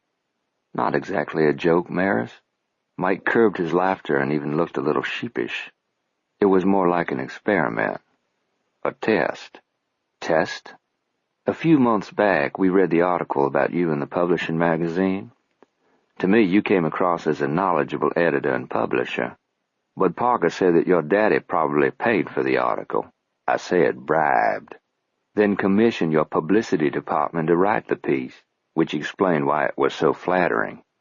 He said that you were no doubt riding on the coattails of your daddy's reputation, that you looked too young and, inexperienced. Actually, the word I used was shallow. To know good writing from bad. That your reading was probably limited to magazine articles on how to multiply your orgasms. And that you probably wouldn't know a good book from a good, fill in the blank," Parker concluded with a beatific smile. She had listened without interrupting or altering her expression. Now she came around slowly to face Parker, and he could fully appreciate all the metaphors he'd read about sparks shooting from someone's eyes. Maris's eyes were bluish-gray, like the rain clouds that rolled in from the west on summer afternoons and benevolently blocked the hot sun. They were basically benign, their turbulence only temporary, but even if short-lived, the turbulence was occasionally fierce. Her eyes had darkened to the hue of a storm cloud about to spawn a lightning bolt. "I'm sure you're pissed." He shrugged, an unrepentant gesture. "I did everything I could, said everything I could think of to say to discourage you from coming down here. But you came anyway. Last night when I—" He glanced at Mike and immediately decided not to mention kissing her. "When I tried convincing you to leave, you chose to stay." His explanation fell short of earning her forgiveness. "You are an unmitigated son of a bitch, aren't you?" "Pretty much, yeah," he said agreeably. "You tried to trap me." "Guilty."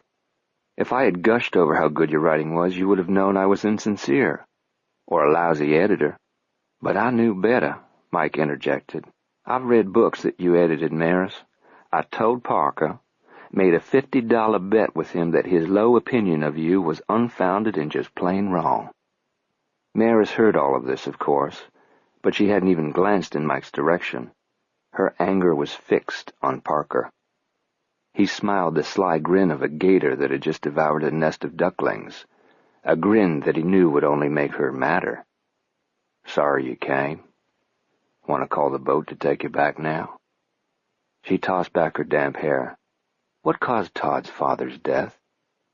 Parker's heart gave a little flutter of gladness and relief.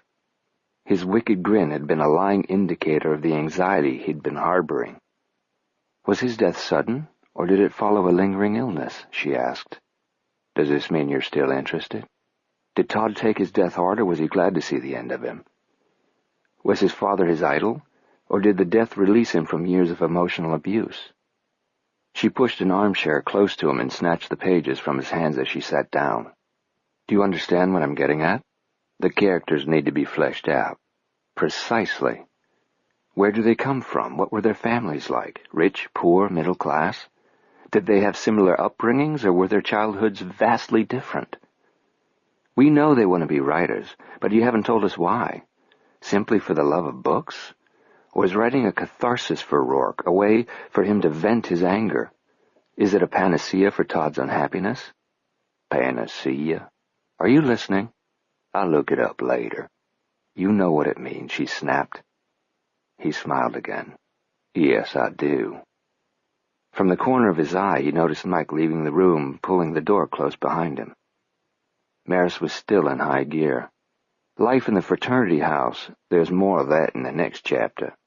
There's a next chapter? I worked on it this morning. Great. I like that part very much. It's vivid. As I read, I could smell the gym socks. She shuddered delicately. And the bit with the toothbrush? Yeah. It's almost too outrageous to be fiction. Personal experience? What else needs work? He asked. Ah, I get it. Personal questions are disallowed. If you washed out your undies last night, what did you sleep in? She sucked in a quick breath, opened her mouth to speak, then thought better of it. Her teeth clicked softly when she closed her mouth. Tilting his head, he squinted his eyes as though to bring her into sharper focus. Nothing, right? She lowered her eyes to her lap, or maybe to his lap. He was tempted to say, yeah, it works, but if you're curious, why not touch it and find out? But he didn't, because she just might summon that boat to the mainland after all. You've made your point, she said gruffly. No personal questions. Picking up the manuscript pages again, she thumbed through them, the pages, to refresh her memory on the notes she had jotted in the margins. I'd like to see you expand, well, just about all of it.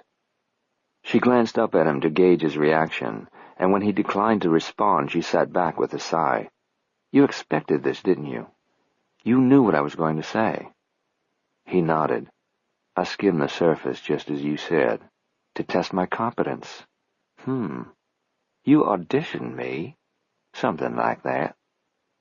Her smile was self-deprecating. She was being a good sport and letting him off more lightly than he deserved. Actually, he would prefer that she rant and rave, lambast him with foul language, haul off and let him have it right in the kisser. What he had to do would be easier to do if she were as much of a bitch as he was a bastard. They were unequally matched opponents. She was out of her league and didn't even know it. He said, You have every right to tell Mike and me to go fuck ourselves. My father would never have tolerated that kind of language from me. So you are a daddy's girl. Big time. Because he's such a good daddy. He's a gentleman and a scholar. He would like you. He laughed harshly. Not if he's a gentleman, he wouldn't. You're wrong. He would admire your audacity. He'd probably even call it balls. Parker smiled. A man after my own heart. He read your prologue and liked it. He encouraged me to pursue this project. He gestured toward the manuscript pages. So pursue it. Consulting her notes again, she resumed. Take your time, Parker. There's no page limit. Leave the trimming and editing to me. That's my job. You don't need to reveal all the background information in the first few chapters. It can be scattered throughout. But learn what the lives of these characters were like prior to the time they met. I already know.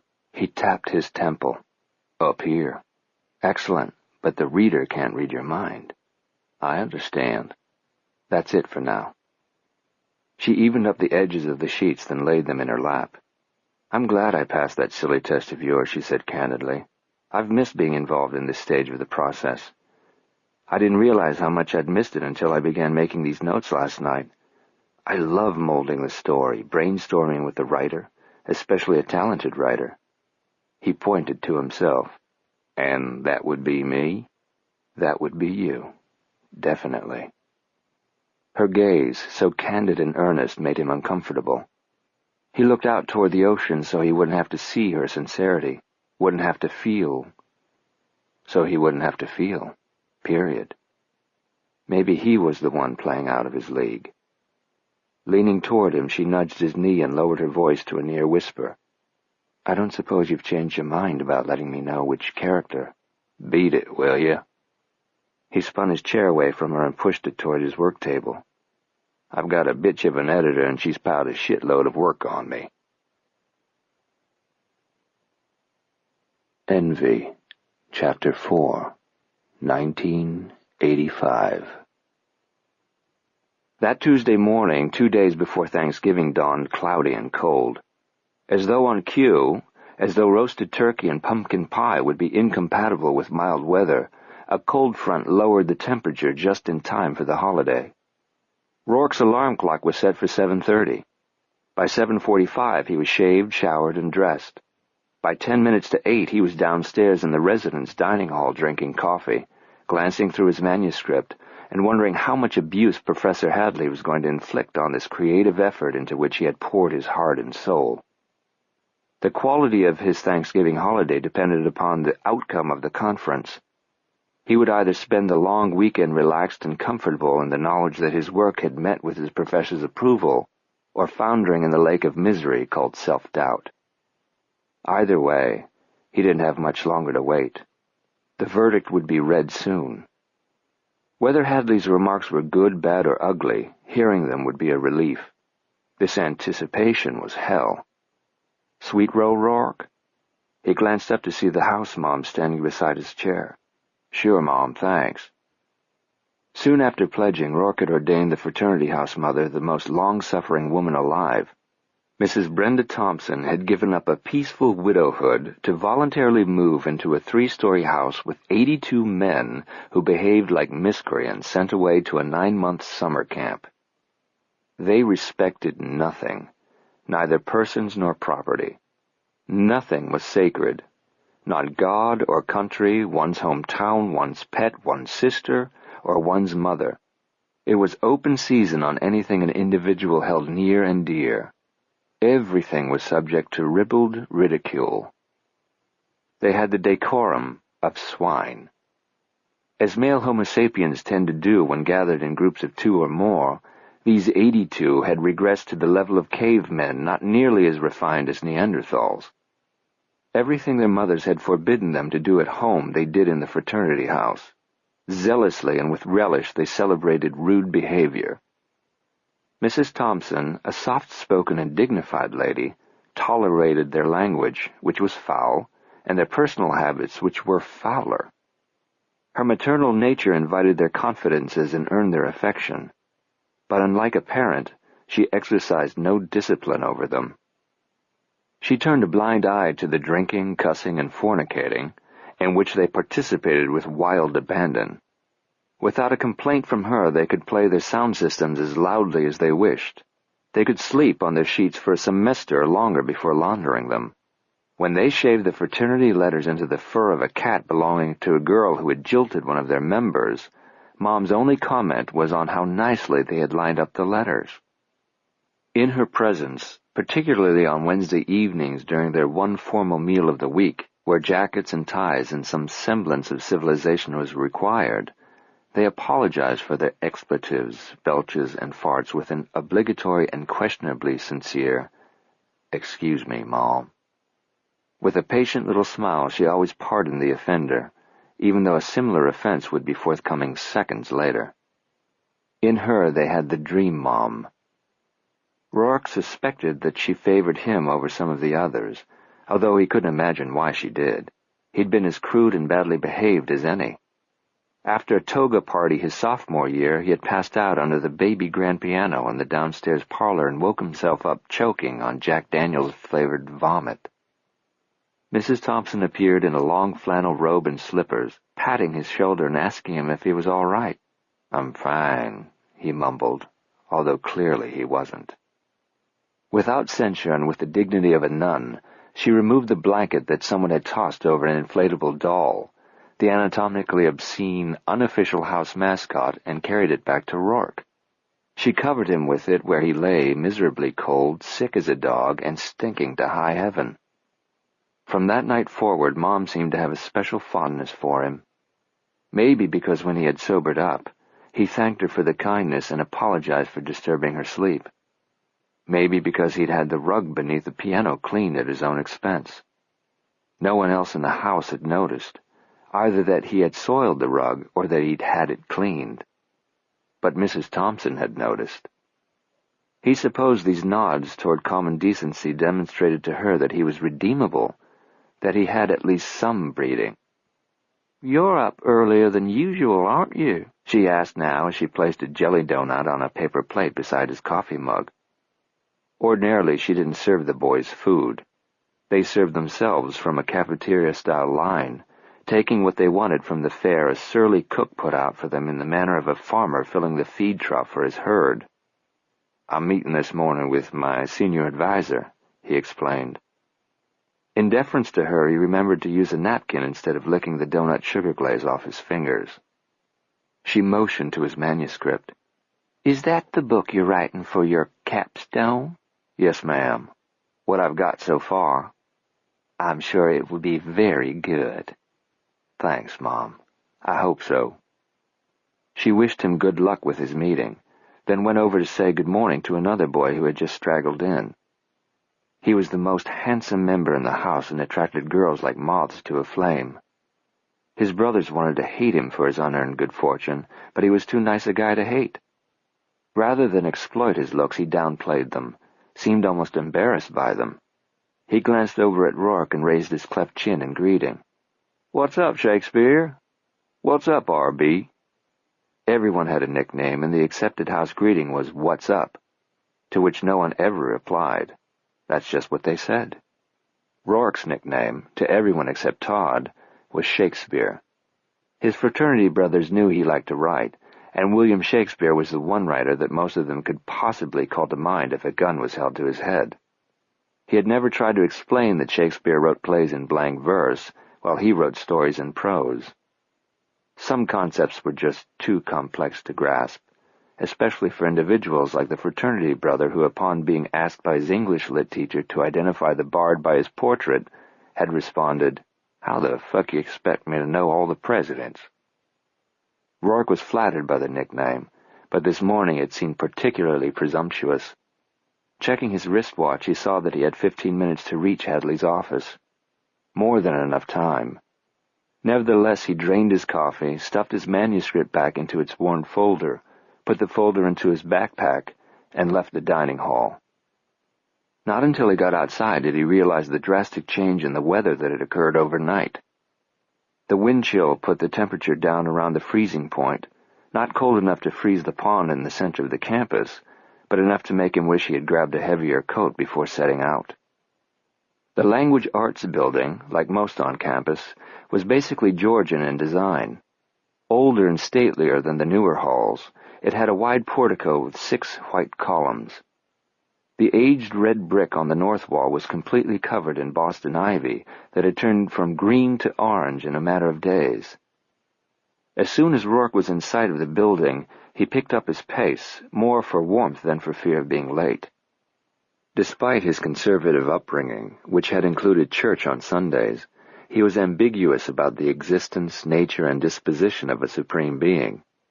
He wasn't certain that an entity with the omniscience attributed to God would give a flip about Rourke Slade's daily trials. But today wasn't the day to reject any possible advantage, so he offered up an obscure little prayer as he crossed the portico and entered the building.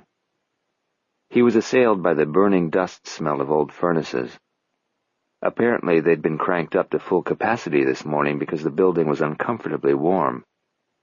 He shrugged off his backpack and jacket as he jogged up the stairs to the second floor. He was greeted by several students with whom he shared his major. One, a rail-thin hippie with pink-tinted John Lennon glasses and stringy hair, loped up to him. "Yo, Slade!" Only girls called him Rourke, except for Todd. He wasn't sure there was a male on campus who even knew his first name. "Coffee later? We're getting together a study group for finals. 10 o'clock in the Union?" "I don't know if I'll be free. I'm on my way to see Hadley." "You mean like now?" "As we speak." "Fuck, man, that sucks. Good luck." "Thanks. Later." "Later." Rourke continued down the hallway. The jelly donut hadn't been such a good idea. It felt like a bowling ball in his stomach. The coffee had left a sour taste in his mouth, and he admonished himself for not having a breath mint. When he arrived at office number 207, he paused to draw a deep breath. The door was standing slightly ajar. He wiped his damp palm on the leg of his jeans and knocked softly. "Come in." Professor Hadley was seated behind his desk. His feet, laced into a pair of brown suede hush-puppies, were propped on the open-top drawer. A stack of reading matter was in his lap, which was only one of myriad surfaces in the room that was stacked with reading matter. An inestimable number of trees had sacrificed their lives to provide the paper that filled Hadley's office. Per square inch, it was probably the largest consumer of paper globally. "Good morning, Professor. Mr. Slade." Was it his imagination, or did Hadley's greeting sound peremptory? The advisor's manner could never be described as friendly. Unlike some instructors, he didn't get chummy with his students. In fact, it was customary for him to treat them with barely concealed contempt. Even a respectable grade on a writing assignment didn't inoculate one against his scorn. His teaching style was to make a student feel like an ignoramus. Only after the student had been knocked off the pedestal of his self-esteem and the pedestal itself reduced to rubble did Hadley drive home his point and teach him something. He seemed to believe that abject humility sharpened one's ability to learn. As he stepped into the cramped office, Rourke reassured himself that the curtness was a habit with Hadley and that he shouldn't take it personally. "No, don't close the door," Hadley told him. "Oh, sorry." Rourke reached back to catch the door, which he had been about to close. "You should be." "Sir?" "Is there something wrong with your hearing, Mr. Slade?" "My hearing? No, sir." "Then you heard me correctly when I said that you should be sorry. You are now—" He glanced at something beyond Rourke's left shoulder. 56 1/2 minutes late. Rourke turned. On the wall behind him was a clock. White face, stark black numerals, a dash marking each of the 60 minutes. The shorthand was already on the 9. The minute hand was 3 dashes away from the 12. The old man's lost it, Rourke thought. Something's pickled his brain. Paper fumes, maybe. Is there such a thing? He cleared his throat. "Excuse me, sir, but I'm right on time. Our meeting was scheduled for 9. 8. "Originally, yes, but don't you remember calling and changing it to 9? "I assure you that my memory is in perfect working order, Mr. Slade. I made no such call." Hadley glared up at him from beneath dense eyebrows. "Our meeting was at 8. Chapter 12.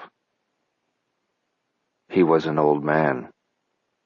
Not until recently had Daniel Matherly thought of himself as aged. He had refused to acknowledge his elderly status far past the reasonable time to do so. Unsolicited literature mailed to him by AARP was discarded unopened, and he declined to take advantage of senior citizen discounts. Lately, however, the reflection in his mirror was tough to dispute, and his joints made an even better argument that he was definitely a graduating senior. Today, as he sat behind his desk in his home study, Daniel was amused by his own thoughts. If reflecting on one's life wasn't proof of advancing age, what was? His preoccupation with his degenerating body was a firm indication that it was degenerating. Who else but the very old dwelled on such things? Young people didn't have the time. They didn't ponder death because they were too busy living, getting an education, pursuing their chosen professions, entering or exiting marriages, rearing children. They couldn't be bothered with thoughts of death. Mortality was just a word that they kept shelved to think about in the distant future. Occasionally they might glance at it and grow uneasy, but their attention was hastily diverted to matters related to living, not dying. But the distant future inexorably drew closer until the day arrived when one could no longer save the topic of his own mortality for later contemplation, when one must take it from the shelf and examine it closely. Daniel wasn't morbidly fixated on the inevitable, but he knew that the time had come for him to address it and consider all its implications. The faithful Maxine thought that he slumbered peacefully every night, but he didn't. When he told Maris that he slept like a baby, she had no reason to doubt him. As a young man, he had never required more than 4 or 5 hours of sleep per night. Those required hours had decreased in proportion to his aging. Now, if he was lucky, on any given night he would sleep for 2 or 3 hours. The others he spent lying in bed reading his beloved books, classics he had devoured as a boy, bestsellers that other houses had been lucky enough to publish and profit from, books he himself had edited and published. When he wasn't reading, he reflected on his life, his proud moments, and fairly those he wasn't proud of.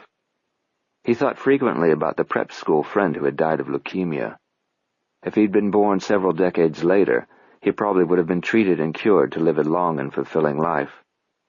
To this day, Daniel missed him and longed for the years of friendship they had been denied. He remembered the pain of losing his first love to another man. Looking back, he acknowledged that the young lady's choice had been right for both of them. But at the time, he had believed he would die of a broken heart. He never saw her after her wedding day. He heard that she and her husband had moved to California. He wondered if her life there had been happy. He wondered if she was still living. His first wife had been a lovely woman, and he'd been devastated when she died. But then he'd met Rosemary, Maris's mother, and she had been, without question, the love of his life. Beautiful, charming, gracious, artistic, intelligent, a perfect companion and ardent lover. She had been supportive of a husband who put in long hours at the office and was too often distracted by the pressures of managing a business. He had appreciated her patience and devotion to him in their marriage, but was certain he had failed to let her know the extent of his appreciation. In hindsight, he regretted all the times his responsibilities at Matherly Press had kept him from Rosemary. He wished he had those days back. His choices would be different. He would rearrange his priorities, appropriate more time and energy to his family. Or, in all honesty, he would probably make the same bad choices, commit the same mistakes all over again. Thankfully, his regrets were few and minor, although there were a couple of major ones. Once he had fired an editor out of pique over a silly difference of opinion. Slyly, he had leaked the secret that the man was a homosexual, this at a time when it wasn't accepted or even tolerated. He hinted that the man's personal life had begun affecting his work, which was an outright lie. He was an excellent editor, and his work ethic was impeccable. Despite his qualifications, no one would hire him because of Daniel's rumor. He became a pariah in the industry he loved and ultimately moved away from the city. Daniel's spite had ruined the man's promising career and had cost publishing a talented contributor. He would carry the guilt over that to his grave. Several years following Rosemary's death, he had engaged in an affair he wasn't proud of. It had been difficult for a middle-aged bachelor to conduct a romance while living with a teenage daughter. It required finesse and a constant juggling of schedules. The woman had been jealous of his relationship with Maris. She became demanding, continually forcing him to choose between her and Maris. Daniel finally let his head overrule his desire. He realized that he could never love anyone who didn't love and accept his daughter wholly, completely, and without reservation. He ended the affair. Through decades, he had managed to maintain his reputation as an excellent publisher. He seemed to have been blessed with the sixth sense for which manuscripts to grab and which to decline. During his tenure, he had increased the company's worth 100-fold. He had earned more money than he could possibly spend, more than Maris could spend in her lifetime, and probably more than her children could spend. Money was a nice byproduct of his success, but it wasn't what motivated him. His drive came from wanting to preserve what his ancestors had worked so painstakingly to create. Before he turned 30, he had inherited the stewardship of the family business. It had fallen to him to protect and improve it for the next generation, which was Maris, his crowning achievement. She was 1,000 times more precious to him than Matherly Press, and he was more dedicated to protecting her than he was to protecting his publishing house from the wolves that got bigger and hungrier each year. He couldn't shelter her completely, of course. No parent could spare his child life's knocks, and even if he could, it would be unfair. Maris had to live her own life, and integral to living were mishaps and mistakes. He only hoped that her disappointments wouldn't be too severe, that her triumphs and joys would outnumber them, and that when she reached his age, if she was fortunate to live that long, she would look back on her life with at least the same degree of satisfaction as he had been graced to do. He wasn't afraid of death. To no one's knowledge, save Maxine's, he'd had several recent discussions with a priest. Rosemary had been a devout and practicing Catholic. He'd never converted, but he had absorbed some of her faith through osmosis. He firmly believed that they would enjoy the afterlife together. He didn't fear dying. He did fear dying a fool.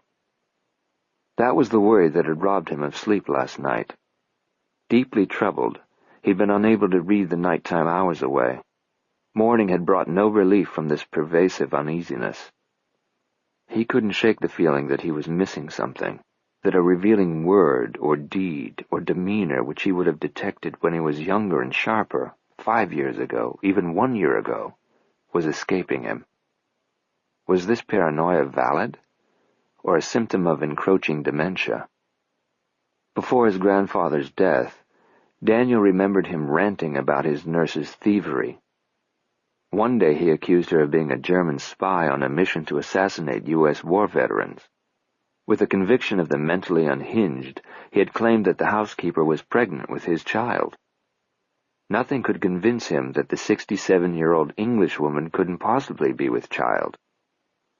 Was that where he was headed? Was this obscure and unnamed disquiet the harbinger of full-blown senility? Or, and this is what he chose to believe, was it an indication that he had lost none of his faculties, that he was as astute as ever, and that the intuitiveness that had successfully guided him through 50 years of publishing was still reliable? Until they proved to be untrustworthy, he chose to trust his instincts. They were telling him that something wasn't right. He sensed it as a stag senses the presence of a stalking hunter from a mile away. Perhaps he was just overly troubled by Maris's unhappiness. She wasn't as good as she believed at concealing her feelings from him. He'd picked up signals of marital disharmony. The cause and severity of that disharmony he didn't yet know. But if it was disharmonious enough to visibly disturb Maris, it disturbed him. And then there was Noah. He wanted to trust the man both as a protege and as a son-in-law, but only if Noah deserved his trust. Grunting with effort, Daniel brought his leather desk chair upright and opened a desk drawer. He withdrew his day planner and unzipped it, then removed a business card from one of the smaller compartments. William Sutherland, the card read. No company name or address. Only that name and a telephone number engraved in crisp navy blue block letters. Daniel thoughtfully fingered the card, as he often had since obtaining it several weeks ago. He hadn't called the number. He hadn't yet spoken to Mr. Sutherland personally. but after this morning's ruminations, he felt that the time was right to do so. It was a sneaky and underhanded thing to do. Merely thinking about it made him feel deceitful. No one ever need know, of course, unless, God forbid, something came of it. Probably nothing would. Probably he was overreacting. But it wasn't within his makeup to be careless. There was too much at stake to let twinges of guilt overshadow prudence. Given a choice between conscience and caution, there was no choice. The adage applied, better to be safe than sorry. As he reached for the telephone, he resolved to be more watchful, alert to nuances in speech and expressions, more attuned to what was going on around him. He didn't want to be the last to know anything. He didn't fear dying, but he did fear dying a fool. "You should stay away from it. It's ready to fall down," Mike told Maris as he took a swipe at the mantel with a piece of fine sandpaper. "If it's that dilapidated, is it safe for Parker to go there alone?" "Of course not, but try telling him that." "Mike?" Sensing her hesitation, he turned toward her. "Never mind," she said. "It wouldn't be fair to either you or Parker for me to ask." "About?" "His disability." "No, it wouldn't be fair." She nodded, shook off the solemn mood, and asked, "How do I get there?" "It could be dangerous. I promise to run if it starts to fall down. I wasn't talking about the building. I meant you could be in danger from Parker. He doesn't like to be disturbed. I'll take my chances. Is it close enough to walk?" "Do you walk a lot in New York?" "Every day if the weather's good." "Then it's close enough to walk." After giving directions, he cautioned her once again. "He won't like it when you show up." "Probably not," she replied, laughing lightly. She had spent all day indoors, reading until her eyes felt strained. It was good to get outside, although by no stretch of the imagination could this be referred to as fresh air. The heat was impossible, the humidity worse. The sunlight was glaring and relentless, but even shade offered little relief from the sweltering heat. Still, the island was exotically beautiful, and the climate was essential to it. The live oak trees had an ancient, almost mystical dignity that was enhanced by the curly Spanish moss draping their limbs. The dense air smelled of salt water and fish, not altogether unpleasant when mingled with the intoxicating perfumes of flowering plants that bloomed in profusion. Maris passed a house that sat well back from the road. Children were playing in the yard. The boy and girl were young enough to dance around the lawn sprinkler without self-consciousness. They squealed in glee as they took turns leaping over the oscillating spray. At another house, she spotted a large dog lying in the shade of a pickup truck. She crossed the road and watched him warily as she moved past, but she needn't have worried. He raised his head, looked at her with disinterest, stood, stretched, made 3 tight circles in the dirt, then resumed his original spot and closed his eyes. She met no cars on the road. Her only company were the cicadas that buzzed loudly but lazily under cover of the thick foliage. The abandoned cotton gin was located right where Mike had said it would be, although if his directions hadn't been so precise she might have missed it. The forest had reclaimed the structure. From some angles it would have been totally camouflaged by the greenery that enfolded it. To reach it from the road, one must take a crushed shell path. It wasn't much of a path, however. Maris regarded it dubiously. It was no more than a yard wide at most. Tall weeds grew on either side of it. Looking down at her bare ankles, she seriously considered passing up the gin in favor of the island's other points of interest that Mike had recommended. "Fraidy cat," she muttered. She looked around for a stick, and when she found one that was suitable, she started up the path, reaching far out in front of her to beat at the tall weeds. She wanted to alert any varmints, reptilian or otherwise, to her presence, and give them an opportunity to relocate before she saw them. Thankfully, she made it up the path without encountering any local fauna. She dropped her stick, dusted off her hands, and took a good look at the hulking building. It was, as Mike had described, a structure on the brink of collapse. The wood was gray and weathered. The tin roof had been corroded by rust. Large patches of the exterior and part of the roof were covered by vines as impenetrable as green carpet. One species bloomed bright purple flowers which seemed incompatible with the overall feeling of dilapidation and abandonment. With misgiving, Maris approached the wide door which was standing open. The interior was even larger than indicated by the exterior. It was cavernous and dark inside, with only an occasional stripe of sunlight shining through a separation in the vertical wooden slats that formed the walls on the miniature spotlight cast on the dirt floor by a hole in the roof. The rear half of the lower story was covered by a loft. The ceiling of the overhang was built of massive wooden beams. A large wheel about 10 feet in diameter was situated just beneath the ceiling and was connected to the dirt floor by a wood column as big around as a barrel. Maris had never seen anything like it. She blinked to adjust her eyes to the gloom. "Hello?" Receiving no answer, she stepped inside and took a few hesitant steps forward. "Parker?" After a moment, she repeated, "Hello?" "Here." She jumped and flattened her hand against her lurching heart, coming about quickly. He was in a corner behind her, invisible except for one ray of sunlight coming through the roof and reflecting off the chrome of his chair. Recovering, she asked crossly, "Didn't you hear me?" "Are you serious, all that thrashing? You'd never make an Indian brave." "Then why didn't you say something?" "How'd you get here?" "Walked. How'd you get here?" "How do I get everywhere?" "You can roll your chair along that path?" "I manage." He remained where he was, but she could feel him looking at her, and realized that she must appear only a silhouette against the square of light behind her. She advanced farther inside, but only a few steps. "Where'd you get the clothes?" She glanced down at her casual skirt, shirt, and sandals, as though she'd never seen them before. It was an outfit she usually took to their country house for a summer weekend of cookouts and antique shopping. She'd packed it herself in New York just 2 days ago, but it seemed much longer ago than that and much farther away. "Mike arranged for my suitcase to be picked up at the hotel and sent over. He went to the dock and met the boat." "He's gone dotty." "Pardon?" "He's got a crush on you. He's just being nice. We've had this conversation already." They had. She didn't want to repeat it. The last time it had ended. She didn't want to think about how it had ended. A silence ensued.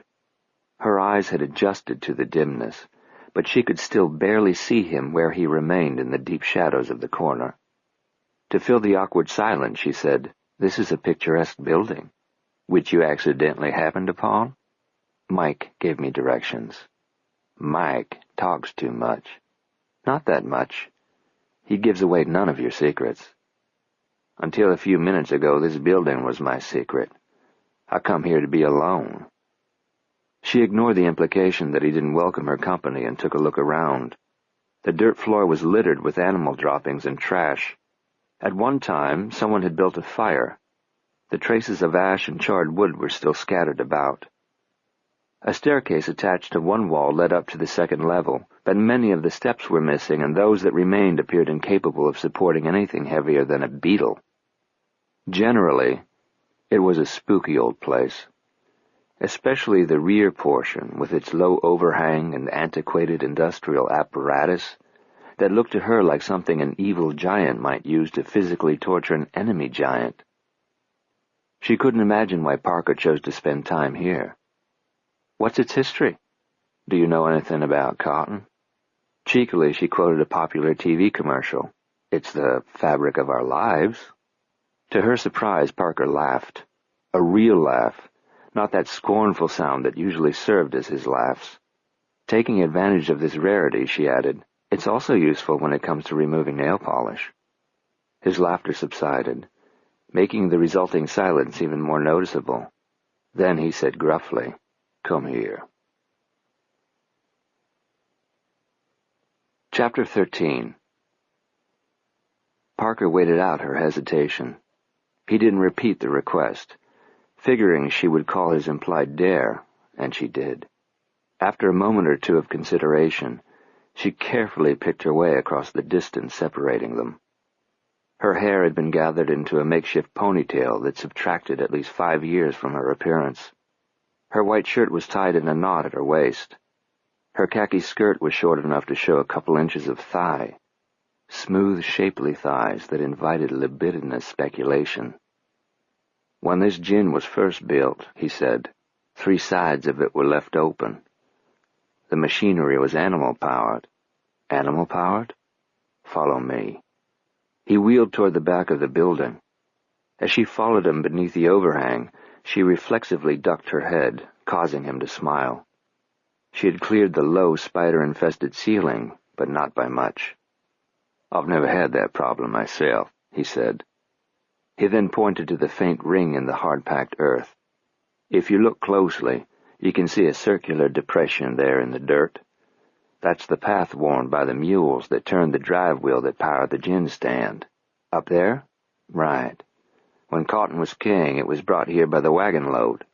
Long strand Sea Island cotton, high grade, silky in texture and more easily separated from its seeds than other varieties, therefore very desirable." He nodded. "And the island's sandy soil was ideal for growing it. It was unloaded onto a platform outside and carried up to the second floor where the gin separated the fiber from the seeds. The lint was then blown out, collected, and carried to an outdoor screw press, which was also mule-powered.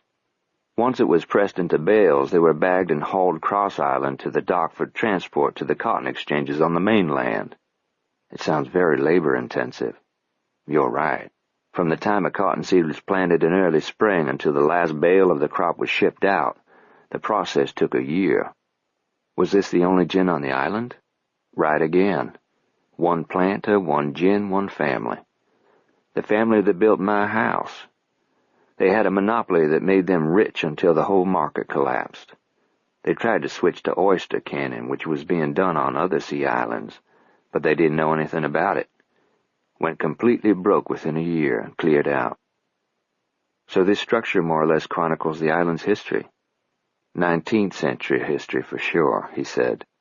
"It's documented that in 1878 a little girl, a child of a worker, walked behind one of the mules turning the screw press outside. The ornery animal kicked her in the head. She died 2 days later. Her father put down the mule execution style. The details of what he did to the carcass are gruesome. A duel between feuding brothers is also recorded. They shot and killed each other in 1855. Then there's a romantic myth about the love affair between a white overseer and a beautiful slave woman. It's told that their affair was looked upon with such vicious disfavor that they were cast off the island in a small boat. It's said they were bound for Charleston, but folks watching their departure through spyglasses reported that they saw them capsize in Paris, which many thought was a befitting punishment. However, years later, a colony of mulattoes was discovered living peacefully on another sea island, previously thought to be uninhabited. These people were believed to be the descendants of the mixed couple and the survivors of a shipwrecked slave ship. They were an incredibly handsome clan. Some had skin the color of cafe au lait and eyes as green as jade. A visiting French nobleman, who was deep-sea fishing in the area, sought refuge from a storm on their island.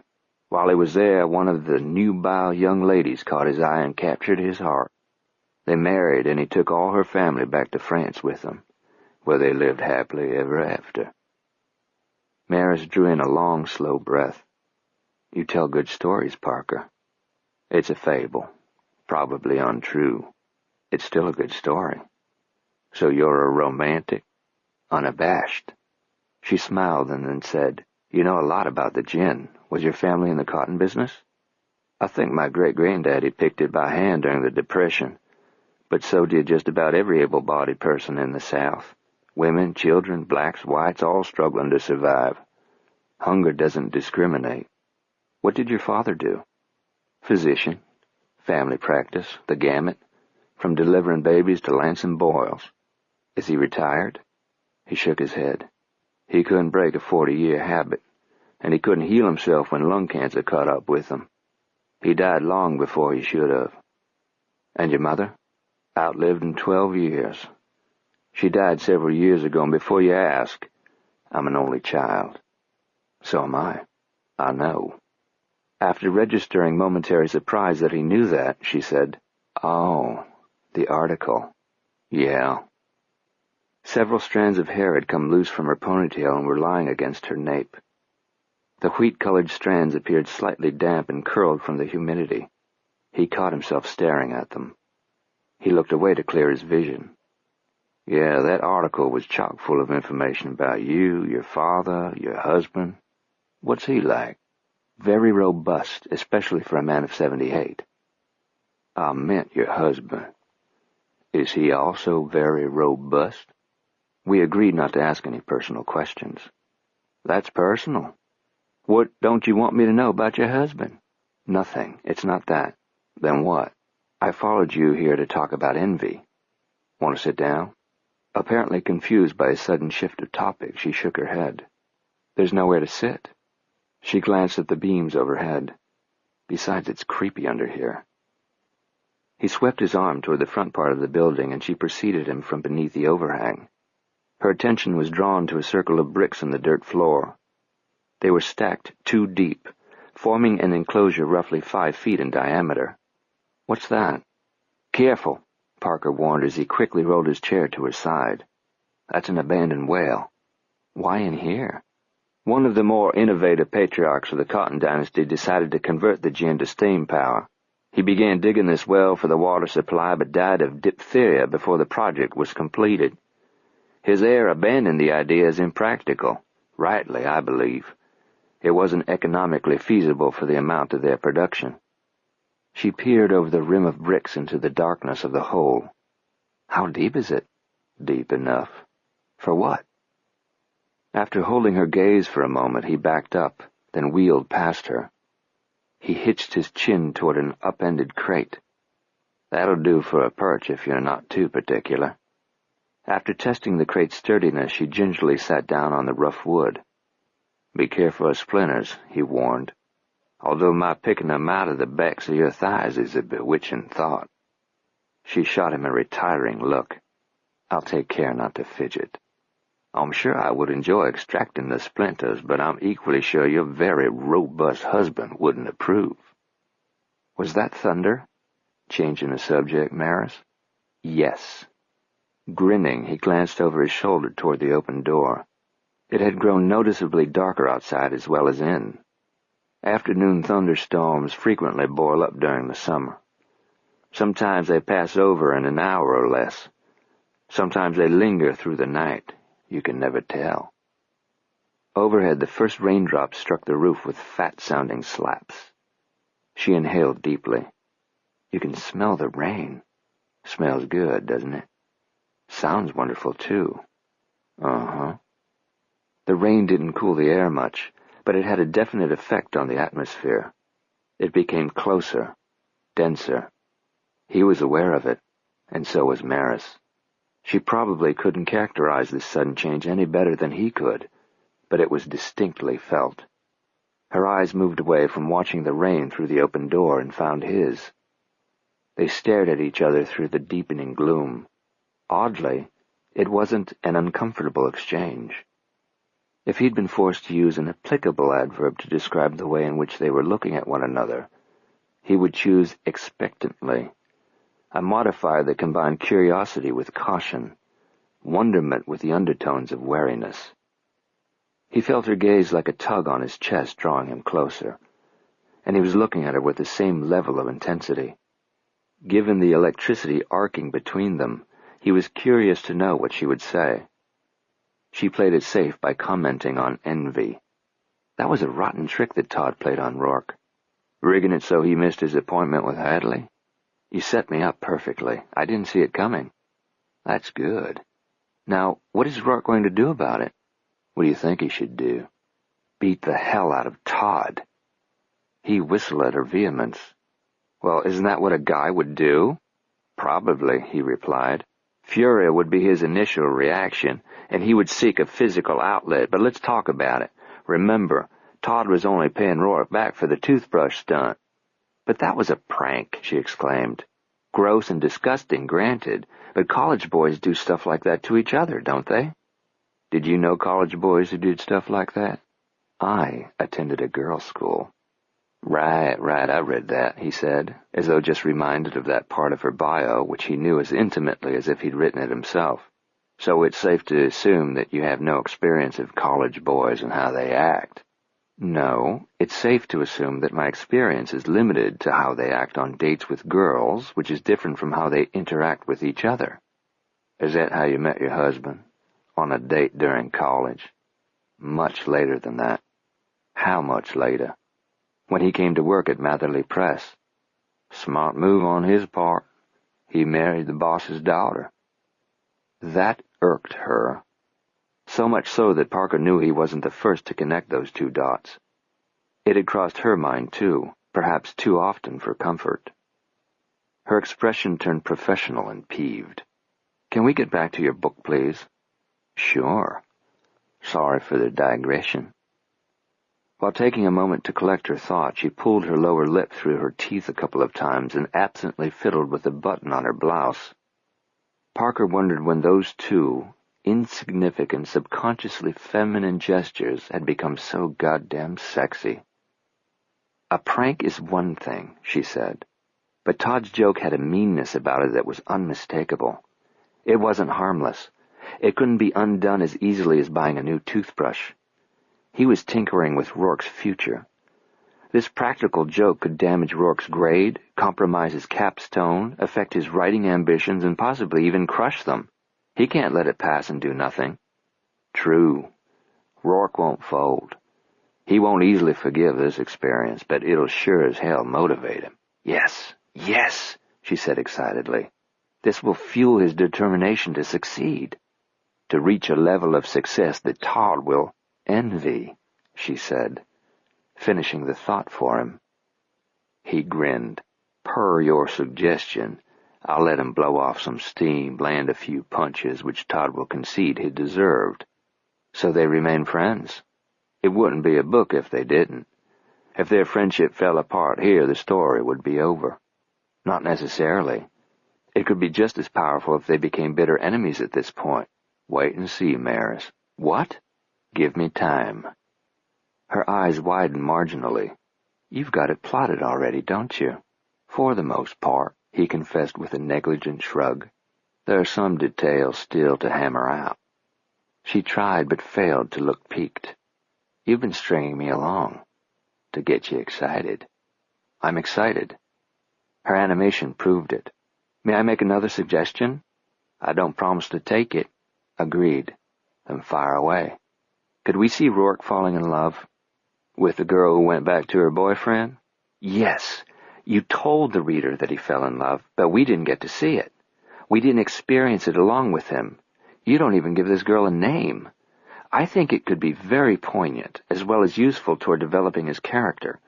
How he handles the disappointment, that kind of thing. And what if— Go on, he said when she hesitated. What if Todd were somehow involved in their breakup? Frowning, he thoughtfully scratched his cheek, reminding him that he hadn't shaved that morning. Won't that be too much antagonism too soon? In those first few chapters, I'm trying to establish that these two guys are truly friends. Eventually, the friendship is overtaken and then ultimately destroyed by their competitiveness. But if Todd interferes with Rourke's love life, then screws him over with Hadley, that immediately makes him out the villain and Rourke the hero. Isn't that the way it's supposed to be? I think of them that way. You do?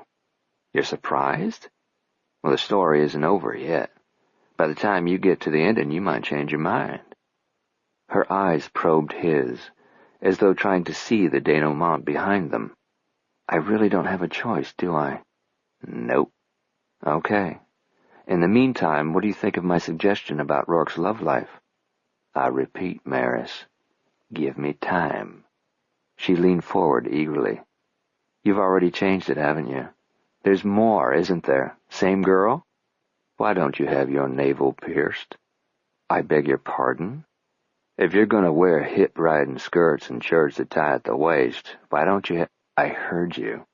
Then why? Because I don't want to. Too bad. The thought of it gives me the willies. A small loop, a tiny diamond stud. It'd be sexy. Sexier. His eyes moved up from her midsection to her face. Those glimpses of your belly button are already a major turn-on. She squared her shoulders. Parker, if we're going to have a professional relationship, you cannot talk to me like that. I can talk to you any damn way I please. She gave a stubborn shake of her head. Not if you want to work with me, you can't. You're free to go. But she stayed seated on the crate, as he'd known she would, as he'd hoped she would. Thunder rumbled and rain pelted the roof, but the racket only emphasized the strained silence between them. Parker rolled his chair closer to her until his knees were only inches from hers. What did you tell your husband? About what? Being here. I assume you called him. I did. I left word that things were going well. Left word? With his secretary. He doesn't have a cell phone? See, he strikes me as the kind of guy who would have one of those damn things practically glued to his ear. He was having lunch with the editor of our electronic publishing division. I didn't want to interrupt them. I'll call him later. As you're going to bed? Possibly. What difference does it make? I was just wondering if you'll be wearing a nightie tonight. Or do you always sleep sans raiment like you did last night? Parker, what do you talk about? None of your damn business. That good, huh? Or that bad? She drew a deep breath and said tightly, I'll tell him that I've discovered an extremely talented writer who, please, I'm blushing, who is also the crudest, rudest, most obnoxious man I've ever met. He grinned. Well, that would be the truth. Then his smile gradually faded. Giving the wheels of his chair a small push, they rolled another inch or two, nearer to her. I bet you won't tell him I kissed you, he said in a low voice. I bet you'll omit that part. She stood up hastily, knocking the crate over backward. She tried going around him, but he moved equally fast and used his chair to block her path. Get out of my way, Parker. I'm going back to the house now. It's raining. I won't melt. Melt down, maybe. You're angry. Or afraid. I'm not afraid of you. Then sit back down. When she failed to move, he motioned toward the door. Fine, go. Get drenched. Which will mean making explanations to Mike. It'll get messy, but if that's what you want. She glanced outside at the downpour, then reluctantly upturned the crate and resumed her seat on it, primly and looking pissed. Tell me how you met your husband, Maris. Why? I want to know. What for? Call it creative curiosity. Call it nosiness. You're right. Euphemisms are a crutch. I'm nosy. Gauging her expression, he expected her to clam up and refuse to continue their conversation, but she folded her arms across her middle, no doubt to hide her navel, and said, Noah came to work at Matherly Press, but long before that I knew him by reputation as the brains behind a rival publishing house. When he joined us, I was thrilled at the opportunity to be working with him. Over time, however, I realized that my feelings ran much deeper than admiration for a colleague. I was in love with him. At first, my father was concerned about my entering into an office romance. He was also worried about our age difference. He encouraged me to date other men and even dabbled in some blatant matchmaking with sons and nephews of his friends and associates. But I was determined. Noah was the one I wanted. Luckily, he felt the same. We married. She bobbed her head for punctuation. There. Satisfied? How long have you been married? Almost 2 years. Children? No. How come? She glared at him, and he held up a hand in conciliation. You're right. That's too personal. If you're sterile, I'm not. So it's him. She was about to come off the crate again, but he patted the air between them. Okay, the topic of children is taboo. I won't go there. He paused as though realigning his thoughts. So you were seeing Noah every day at work, and fell head over heels in no time. Actually, I'd had a mad crush on him even before I met him. How's that? I had read his book, The Vanquished. You know it? Oh, of course, the article again. It referenced Noah's novel. Yes, but I was already familiar with it, he said. I'd read it when it came out. So did I. About 50 times. Are you kidding? No, I love it. The main character, Sawyer Bennington, became the man in my romantic fantasies. You have fantasies? Doesn't everyone? It's nothing to be ashamed of. Maybe not for you. I've had some fantasies that were pretty shameful. Want to hear 'em? You're irrepressible. That's exactly how my preschool teacher described me to my mom. When? When for 3 days straight she caught me in the restroom test-driving my new favorite toy. I won't even ask. You'd be better off not to. Anyway, what were we talking about? Sawyer Bennington. Right, your hero and the object of your romantic fantasies, which strikes me as strange. Why? Wasn't he a criminal of some sort? A thief and a murderer? Generally considered criminal. But his crimes were justified because of what was done to his wife and child.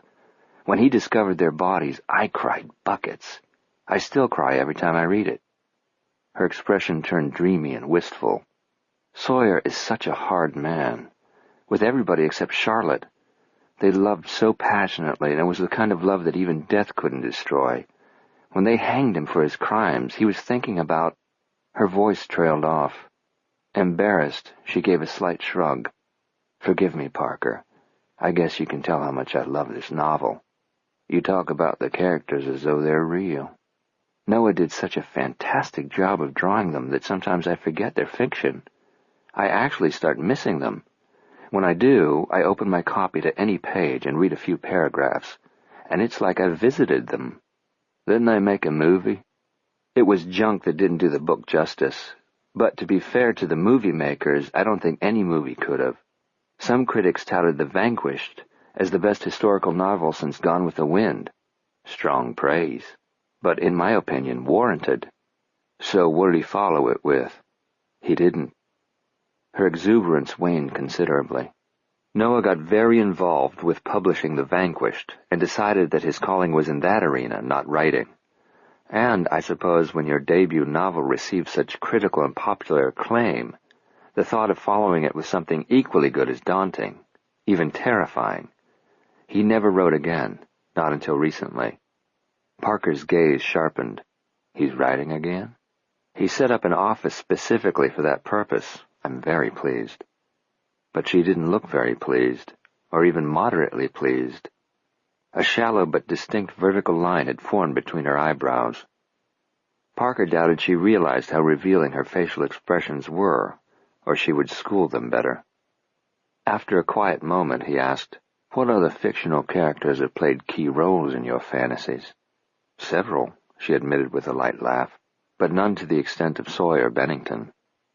Parker leaned forward in his chair and spoke only loud enough to be heard above the pounding rain. "Maris, is it remotely possible that you fell in love with a character, and not the author?" Her expression turned angry, but the anger came and went with the speed of a lightning flash. She smiled with chagrin. "Considering the way I've carried on about Sawyer, I suppose that's a fair question. I've had authors tell me that readers frequently superimpose them onto a character they've created, and that when readers meet them at book signings, they're disappointed to find they're ordinary people. They don't live up to the larger-than-life image the reader had formed of them." Good discourse, but it didn't answer my question. Her irritation returned. "Don't be ridiculous. I fell in love with my husband, his talent first and then the man himself. I'm still in love with him." He stared at her for a long moment. What was he thinking? Who, Noah? He shook his head. The hero of the book, Sawyer. You said when they hanged him he was thinking... Oh, he was thinking about the first time he saw Charlotte. She hesitated, but Parker motioned for her to continue. Noah wrote that passage so vividly, with such detail, that I could see the orchard, smell the ripening fruit, feel the heat. Sawyer had been traveling for days, remember? He comes upon Charlotte's family's farm, where he hopes to get water for himself and his horse. No one is around. The place seems deserted. But as he makes his way toward the water trough, he spots Charlotte sleeping on a pallet of quilts in the shade of a peach tree. A baby is sleeping beside her. Sawyer assumes the child is hers. Maris smiled and added softly, "He's glad to learn later that the child is her baby brother." Parker was entranced by the cadence of her voice. He felt himself being pulled into the scene. Charlotte is the most beautiful woman Sawyer has ever seen. Her long hair was unbound. Descriptions of it, her complexion, her lips, go on for paragraphs. Because of the heat, she had raised her dress as high as her knees, and she's barefoot. Sawyer is a lusty young man. Seeing her bare calf and foot inflames him. She'd just as well have been naked. He's fascinated by the breathing motion of her bosom, and yet there's a reverent aspect to his admiration of her, as though she were as untouchable as the Madonna. He should have been a gentleman and politely withdrawn the moment he saw her. Instead, he stays and gazes at her until he hears a wagon approaching, announcing the return of her family who had gone into town for supplies. Charlotte never knew that Sawyer had watched her sleeping that day. He never told her, which I think was particularly dear of him.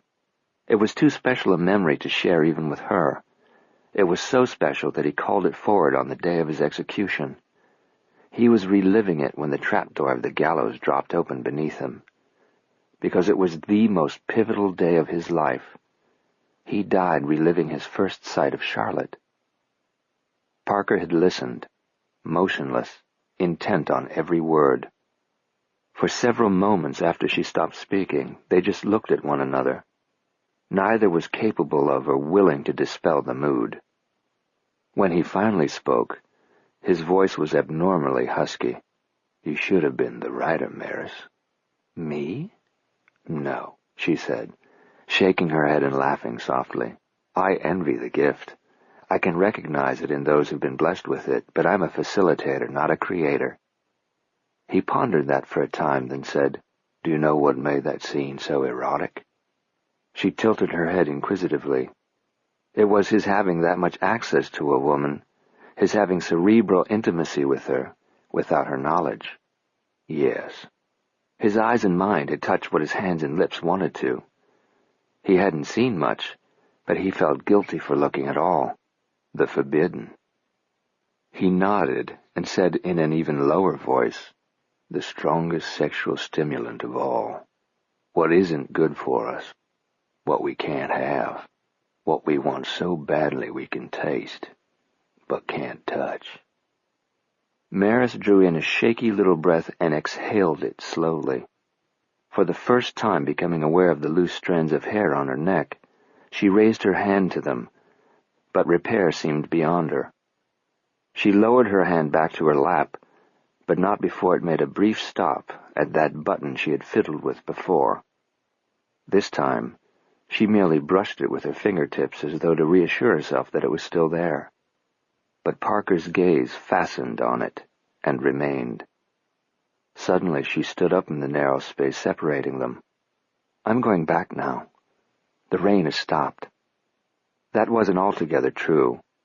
It had stopped coming down so hard, but it was still raining lightly. Parker didn't argue, however. He let her pass. Almost. Before she could take a full step, he reached out and stopped her with his hands. They clasped her just below her waist, the heels of them pressing her hip bones, his fingers curved back toward her hips. He was eye level with that alluring strip of bare skin between blouse and skirt. Slowly, his eyes moved up. She was looking down at him, startled and apprehensive. Her arms were raised, her hands in front of her shoulders, as though she was unsure where to place them, what to do with them. "We know why I kissed you last night, Maris. To frighten me off." He frowned. "That doesn't even merit an argument. I kissed you because you braved Terry's and showed up everybody in the place, including me. I kissed you because just looking at you made me ache. I kissed you because I'm a rotten son of a bitch and your mouth looks so goddamn kissable." Simply put, I kissed you because I wanted to. It's something I admit, and you damn well know. But there is one question that's driving me fucking crazy. His eyes focused harder on hers, and by doing so penetrated. Why did you kiss me back? Chapter 14. Maris's call came at an inopportune time, but Noah figured he had better take it to avoid her being suspicious.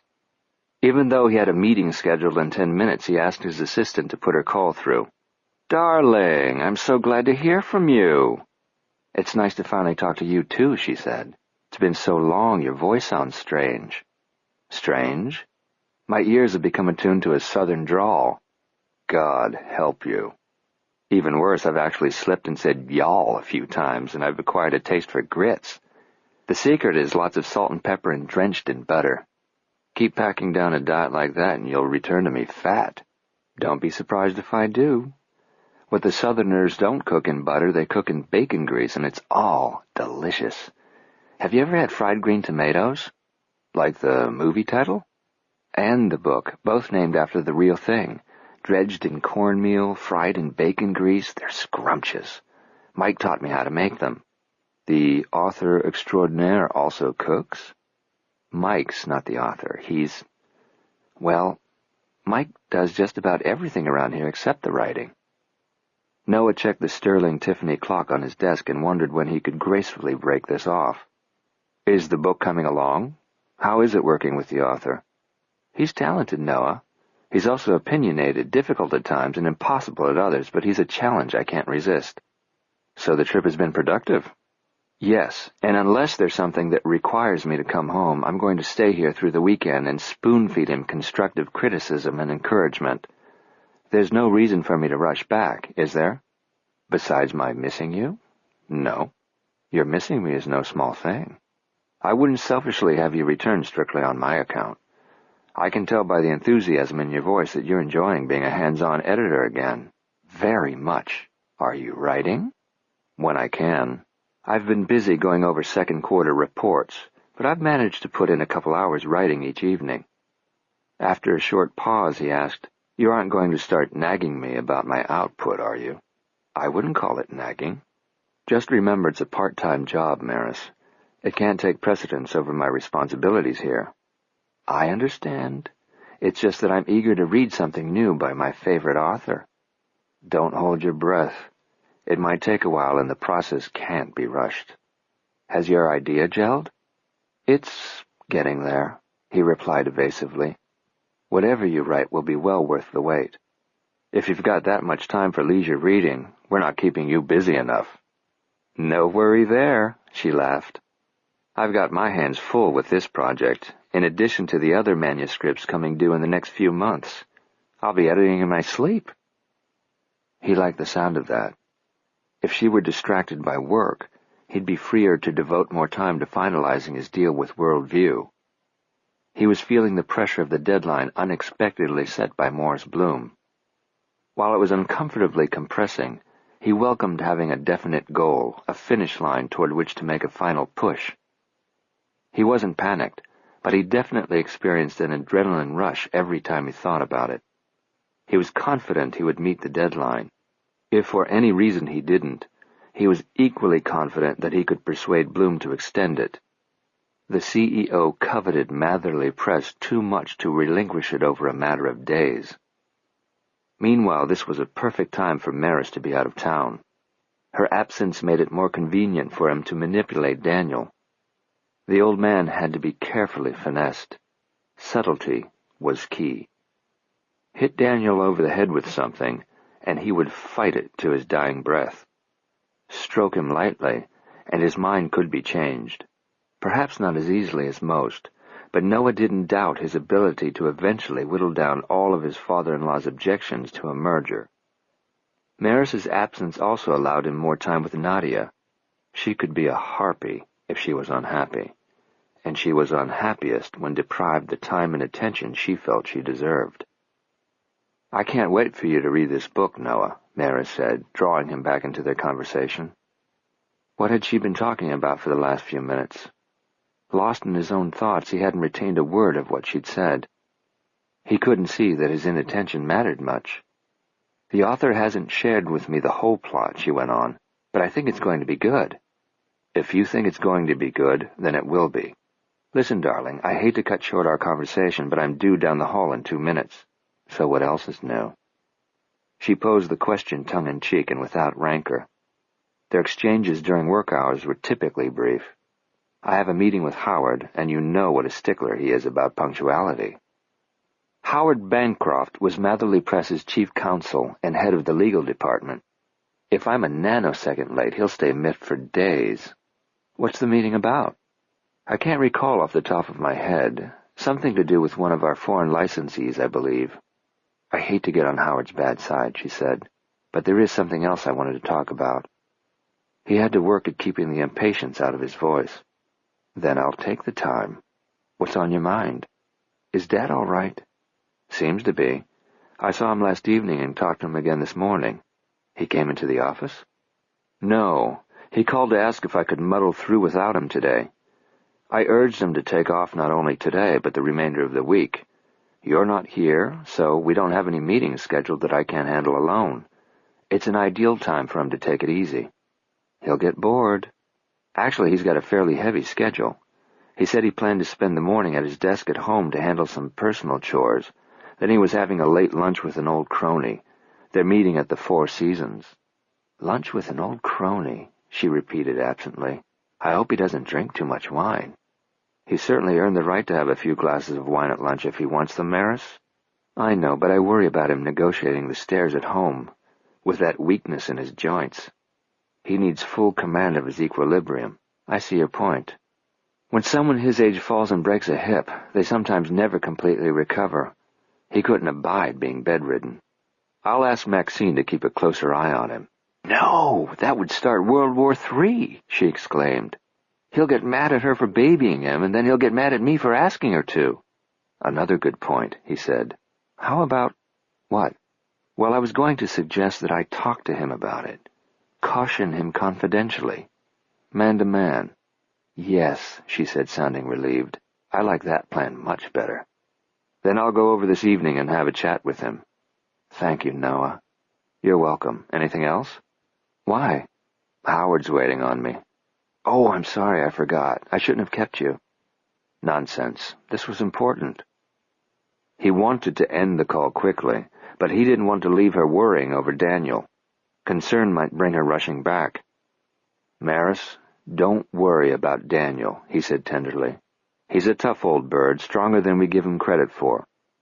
There's really no cause for alarm. If anything, over the past few days, he seemed more like his old self, full of piss and vinegar." "I'm sure you're right. It's just that when I'm not with him, my imagination gets away from me and I start worrying."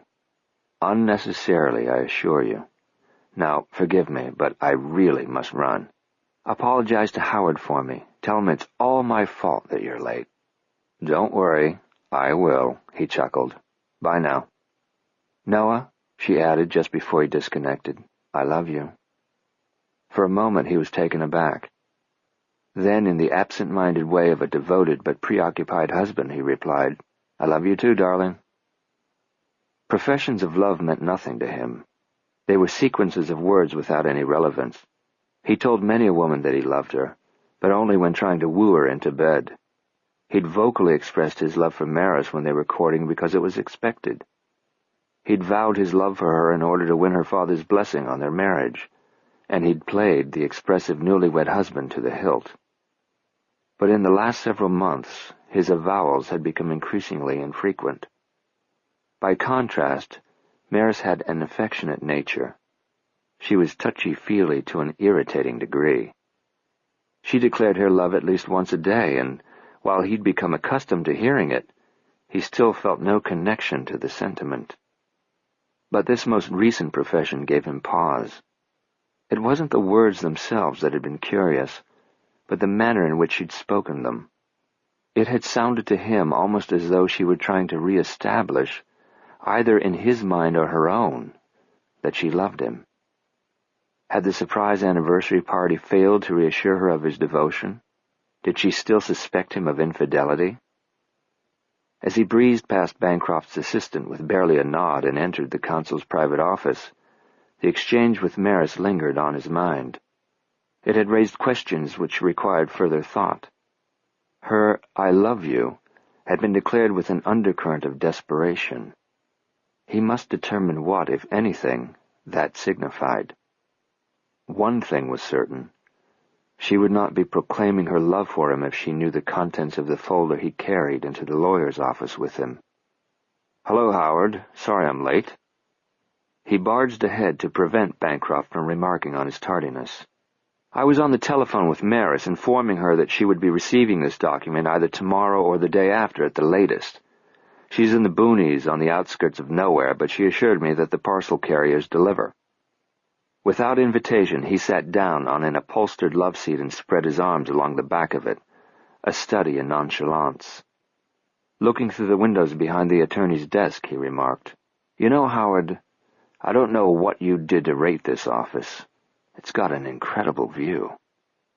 His cavalier attitude was calculated to distract Bancroft from the business at hand, but he knew from experience that the little Jew was no pushover. His wizened appearance added a decade to his age. He stood 5 feet 5 inches tall in elevated shoes. He had a bald, pointed head with a distinct knob on the crown. He favored wide suspenders and wore them with tweed trousers regardless of the season. On his nose were perched small, round reading glasses. Howard Bancroft looked like a gnome, or exactly what he was, a shrewd legal mind. "Is the document ready?"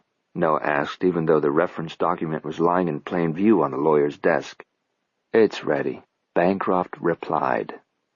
"Thank you for preparing it so expediently." Noah leaned forward and reached for the document, but Bancroft laid his heavily veined and spotted hand on it. "Not so fast, Noah. I'm unwilling to let you have this today." "Why's that?" "I followed your directives and drew up the document as you requested, but—" "May I be candid?" "That would save time.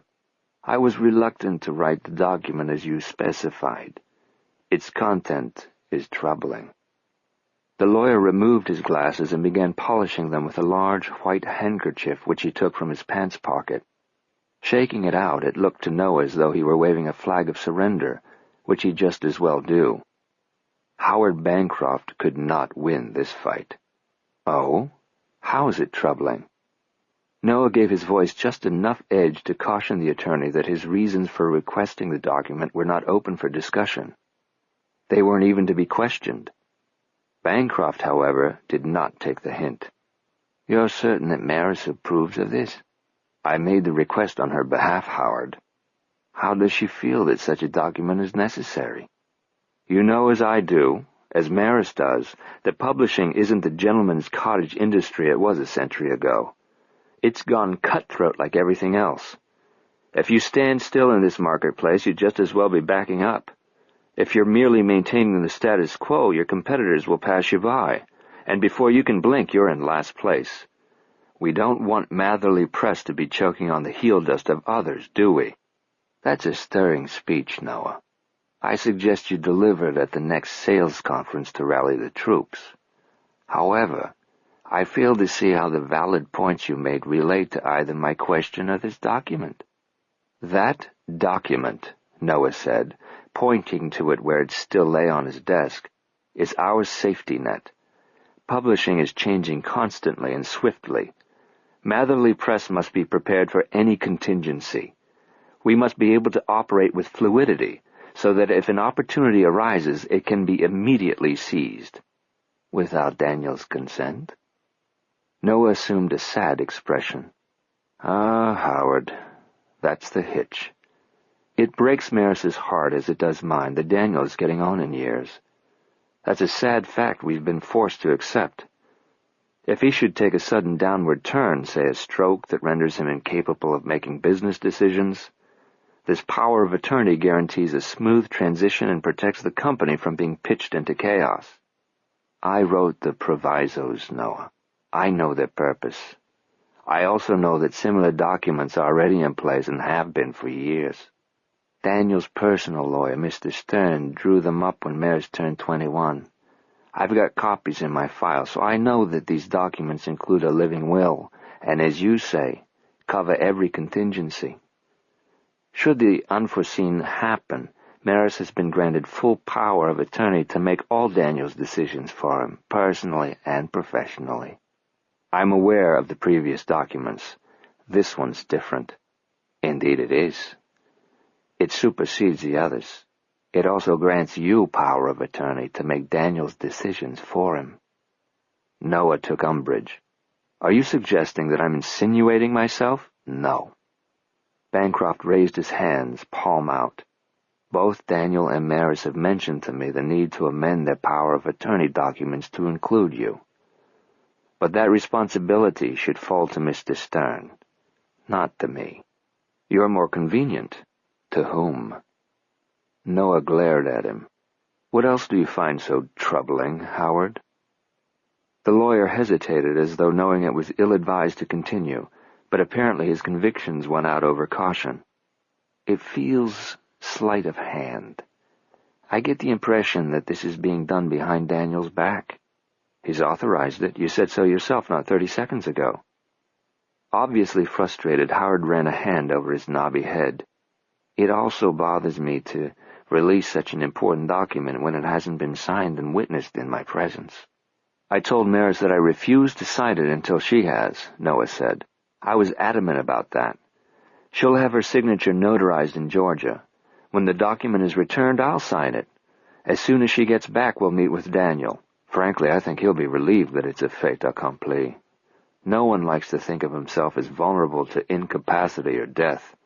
He'll be glad that we relieved him of this responsibility. I've never known Daniel Matherly to shrink from life's realities, no matter how grim, Bancroft argued. But, that aside, why not wait until Maris's return and do it all at one time? Explain to me the urgency. Noah sighed as though getting a grip on his diminished patience. Her being away is one reason Maris wanted this done with dispatch. She's working with a reclusive fledgling author. Until his manuscript is finished, she'll be pulled away frequently, and she'll be pulled out of town for extended and unspecified periods of time. Shit happens, Howard. Plane crashes, car accidents, sudden illness. In a worst-case scenario, she wants Matherly protected. Is that why the document becomes valid with your signature alone? Noah said tightly, I told Maris, and I'm telling you, I will not sign it until her signature is in place. Bancroft exchanged a long stare with him, then shook his head. I'm sorry, Noah. I need Maris's verification that this is the document she wants, and even then I will advise her to rethink its provisos. They're unorthodox and inconsistent with prudence. I've worked for the Matherlys for a long time. They rely on me always to act in their best interest. Therefore, I'm sure you understand my precaution, which is completely unnecessary, besides being a flagrant insult to me. Even so? All right, call Maris. He gestured toward the telephone. It was a bluff, but he was gambling that Bancroft wouldn't call it. Or better yet, Daniel's at home today. Ask him to come in and review this. I'd like to reacquaint myself with their original documents prior to a meeting with either of them. Until I've had an opportunity to do that, I don't wish to waste their time. Bancroft folded his hands on top of the document, a gesture which was a statement in itself. Unless Daniel or Maris calls me and gives me authorization, I cannot release this document to you today. Noah leveled a hard look on him. Then he grinned, and grinned wider. He had actually hoped the meeting would result in a standoff between him and Bancroft. He had hoped that the dwarf wouldn't capitulate too soon and spoil his fun. Everything till now had been a warm-up for this, the big finish. He was going to enjoy it to the fullest. Well, Howard, he said with soft menace, it seems as though you suspect me of corporate subterfuge. I suspect you of no such thing, the lawyer returned blandly. That's good. I'm relieved to hear that. because I would hate for you to suspect me of duplicity. I find that despicable, don't you? Duplicity, betrayal, disloyalty to one's family, one's race. Noah held the lawyer's gaze as he picked up the folder that he'd brought in with him.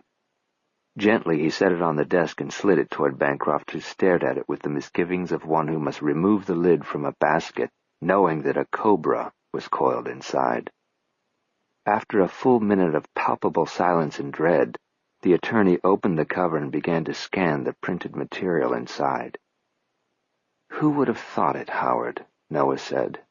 "Your mother fucked Nazis." Bancroft's narrow shoulders sagged forward. "See, Howard, knowledge equates power.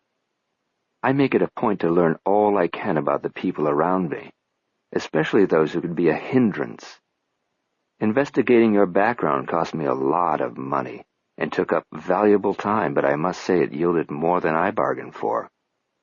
I paid your mother a visit in the nursing home where you had sequestered her. After a little arm-twisting, she confessed her shameful secret to me, and for a nominal fee, an attendant wrote it all down, word for word. Your mother signed it. See? Recognize her signature there on the last page? At that point she was so weak she could barely hold the pen. Frankly, I wasn't surprised that she died just a few days later. You know the story well, Howard, but I was fascinated. She was 23 when she was dragged from her home in Poland. The rest of her family, her brothers, sisters, parents, were backed against a wall and shot. She was lucky enough to be transported to a concentration camp. At that time, in the old world, 23 was borderline spinsterhood. Your mother had prevented her younger sister from marrying an ardent suitor because she hadn't married first. Her inability to attract a man had created quite a rift in the family. But at camp, she received a lot of attention from men, from the guards. See, Howard, your mother bartered her pussy for her life, routinely. Over the next 5 years, she came to like the favors she was granting and flaunted them. She could have toiled alongside the other women prisoners, had her head shaved, subsisted on bread and water, lived in daily fear of her life. But no, she fucked her way into comfortable quarters, ate well, drank wine, made merry with Nazis. She was the camp whore, and for that, she was despised. Now, is it any wonder she changed her name and created a fictitious history for herself when she emigrated to America? That story she told about the Jewish freedom fighter who had sacrificed his life for her and his unborn child was sweet, but it was completely untrue, as you yourself discovered when you were, 7, 8, old enough to get the gist of the accusations hurled at her. You came home from school one day and asked your mother why everyone called you ugly names and spat on you. That's when she decided to relocate. Howard Bancroft's hands were trembling so badly that when he removed his eyeglasses this time, he dropped them onto his desk. He covered his eyes and uttered a low moan. She couldn't be sure which of the camp guards was your father. She had spread her legs for so many, you see. But she suspected it was an officer who shot himself in the head hours before the Allied troops liberated the camp. You were born 4 months later. She was too far gone to abort you, I guess. Or maybe she had a soft spot for this particular officer. I've heard that even whores have feelings. Howard, what a nasty secret you've kept. I don't think the Jewish community would look too kindly on you if they knew that your mother happily serviced the men that marched them into the gas chambers, and that your father had ordered thousands of their people to be tortured and exterminated, do you? Considering the advocate you've been for Holocaust survivors, they might regard your crusade as hypocritical. Your friends in Israel, which are many I understand, would revile you. Your blood is tainted with that of a traitorous whore and an Aryan murderer. Now, you might say to me, you can't prove this, but your reaction is proof enough, isn't it? Besides, I don't need to prove it. The rumor alone would effectively destroy your reputation as a good Jew. Even a hint of something this shameful would do irreparable damage. Your family would be shattered, because even your wife and children believe the fabrication that you and your mother concocted. I shudder to think of the impact this would have on them. Imagine them having to explain to your grandchildren that Grandpa started as Nazi ejaculate. You would never be esteemed or trusted by anyone ever again. Indeed, you would live in infamy as a liar and traitor to your religion and your race, just as your mother was. Howard Bancroft was weeping into his hands, his whole body shaking as uncontrollably as if he'd been inflicted with a palsy. "No one need ever know, of course," Noah said, switching to an upbeat tone. He stood up and retrieved both his folder and the power of attorney document. "I can keep a secret. Cross my heart." He drew an invisible X on his chest. "However, I'm sure you understand my precaution," he said, making a mockery of the lawyer's earlier statement. "A copy of your mother's confession is in my safe deposit box.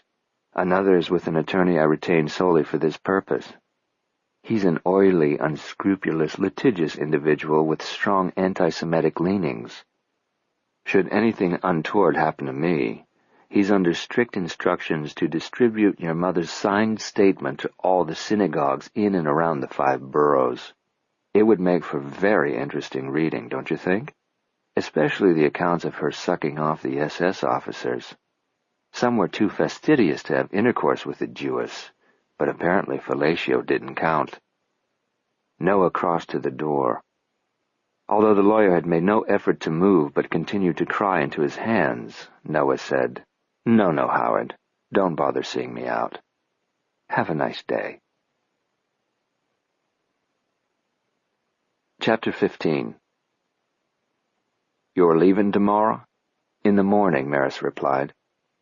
Nervously, her gaze moved around the solarium, never stopping directly on Parker. "Mike arranged for a boat to pick me up. I have a 9:30 flight out of Savannah connecting in Atlanta to LaGuardia." "Have a nice trip." His surly expression suggested he hoped she would have the trip from hell. This was the first time she'd seen Parker today. This morning she had slipped into the kitchen for a quick breakfast of cold cereal. She'd skipped lunch altogether, and then asked Mike to bring her a sandwich to the cottage for dinner. She used work as her excuse for the solitude. She wanted to reread the manuscript with total concentration and without distraction. Mike had accepted the explanation. At least he pretended to. If Parker's scowl was any indication, she'd been smart to keep her distance all day. He looked ill-tempered, spoiling for a fight. The sooner she said what she had to say and left, the better. "Before I leave," she began, "I thought we should have one last discussion about the manuscript. I spent most of the day re-evaluating it." "Re-evaluation? That's what we're calling it?" "Calling what?" "Your avoidance of me?" "Okay." He wanted a fight. Why disappoint him? "Yes, I was avoiding you, Parker. Can you blame me? After—" She broke off when Mike appeared with a service tray. "Fresh peach cobbler," he announced. Parker's scowl deepened. "How come there's no ice cream?" "Did you want it to melt before I could get it served?" "Geez." Mike deposited the tray on the table, then stamped back into the kitchen, muttering about how grouchy everybody had been today. He returned with a carton of vanilla ice cream, which he scooped over the steaming portions of cobbler. "I'm having mine in my room," he said, taking one of the bowls for himself. "There's a Betty Davis film festival on TV tonight. If you need anything, you can fetch it yourself," he said to Parker. "Maris, if you need something, just knock on my door. Upstairs, first door on your right." "Thank you, Mike. I can't imagine that I'll need to disturb you. The cobbler looks delicious." "Enjoy." After Mike left them, Parker attacked his helping of cobbler and ice cream as though he was angry at it. When he finished, he dropped the spoon into the empty bowl with a loud clatter, returned it to the tray, then rolled his chair over to the computer desk. "Do you want to read what I've been working on, or what?" "Of course I want to read it." While the new pages were printing out, Maris ate her cobbler. Carrying the crockery bowl with her, she moved slowly along the crammed bookcase, surveying the titles in Parker's extensive collection. You like mysteries. His head came around. If they're written well. You must think Mackenzie Roon writes well. He's okay. Just okay. You have the entire Dick Caton series. Ever read one? A few, not all. She pulled one of the books from the shelf and thumbed through it. I wish we were publishing them. They sell like hotcakes. Why do you think that is? Why do you like them? He thought about it a moment. They're fluff, but they're fun. She nodded. Millions of readers worldwide think so, too. The character of Dick Caton appeals to both men and women, and why not? He's independently wealthy. Detective work is just his hobby. He lives on a fabulous houseboat, drives fast cars, flies his own jet. He's as comfortable in a tuxedo as he is in blue jeans. And even more comfortable out of them. You must have read the one about the murder in the nudist colony? He grinned devilishly. My personal favorite. Why am I not surprised? Getting back to the character. Absently, she licked some dripping ice cream off her spoon. Dick Caton is well drawn. He's charming, witty, good-looking. He's a jerk. Sometimes he is, with a capital J. But he's been so engagingly written that a reader forgives his flaws. The author allows him to be human, and the readers appreciate and identify with that.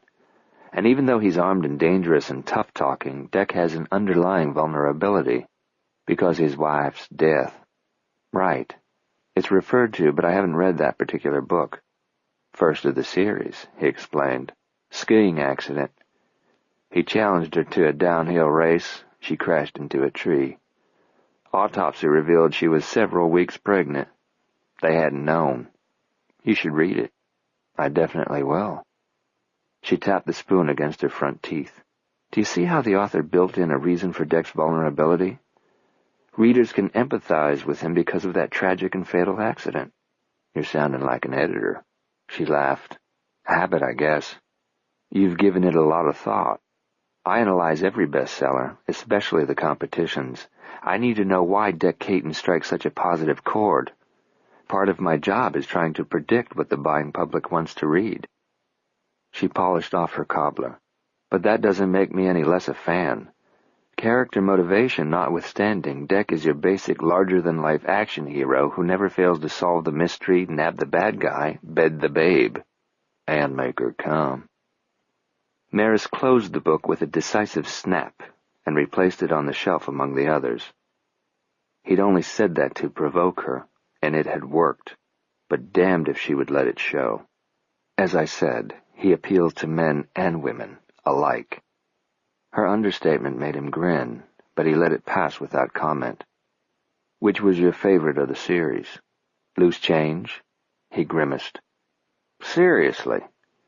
In that book, Dick came dangerously close to being a puss, because he showed more sensitivity toward the female character?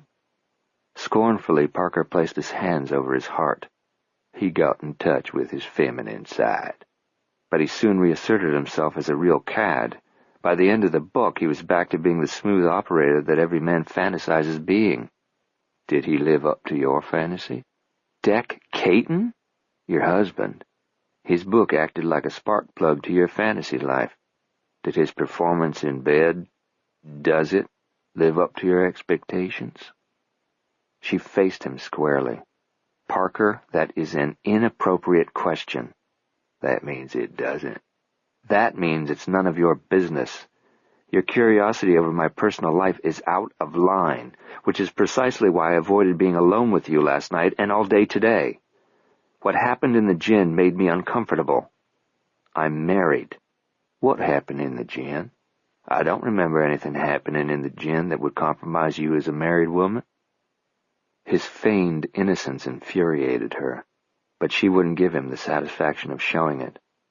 She changed the tactics and assumed an air of indifference as she returned her empty bowl to the tray on the table. You attached far too much significance to that kiss, Parker. You asked why I allowed it, and since you seem confused on that point, let me clarify.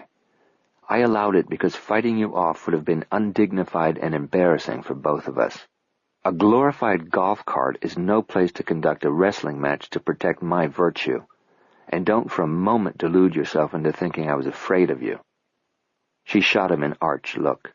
I could have outrun you. Ouch.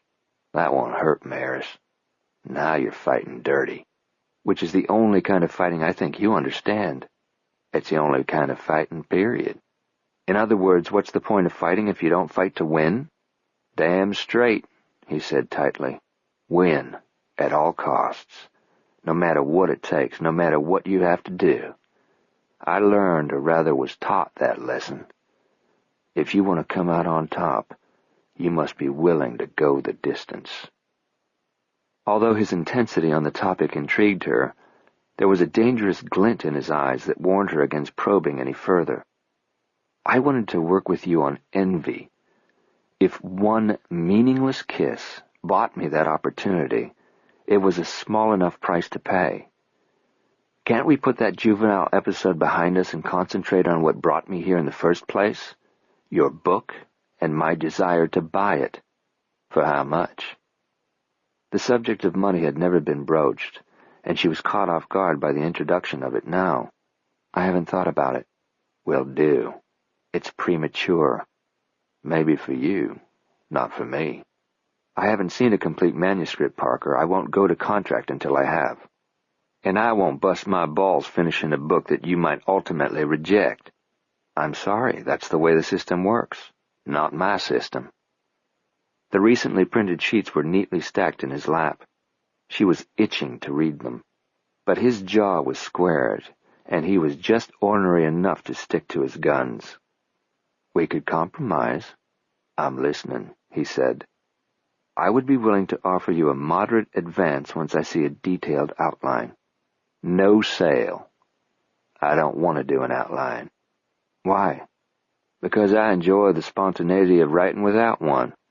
You wouldn't have to adhere to it. If along the way a better idea occurs to you, I won't hold you to the outline.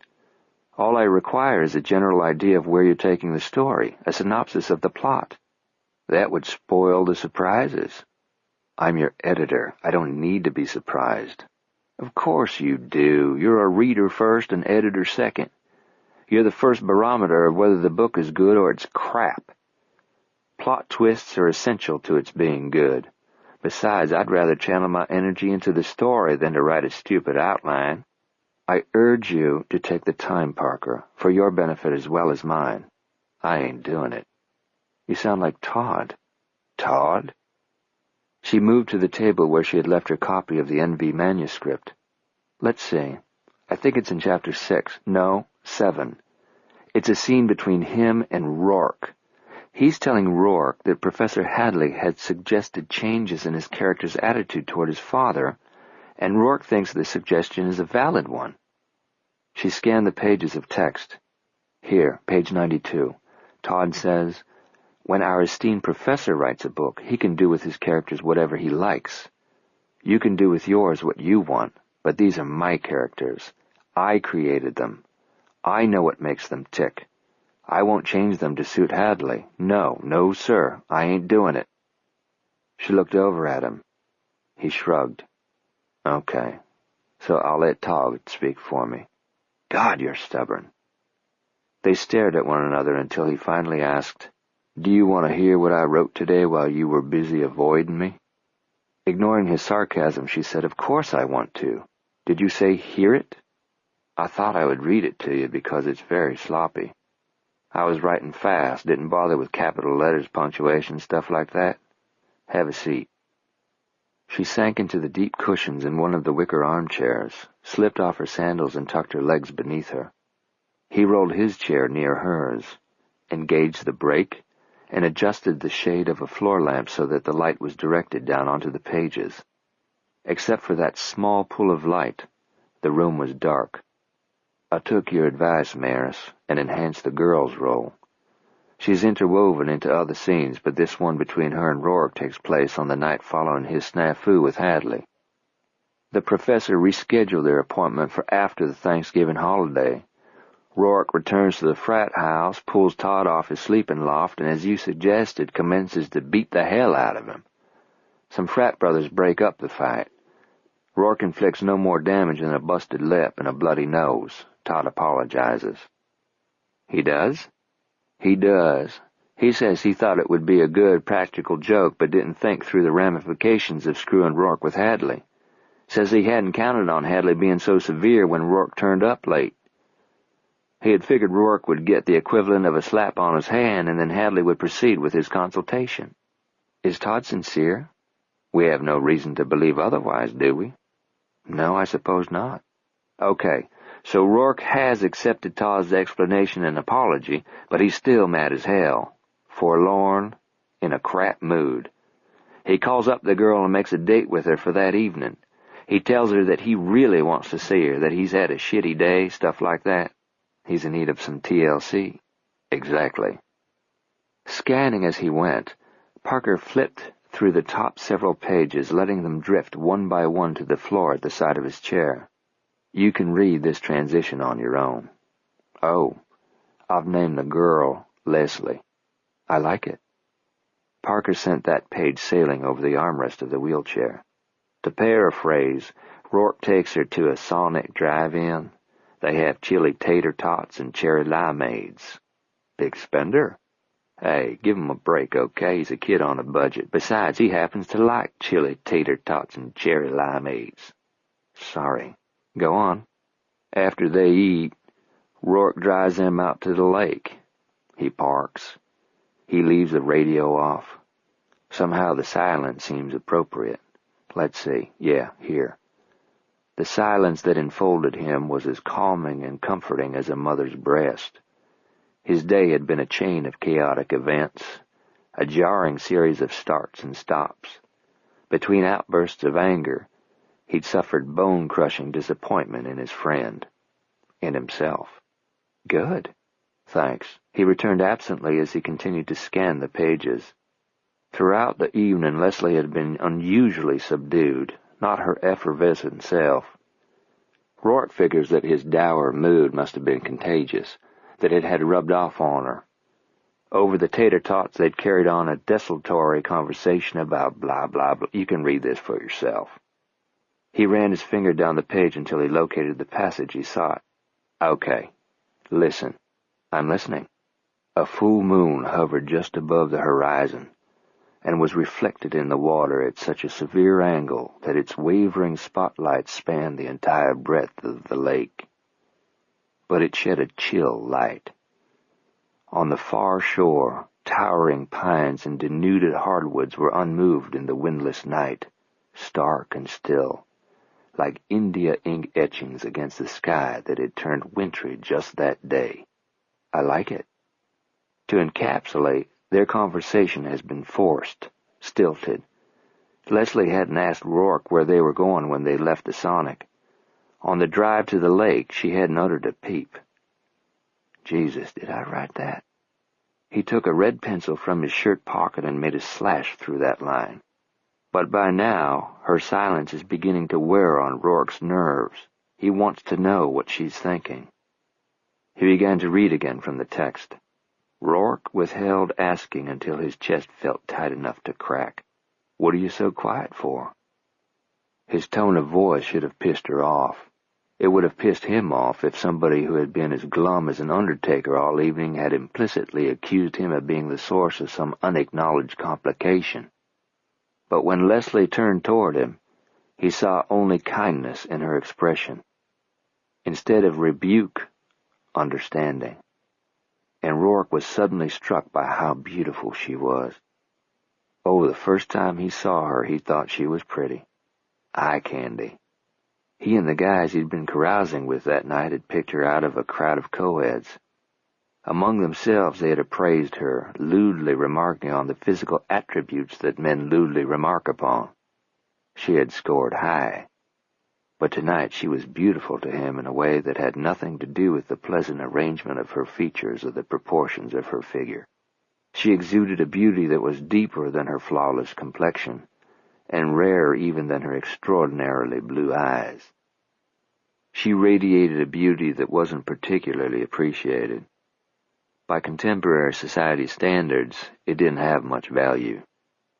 It wasn't sophisticated and cool, but homespun and warm.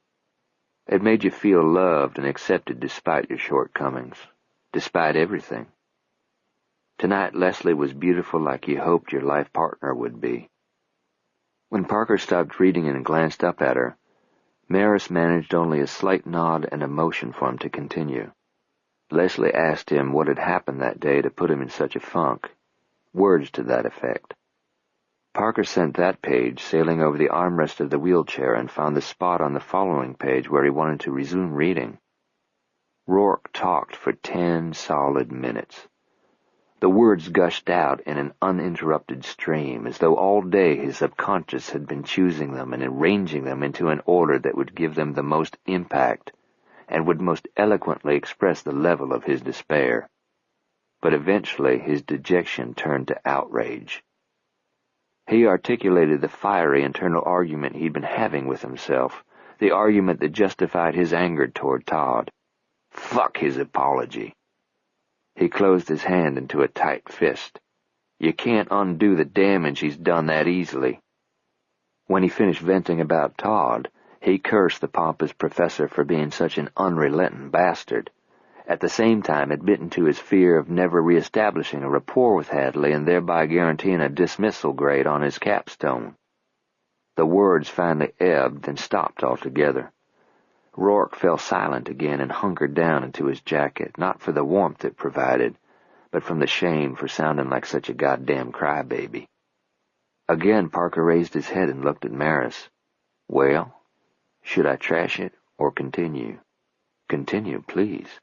I'll pick up with Leslie's response. Returning to the manuscript, he read, She waited until the smoke of his wrath had cleared, when it became noticeable that the cold from outside was seeping into the car. Her breath formed plumes of vapor between them. She spoke quietly, as one would to a temperamental animal who was momentarily docile. What happened today is a good thing, Rourke.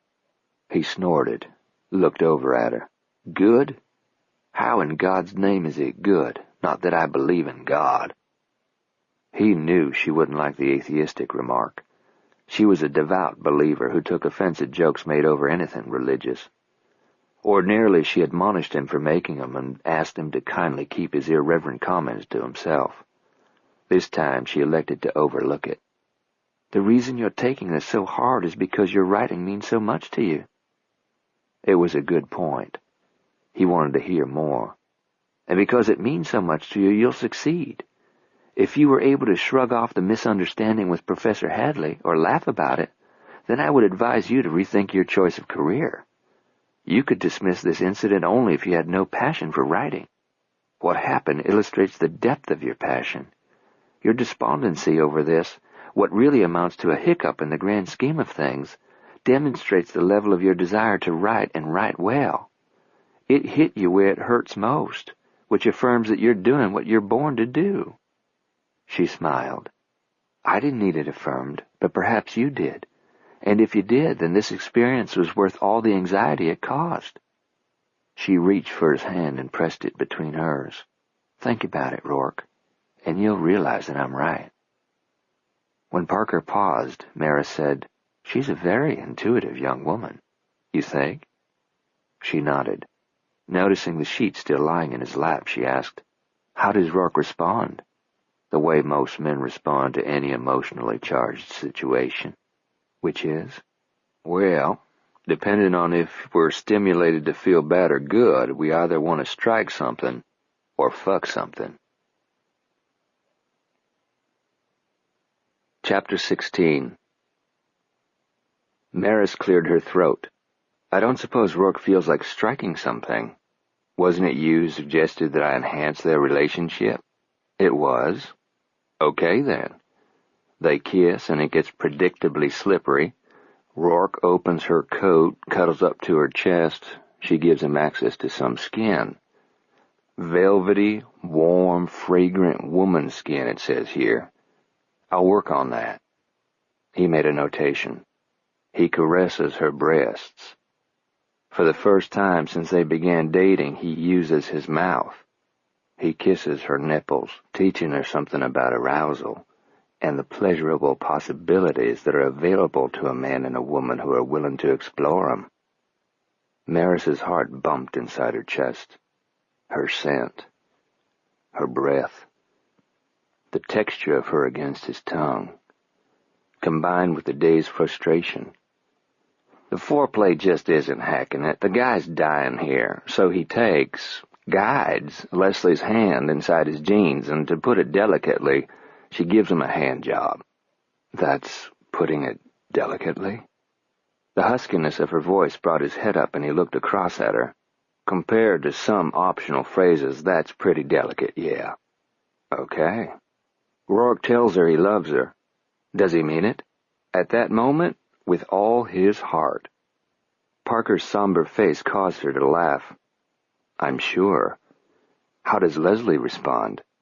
Ah, he said, frowning. As it turns out, the handjob is her going-away present. She dumps him. Then and there? It's right here in black and white. Does she break up for the reasons stated in the first draft? Yeah. Then she's being kind, isn't she? And smart. As much as it hurts her, she's doing what she realizes is best for both of them, especially Rourke. She's thinking first of him and his career. Maybe. But I gotta tell you, Maris, fresh after you've climaxed, it's a real bummer if the woman up and walks out on you. I suppose. Oh, yeah, he said, nodding sagely. Ask any guy. I'll take your word for it. In Rourke's mind, she's being a heartless bitch. He doesn't need her charity, and who the hell does she think she is? He's good and pissed. Maris was about to protest when Parker raised a finger to halt her, at least initially. He picked up the remaining pages. Shall I? Please. The day had started off lousy, and then it had gone to pure shit. He thought about getting drunk, but could see no good purpose in it. Today's disappointments would carry over into tomorrow, and he would have to confront them with the handicap of a hangover. Besides, he hadn't earned an excuse to get drunk. That right belonged to a man only if he had a circumstance to celebrate or to mourn. One was allowed to lament a disaster visited on him by random selection, such as an act of God or a whim of fate. But regret over his own culpability earned a man no such privilege. Responsibility for one's sorry situation couldn't be that easily removed. As much as he wanted to lay blame on Leslie, on Hadley, on Todd for today's miseries, Rourke acknowledged that most of the blame, if not all of it, lay squarely with him. Leslie was wise beyond her years and experience. Moreover, she was honest to a painful degree. Their individual desires were too discordant, their dreams too disparate for them to have a future together. Their goals conflicted now. In the future they would clash resoundingly. When the inevitable separation came, they would be left scarred and embittered. The wisdom of her choice to return to her small-town aspirations and long-standing sweetheart didn't make it any easier to lose her now. But ending the relationship before it actually started would spare them future heartache. At least they had parted while all the memories were still sweet. Professor Hadley had been well within his rights to be perturbed. He didn't want any stupid students under his tutelage. He had probably been as upset with Rourke for being duped by his roommate as he had been by the tardiness. The professor's time was too limited, his instruction too valuable to squander on fools. Taking Todd's word for something as critical as that meeting had been nothing short of stupid. The challenge facing Rourke now was to prove to Hadley that all evidence pointing to the contrary, he was not an imbecile. He could learn from this experience. He must learn from it. If he didn't, he would be as foolish, as much a waste of time and effort as Hadley believed him to be. Today had been the first cold day of the season. It was also the first day of Rourke Slade's life as an adult. Without ceremony or sacrament, he had undergone a rite of passage. Whatever remnants of innocence he had awakened with this morning had been stripped from him. After today, trust was only a word, a remote ideal that would never have a practical application in his life. From today, any belief he entertained would be contaminated by skepticism. Rourke wasn't aware of this transition until years later, when he had hours, days, months in which to leaf back through the pages of his personal history, searching for the defining moment when his life had ceased being charmed and became cursed. His search always ended on this day. For months following that Tuesday before Thanksgiving, Rourke would think about Professor Hadley and what he could learn from that embarrassing experience. He would reflect on all that he had learned from Leslie about himself as a man and a writer. He would think on that quite a lot. But what he had learned about his best friend, Todd, he avoided thinking about altogether. When Parker finished reading the final page, he stared at the last sentence for a time, then let the sheet slip from his fingers and drift down to join the others. By now the floor around the wheelchair was littered with pages of manuscript. Quietly and without looking at Maris, he said, "That's it so far." She slowly unfolded her legs and lowered her feet to the floor. She slid her palms up and down the tops of her thighs, then clasped her hands loosely, raised her shoulders around a deep breath, and released it gradually.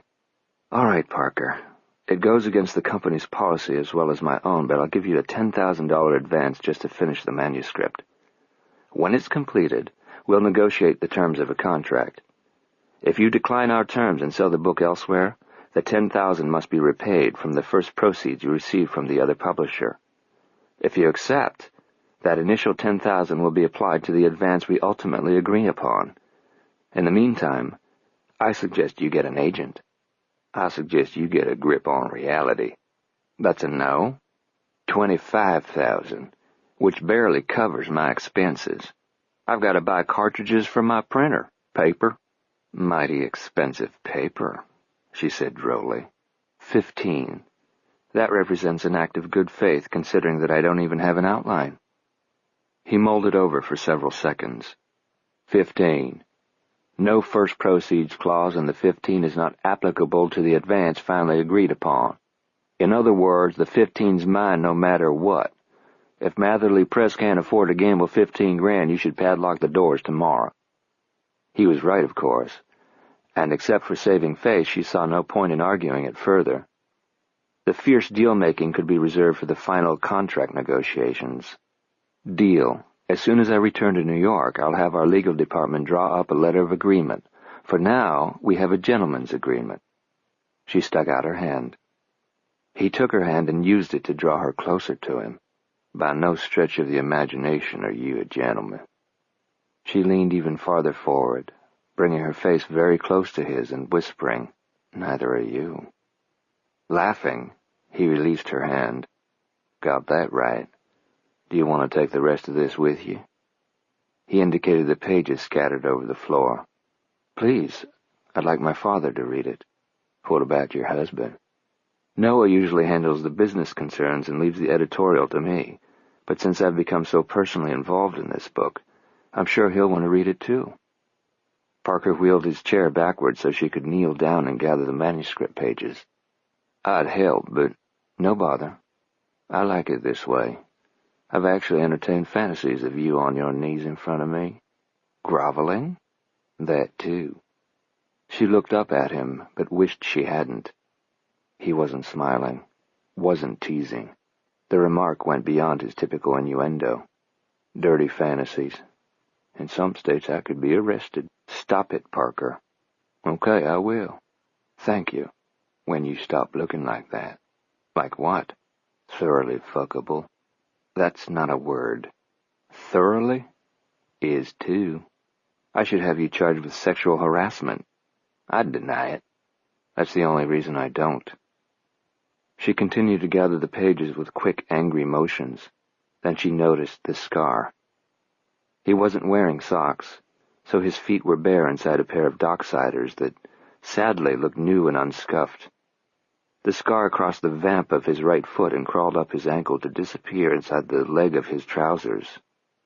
The flesh was raised and buckled. It only gets worse from there. In fact, that one is damn near beautiful compared to some of the others. She looked up at him. "I'm sorry, Parker." "No need to apologize. It's human nature to be curious over something that grotesque. I'm accustomed to stares." "No, I meant I'm sorry for whatever it was that happened to you. It must have been incredibly painful." "At first." He affected an indifference she knew was false, but after a few years I learned to live with it. Eventually the pain dwindled to a familiar ache, except in cold weather. Then it can hurt like a son of a bitch.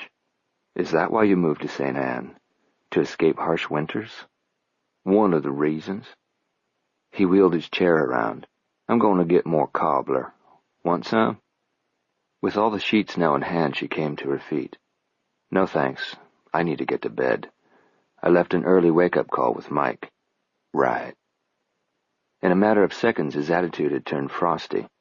She'd seen his scars, internal ones as well as those on his legs, and he couldn't tolerate that. He equated the scars to weakness, a limitation to his masculinity, which was ridiculous. Because with the exception of those scarred legs, Parker defined maleness. He was broad through his shoulders and chest. As she had noticed that night they met, his arms were heavily muscled. Even his legs, what she could make out of them beneath his trousers, were muscular. In a private conversation with Mike, she had asked why Parker didn't use a motorized chair. He'd said that Parker wanted to stay as fit as possible, and wheeling himself around helped keep his muscles toned. He wasn't as classically handsome as Noah. There was a distinct asymmetry to Parker's features, but the irregularities made it arresting and interesting. The square jaw, stern visage, and a head of hair over which he exercised limited control all contributed to an attractiveness that was altogether manly. A manliness from which the safest distance for a married woman was full retreat. I'll be in touch soon, Parker. I'm not going anywhere, he said flippantly. Write your heart out. Yeah. Goodbye, Maris. He wheeled himself into the kitchen, never looking back. He'd just as well have sprinted away from her. The door swished shut behind him. Left standing alone in the empty, dim room, Maris felt awkward and a bit deflated. She didn't know what she had expected, but Parker's desertion seemed anticlimactic. She had what she'd come for, an agreement with him to finish envy. One more handshake to seal that agreement wouldn't have killed him, would it? He hadn't mentioned being around to see her off in the morning. She certainly hadn't expected a protracted and syrupy goodbye. Nevertheless, she felt a bit crestfallen. Honestly, she was sad to be leaving. When she should be eager to return to her turf, where the accents and the cuisine and the night sounds were familiar, she realized she dreaded tomorrow's departure. The island had captivated her, with its lavish landscape and its musical insects whose concert lulled her to sleep every night. At first she'd found the humidity cloying and almost unbearable, but she had actually come to like the feel of it against her skin. With its moss-laden trees that were almost as ancient as the surf, the island was otherworldly, entrancing, and seductive. And so was Parker Evans. But she shoved that thought aside. She noticed that the manuscript pages had actually grown damp within her tight grip. Relaxing her fist, she shook her head with chagrin. There was no mystery as to the source of these sensual thoughts. They had taken root in her mind when Parker read that damned passage about slippery kisses and nipples and the pleasurable possibilities available to a man and woman willing to explore them. She had planned to return to the guest cottage and read these pages for herself, but she changed her mind. They could wait to be read when she was back in New York, under fluorescent lights in familiar surroundings, behind the safe barricade of her own desk and heavy workload. They could be read when their author wasn't in the next room entertaining fantasies about her that he could be arrested for. Before she left the solarium, she borrowed a Mackenzie Roon novel from Parker's library. She had a feeling that falling asleep was going to be difficult. The mystery would be a pleasant diversion. Dec Caton could keep her company. When Parker entered the gin the following morning, he startled a raccoon. "It's almost daybreak, pal. Better haul ass." The animal scuttled out between broken boards in the wall. He liked coming to the cotton gin before the sun came up, when it was still reasonably cool and there was a slight breeze coming off the ocean. He liked watching the first light find its way through the cracks in the walls. He fancied the building having a soul, awakening at sunrise in the vain hope that the new day would bring life and vitality back to it. He fancied it because he could identify with it. He knew what it was like for people to shut you down, lock you up, and go away sadly shaking their heads and saying that you weren't going to be worth much to anybody ever again.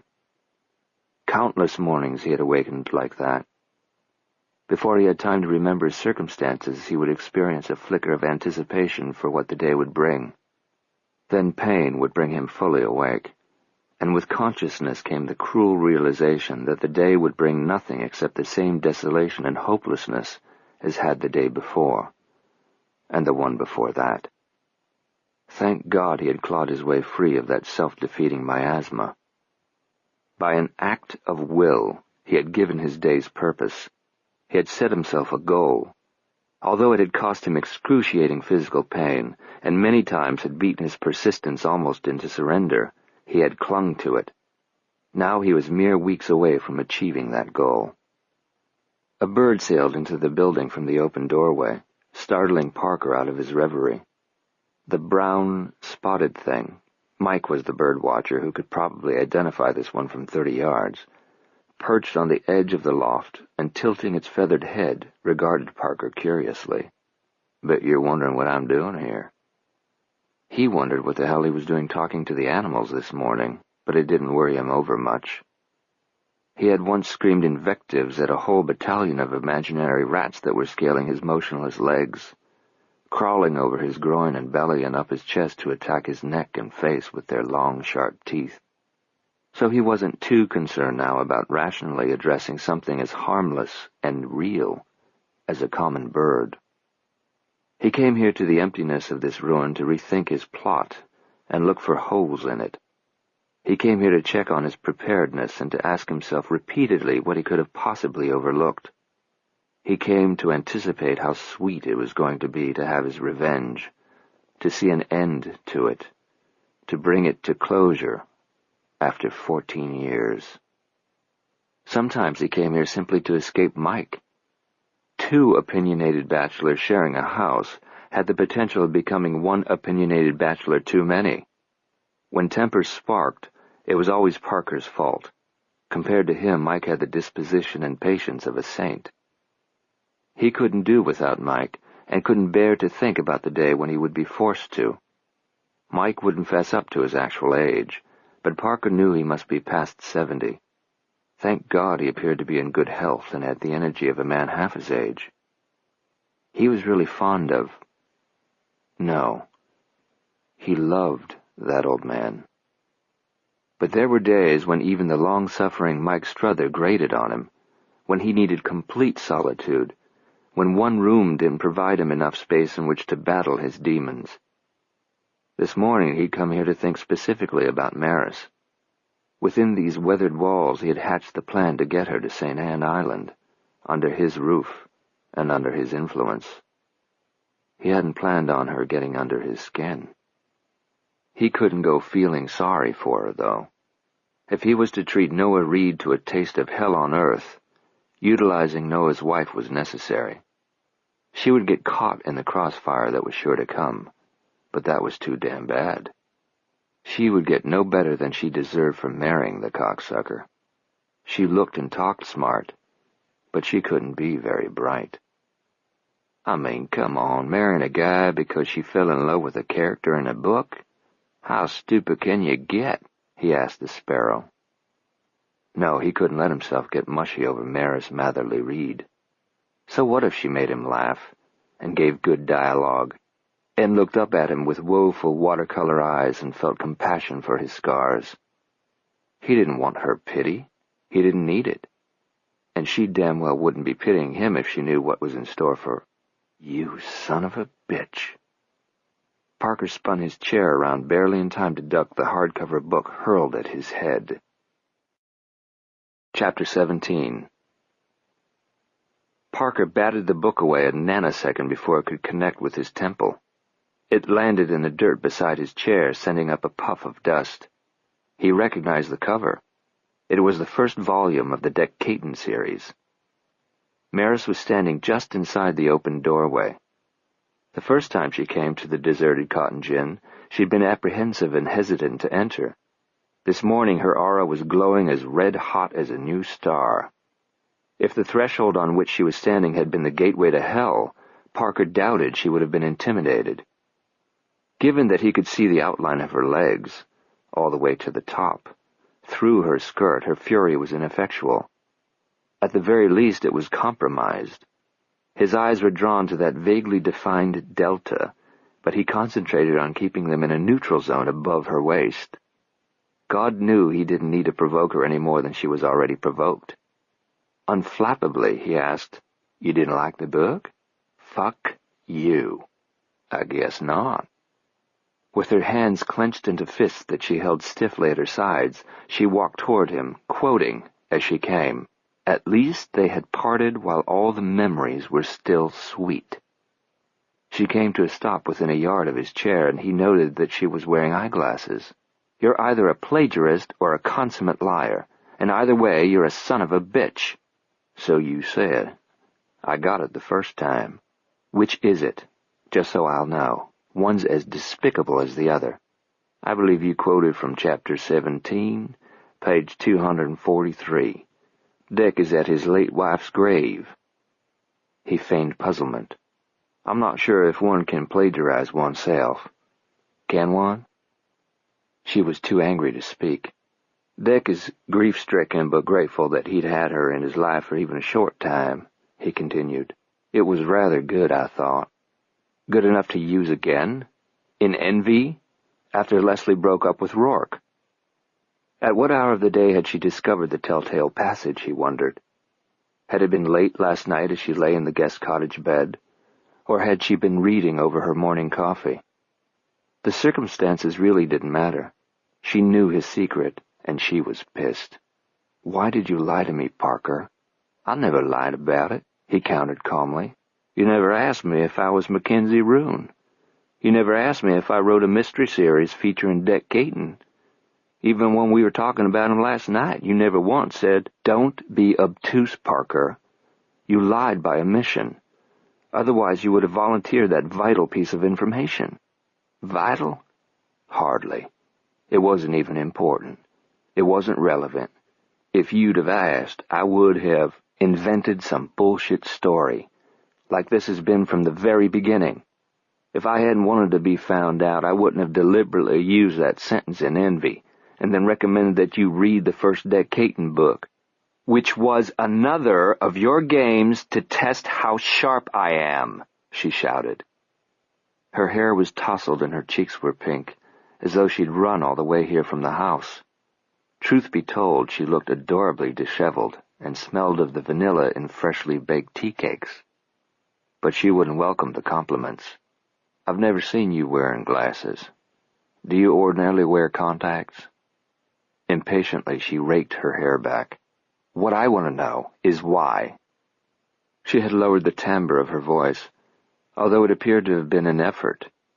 Her chest was rising and falling rapidly, as though the volume and vituperation trapped inside were creating inner turbulence.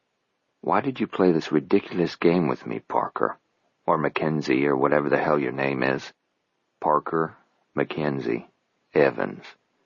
Mackenzie was my mother's maiden name. When I was deciding on a pseudonym, it seemed a logical choice. Tickled my mom no end for me to use it. It has a nice ring. It's androgynous. It's, answer me, safe." "From what?" "Discovery." He tossed out the word like a gauntlet. For long moments it seemed to lie there between them on the dirt floor alongside the book.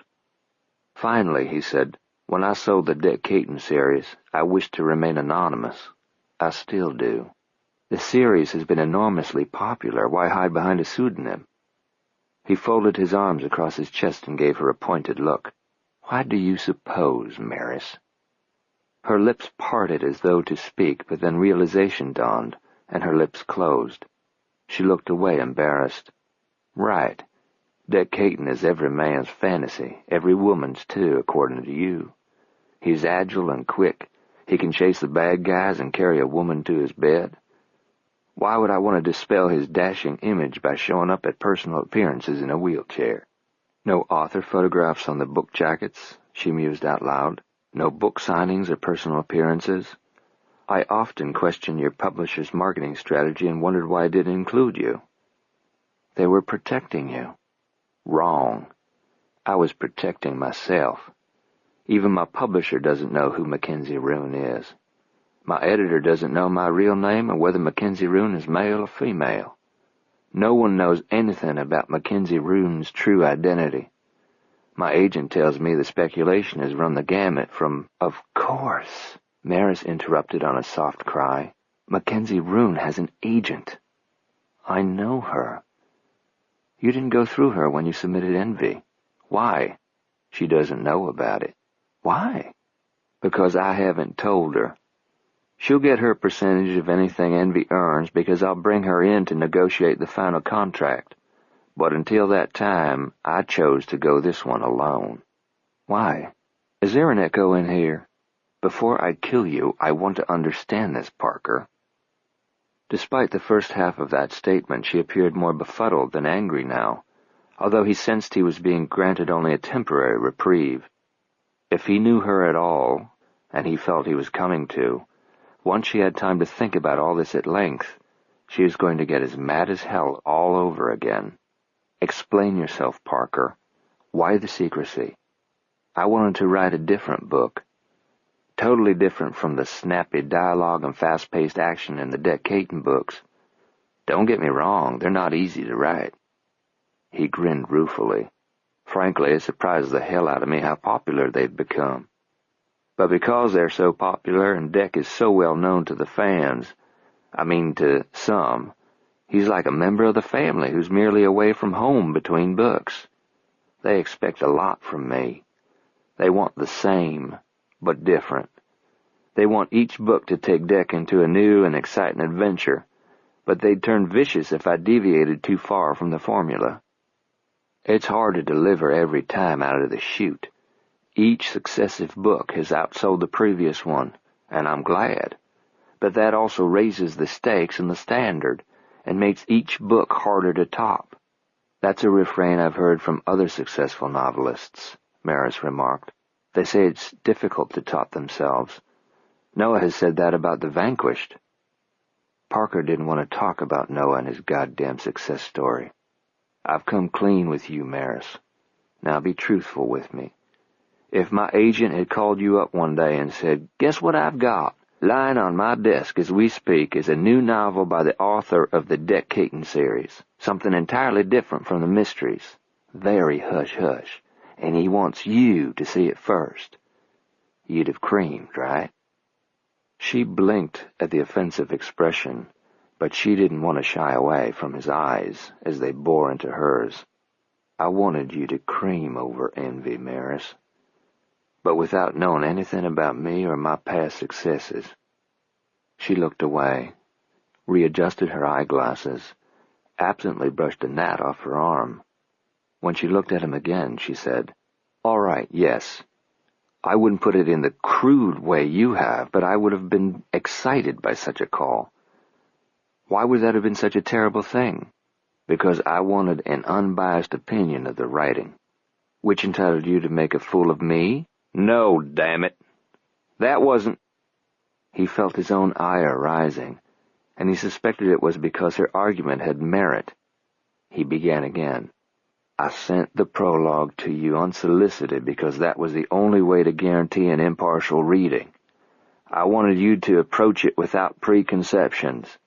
I wanted it to stand on its own, not on my reputation as a best-selling author. I wanted it to be good. It would have been just as good without the charade, Parker. My reaction to it would have been the same. But I would never have known for sure, would I?" He gave her time to respond, but she didn't. She couldn't. He was right, and she knew it. "I tricked you, yes. But I needed to prove it to myself that there was more in me than a scotch-drinking, skirt-chasing hunk with a big gun and a bigger dick. Dick Caton has more substance than that." "Thanks, I think so. I wasn't sure you did." She bent down and picked up the book. "Are you going to bang me over the head with that?" "Maybe." Her anger hadn't dissipated. It was still there, simmering. She just had it under control. But even as mad as I am, she said, I can't abuse a book. It goes against my nature even to dog-ear a page. I'm that way, too. She returned his peacemaking smile with a glare. Don't you dare try to charm me, Parker. She passed the book down to him and dusted her hands. What you did was terrifying. That wasn't the word I was going to use, but it's the correct one. When I put that prologue in the mail, I was scared shitless. Of what? Rejection? Big time. You could have sent me a curt letter, said no thanks, said I stunk, said I should give up writing and try stringing beads or basket weaving instead. I'd have probably bought a package of razor blades and locked myself in the bathroom. That isn't funny. You're right. It isn't. Besides, you're too egotistical for suicide. How little she knew. There had been times during those darkest days when his soul had been as twisted as his legs, and his emotions were as raw as the flesh that defied healing, when, had he been able to move, he would have taken the path of least resistance and ended it there. But while he was in that pit of despair, he had been imbued with a will to live. Determination had been breathed into him by some omnipotent power or cosmic authority greater than his paltry human spirit. Not an angel, though. Not an angel as angels are typically portrayed. There was nothing benevolent, God-blessed or holy about his plans for Noah Reed. He reached for Maris's hand and squeezed it hard. Don't underestimate how important this is to me. She didn't squeeze back, but searched his eyes. Why did you send envy to me, Parker? I know your editor for the Mackenzie Rune books. He's very capable. He is, he agreed solemnly. My question stands. There are hundreds of editors in a dozen major publishing houses. What set me apart? Why'd you choose me? The article in the magazine. Hopefully she wouldn't detect that he was lying. The answer seemed plausible enough to him, but she was looking at him with an intensity that was unnerving. The things you were quoted as saying convinced me you were the editor for envy. I liked what you said about commerce versus quality, and how the balance in publishing is in danger of shifting in favor of the former. I'm not writing this book for the money. I've got more money than I'll ever need. Dick Caton has seen to that. I'm writing envy for me. If it finds an audience, I'll be pleased. If it doesn't, you still saw something worthwhile in it, and to me that's damn good confirmation of my talent. It'll find an audience. She pulled her hand free of his. I'll see to that. I have too much invested in it not to. A measly 15 grand? I wasn't referring to the advance. His silly smile collapsed, and he matched her gravity. I know. I was referring to... He thought he saw the start of tears, but it might have been a tricky reflection off the lenses of her glasses. I know what you were talking about, Maris. They exchanged a long and meaningful look. He was consumed with a desire to touch her. I don't want you to leave. He hadn't known he was going to say that until he heard his own gruff voice filling the heavy silence. He hadn't made a conscious decision to speak the words, but he meant them. And he meant them for reasons that had absolutely nothing to do with his revenge on Noah Reed. Write your book, Parker. Stay. I'll be in touch. She backed up several steps before turning and walking away from him. Maris! But she didn't stop, or even slow down, and she didn't look back. Not even when he called her name again. Chapter 18. This visit is long overdue. I'm glad you were free. Nadia Schuler sent a smile across the table to her luncheon guest. As the setting for this intimate get-together, Nadia had chosen a small, cozy restaurant on Park Avenue. Its menu was unaffected. The decor was country French. Nadia thought the lace panels in the windows were a bit precious for Manhattan, but they contributed to the restaurant's friendly ambiance. And that was the note she was trying to strike with this lunch. Friendliness, which was somewhat of a challenge when you were screwing your guest's husband. Thank you for the invitation. Maris offered a strained little smile and opened her menu, a not-so-subtle hint that she was ready to get lunch underway and over with as quickly as etiquette permitted. A waiter in a long white apron approached their table. "What would you like to drink, Maris?" Nadia asked. "Iced tea, please. I'm having a white wine. Would you rather have that?" She made it sound as though she were granting Maris permission to have an alcoholic beverage if she preferred. Addressing the waiter this time, Maris repeated, "Iced tea, please. Lots of ice and a fresh wedge of lemon." Turning back to Nadia, she said, "I formed the habit when I was in the South. They drink it year-round down there, don't they? That and moonshine." Nadia ordered her wine, and the waiter withdrew. "I heard all about your trip to Dixie." "Oh?" "From your secretary, when I called to invite you to lunch. I thought perhaps Noah had told you." "No, I haven't seen Noah in... Actually, I think it was the night I saw the two of you at the awards banquet." They made small talk until the waiter returned with their drink order, then listened to his recitation of the chef's specials. Nadia requested a few minutes for them to think over their selections. This delay in the proceedings seemed to perturb Maris, but Nadia wasn't going to be brushed off like a piece of lint. She didn't like Maris in the least, and she was absolutely certain that her dislike was reciprocated. Both were successful businesswomen, but their approaches to their careers, to men, to life in general, couldn't be more dissimilar. Maris Matherly Reed had enjoyed all the advantages that Nadia had been denied. Maris had been born into a wealthy and well-respected family, and had cut her perfectly straight teeth on a silver spoon. She had attended exclusive private schools and was a frequent guest at the Tony parties held in the Tony estates in the Hamptons. Her photograph had often appeared in the society columns. She had traveled extensively. Maris had culture out the ass, an ass that hadn't required painful, expensive liposuction to get it slim and taut. Shapely as it was, however, you couldn't melt an ice cube on it.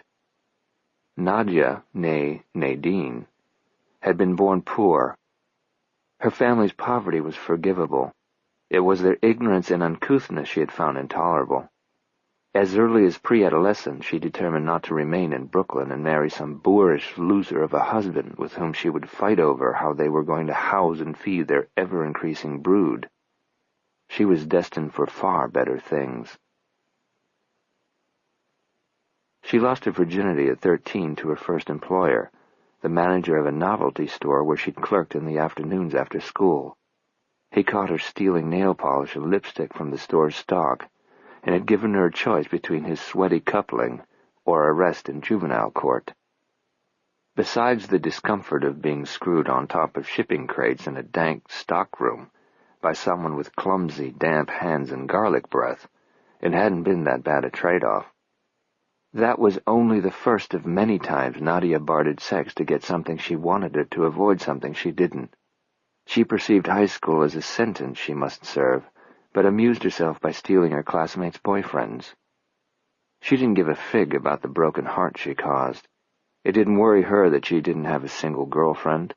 As long as there were boys lusting after her, vying for her attention, giving her presents and taking her places in exchange for doing what she would have enjoyed doing anyway, why should she care? When her grades fell short of meeting graduation requirements, her rudimentary math teacher agreed to favorably adjust her score in exchange for a blowjob.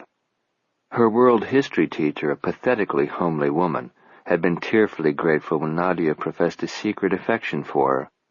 In the span of one rainy evening in the teacher's apartment that smelled of cat litter boxes, Nadia's grade escalated from a D to a B+. Once she had her diploma, she eschewed higher education. She had no patience for scholastics.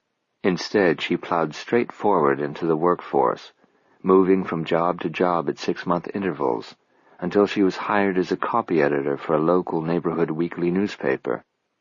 This was the first job that had appealed, and she felt was worthy of her. Within weeks of being hired, she resolved that this was the field in which she would recreate herself, beginning with changing her name, and become famous. Eventually, she talked the managing editor into letting her write an occasional article.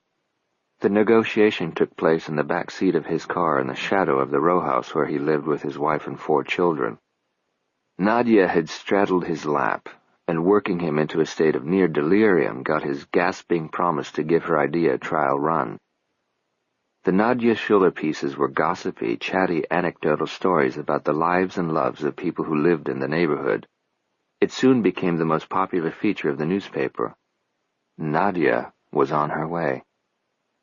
Now, 12 years and countless lovers later, she sat across from Maris Matherly Reed, behaving in a civilized manner, but harboring an enormous amount of antipathy for a woman who bested her without even trying.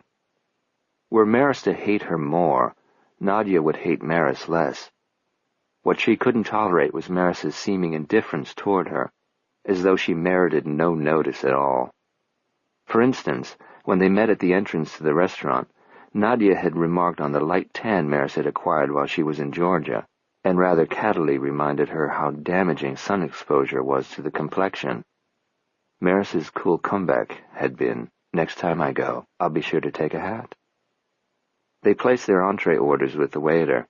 As Nadia passed Maris a basket of bread, she remarked, "Tragic news about Howard Bancroft." That elicited a reaction. Maris declined the bread basket with a small shake of her head, and her eyes turned sad.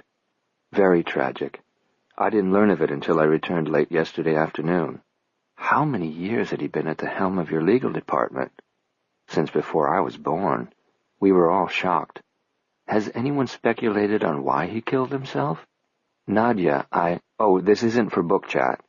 The facts were in the newspaper account, and it painted a grisly scene. I got the official sanitized press release from your PR department. It said little about his manner of death and was more about his contribution to Matherly Press. Howard Bancroft had been discovered in his car, parked half a block from his house on Long Island, with his brains blown to smithereens and a pistol in his hand. The people at Matherly Press are a closely knit group. No one picked up warning signals?" "No," Maris replied. "In fact, Noah had a meeting with him just that afternoon. He said Howard was being typically Howard." She shook her head with remorse. "He was such a well-loved man, especially in the Jewish community. I can't imagine what drove him to commit such a desperate act." Their main courses arrived. As they ate, they switched to a brighter topic, the books Matherly Press had scheduled for its fall lineup. "I predict that it's going to be a very successful holiday season for us," Maris told her. "Our best ever. May I quote that in my column?" "You may." Nadia opened her ever-present notebook and asked Maris to enumerate the titles and authors she was especially excited about. After jotting them down, she laid aside her pen and took a dainty bite of grilled sea bass. "Tell me about this project you're working on in Georgia." "I can't." Nadia stopped eating. "Why not?" "It's not open to discussion." "How positively fabulous. I love projects swathed in mystery. This one is and must remain that way, and even my telling you that is off the record. Don't use it." Nadia took a sip of wine, gazing at Maris over the rim of the glass. "You've just increased my curiosity about 1,000 times over." "You'll have to remain curious. The author chooses to remain anonymous. That's also off the record. Even my staff doesn't know the writer's identity, so it will do you no good to try and trick or wheedle information from anyone at Matherly Press." "No one knows who he is?" "I never said it was a he." Right, you didn't. Does that mean it's a she?" "It means I'm not telling." "Give me something," Nadia cajoled. "Friend to friend." "You're not my friend." Nadia was taken back by Maris's tone.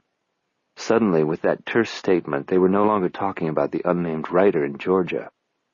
She kept her smile in place, saying, "That's true, Maris. We haven't been. We've been too busy with our respective careers to get to know one another and cultivate a friendship. But I'd like to change that.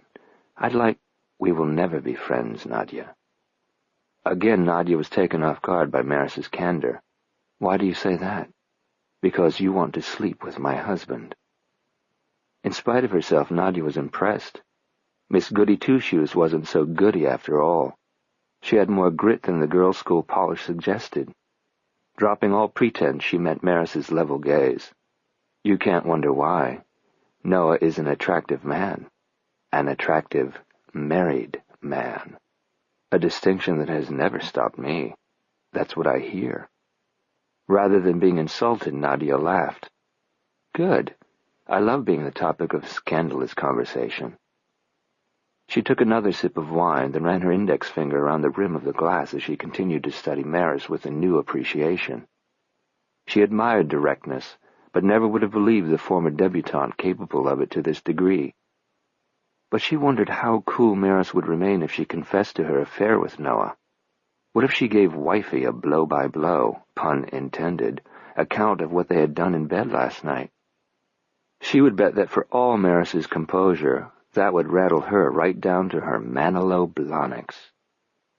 While that would be fun, it wouldn't be wise. There was too much at stake. Curbing the temptation to flaunt the affair, she asked, "Have you spoken to Noah about this?" "Yes." "And what did he say?" "That his interest in you is strictly business-related, that your column is so influential he can't risk offending you. That's why he goes along with your obvious machinations." Nadia shrugged. "There you have it. I've established myself by using people as sources of information. In turn, they use me for free publicity and promotion. Noah understands the way it works." She had managed to dance around the topic without either lying or telling the whole truth, and she hoped Maris would leave it at that. The worldview deal needed no further complications. Taking advantage of Maris's silence, she said, "I'm glad we cleared the air. Would you like a bite of sea bass?" "No, thank you. It's delicious, but I've had my fill." Actually, she was still hungry, but she pushed her plate away. One area of thigh tissue absorbed fat like a goddamn sponge despite the procedure she had undergone. She fanatically counted every calorie. Exercise was the only religion she believed in or practiced, and she worshipped strenuously every day. Noah teased her about her rigid fitness regimen, saying she even brought it to bed with her. In fact, she counted sex and aerobic exercise. She knew precisely how many calories were burned with each act of coitus. Noah knew her well. He could be the sole man on the planet to whom she might be faithful. She didn't love him, any more than he loved her. Neither of them bought into the myth of romantic love. He had readily admitted that his marriage hadn't been inspired by amorous passion, but rather his burning desire to become part of the Matherly dynasty via the only Matherly available to him. He had developed a mentor-protege relationship with Daniel, but even that wasn't enough to satisfy his ambition. Becoming the old man's son-in-law was the next best thing to a blood kinship. Marrying Maris would cement his future, so he had made it happen. Nadia admired that kind of single-minded scheming and the guts it took to carry out a bold plan. To her, ruthlessness was an aphrodisiac like no other. She spotted it in Noah the first time she met him. Recognizing in him a self-serving ambition that was equal to her own, she had wanted him, and she hadn't played coy. Their first business lunch date had carried over into an afternoon spent in bed at the Pierre. To her delight, Noah approached sex with the same self-gratifying appetite and animalistic detachment as she. By the time he left her lying tangled up in the damp sheets, she was raw and sore and exhilarated. They were also compatible out of bed. They understood one another. Their individual drives to achieve were harmonious, but competitive enough to spark arguments and add zest. They were good for each other. They complemented each other. As a team, they would be unconquerable. That was why Nadia wanted to become Mrs. Noah Reed. Well, that was one reason why. The other was harder for her to acknowledge. There was just enough of Nadine remaining in her to want to be married before she died. She didn't want to grow old alone. Somewhere between power lunches and sundown specials, a single woman became a spinster. Through her 20s and 30s, she had scorned the very idea of matrimony. To anybody who had listened, she claimed no interest whatsoever in monogamy in the marriage bed. What a fucking, literally, bore. But the truth was that, for all the men who had shared her bed, who had sighed and cried and groaned and crowed between her thighs, not one, not a single one, had ever asked her to be his wife. And to be brutally honest, Noah hadn't actually proposed either. He wasn't the hearts and flowers and bended knee type. She had more diamond rings than she had fingers and toes. How their plans for matrimony had come about was that she had told him she had wanted to marry him. And Nadia never took no for an answer. Now, her future husband's present wife was finishing a cappuccino that she hadn't wanted. Usually Nadia could sweet-talk or browbeat someone out of a tidbit of information that she could expand into an item for a column, but Maris had remained stubbornly mute about her secret project. She seemed disinclined to talk on any level about the nature of the book or about the writer. Not that Nadia gave a flip about Maris's silly secret project. The purpose of this lunch had been to keep Maris derailed, unaware, and blissfully ignorant of what Nadia and Noah were doing with worldview behind her back. But Maris had tipped her hand. Noah should be warned that she might not be as malleable and naive as she looked. Hopefully her suspicion of an affair had been quelled, because the last thing they needed in these important final weeks was a jealous wife breathing down their necks. "Anything else, Maris?" she offered graciously. "Another cappuccino?" "No, thank you. I should get back to the office. I'm playing catch-up after being away, as I knew I would be." "Then why'd you come?" The question was out before Nadia realized she was going to ask it, but having done so, she owned up to being curious. Why had Maris accepted her invitation? "For a long time now, we've detested the sight of one another, but we always played polite," she said. "I hate phoniness, especially in myself." She looked inward for a second, then added, "Or maybe I'm just disgusted with lies and liars. In any case, I thought it was time to tell you to your face that I'm onto you." Nadia took it all in, then smiled wryly. "Fair enough." As they made their way to the entrance, she said, "You'll still feed me industry news items, won't you?" "News, not gossip. When you're ready to reveal this mysterious author and book, will you give me the scoop? The author is very publicity-shy, I doubt." "Nadia, what a nice surprise." Nadia turned at the greeting and found herself looking into the colorless countenance of Morris Bloom, the last person on earth she would choose to bump into when Maris Matherly Reed was standing beside her. She didn't find the surprise nice at all. "How are you, Morris?" She extended her hand to him, but kept her tone aloof and uninviting. "I recommend the sea bass." "And I recommend the martinis," he said, raising his frosted glass. "In fact, I coach the bartender here on how to make one just right." "Stirred or shaken?" "Shaken." Maris had moved to the coat check to retrieve her raincoat, so Nadia felt free to engage in a mild flirtation. It wouldn't be smart to be too aloof. Her dinner with him at the Rainbow Room had been enjoyable. If she gave him the brush off now, he would wonder why. "Gin or vodka?" "Vodka, straight up and extra dirty." One of her artfully waxed eyebrows arched. "I like the sound of that. Here." He lifted the pick from his glass and extended it toward her mouth. Keeping her eyes on his, she touched the tip of her tongue to the olive, then closed her lips around it and sucked it into her mouth. My favorite thing. "Join me in one?" "I'm afraid I can't, Morris." "Rain check?" "I'll call." She flashed him her most promising smile. It had been mastered after years of practice and was now practically habitual. She told him to enjoy his lunch and turned away to rejoin Maris. To her consternation, the smile worked too well. Bloom trailed her, making an introduction to Maris unavoidable. She executed it with as much casualness as she could effect without it being noticeable to either of them. As the two shook hands, Bloom said, "I've long been an admirer of your publishing house." "And a suitor," Maris remarked. He grinned disarmingly. "So you've read the numerous letters I've written to your esteemed father?" "Along with his replies." "Do you agree with him?" "Wholeheartedly. While we're flattered that an entity like Worldview is interested in merging with us, we like ourselves the way we are. So your husband told me during our most recent meeting." Chapter 19. Noah was reviewing the company's most recent shipping invoices when his wife stormed into his office and slammed the door behind her, stunning his secretary. She tossed her handbag and damp raincoat into the nearest chair and strode to the edge of his desk. She'd been testy and despondent since her return from Georgia last evening, but she had never looked better. Today she was dressed in a suit tailored for office wear, but it was a form-fitting one he'd always admired. Time spent on the beach had put some color in her cheeks and stripped it from her hair. Sun-bleached strands framed her face, giving her a youthful, healthy appearance. Her expression, however, wasn't sunny. "Hello, Maris. How was your lunch? I was just introduced to Worldview's whiz kid, Morris Bloom. He told me to give you his regards." "Goddamn Nadja," he thought.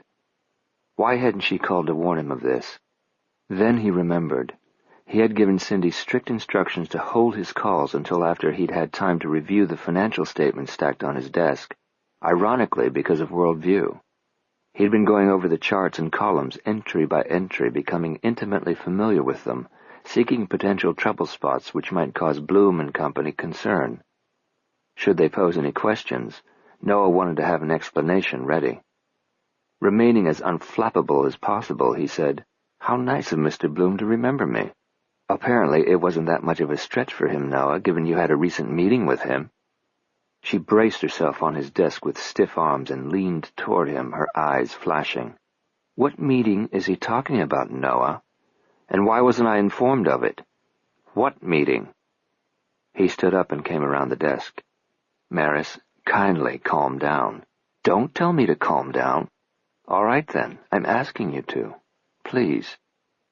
He reached out to take her by the shoulders, but she backed away and slung off his extended hands. "Would you like a glass of water?" "I would like an explanation," she said, enunciating each word. "You know how Dad and I feel about conglomerates like Worldview. I share your opinion." He hiked his hip over the corner of his desk and placidly folded his hands on his thigh, although he would have liked to wrap them around her slender neck. "That's why I agreed to the meeting with Worldview." She shook her head in disbelief, as though up until that time she had been clinging to the hope that Bloom was lying. "You met with those jackals? You actually did, behind my back and without my knowledge?" Noah sighed and gave her a pained look. "Yes, I met with them, but before you go into orbit, can you be reasonable and give me an opportunity to explain?" He took her fuming silence for permission to continue. "Bloom's flunkies had been hounding me for months. They called until I stopped taking or returning their calls. With no regard for that blatant hint, they began faxing me until I got tired of throwing the damn things away. They made nuisances of themselves until I determined that the most expedient way to handle the situation was to attend a meeting and tell Bloom to his baby's ass face that we were not interested in anything he had to offer by way of a merger. Period. End of discussion. I don't think I could have made our position any clearer. I didn't tell you about it because you were extremely busy and didn't need any additional stress. I'm always busy. The meeting was inconsequential. I hardly think so. And frankly, he said, I anticipated that you would react emotionally rather than rationally. I predicted that you would fly off the handle and lose all perspective. I hoped to avoid a scene such as this. This isn't a scene, Noah. This is a private conversation between husband and wife, between business partners, two relationships that should come with an implied trust. Exactly, he said, raising his voice to match the level of hers, which is why I'm amazed, both as your husband and your business partner, by your apparent lack of trust in me. Chalk it up to my reacting emotionally, flying off the handle, and going into orbit. Which are fair analogies, Maris. You came barging in here and practically accused me of treason against Matherly Press. At the very least, you consorted with the enemy. A knock on the door brought them around. Daniel was standing on the threshold, leaning heavily on his cane. I'm exercising one privilege of old age, which is to intrude when uninvited. Noah shot his cuffs. Of course you're welcome, Daniel. Maris has just returned from lunch. We were having a discussion about, I heard, from all the way down the hall. Daniel came in and closed the door. Maris is upset about the meeting you had with Worldview. She reacted with a start. You knew about it? Noah told me of his decision to meet with them. I thought it was a sound idea and was glad he was going instead of me. I don't think I could have stomached it. Why wasn't I informed? She addressed the question to both of them, but Noah answered. "You were leaving for Georgia. Daniel and I could see how excited you were about this project, and we're afraid that if you knew about Worldview, you'd change your plans. There was no reason to bother you with it." "I'm not a child." She glowered at him, then at Daniel. "We made a mistake in judgment," Daniel conceded. "It wasn't our intention to slight you." "I don't feel slighted, I feel babied. I don't need protection, Dad, or coddling, or special favors. When it comes to business, I'm not a daughter or a wife. I'm an officer of this corporation. I should have been consulted on something this major. I don't care how busy I was or what my travel plans were. You were remiss and just plain wrong to exclude me from those discussions. I'm also mad as hell at both of you for letting me be made a fool of in front of Morris Bloom and Nadia Schuler." "I apologize," Daniel said. "So do I," Noah echoed. "I'm terribly sorry that you were embarrassed today at lunch. I take full responsibility for that." She didn't verbally accept their apologies, but Daniel took her silence as a tacit pardon. "Are we still on for dinner tonight?" "Maxine's making pot roast." "We'll see you at 7, Noah confirmed. Daniel split an uneasy glance between them and then left them alone. Maris went to the window and turned her back to the room. Noah remained where he was, still perched on the corner of his desk. Several minutes passed before she spoke. "I'm sorry I lost my temper. It hasn't been that long ago that I told you how beautiful you are when you're angry." She came around quickly and angrily. "Don't patronize me, Noah. Don't be so goddamn sensitive," he snapped. "I resent belittling sexist remarks like that."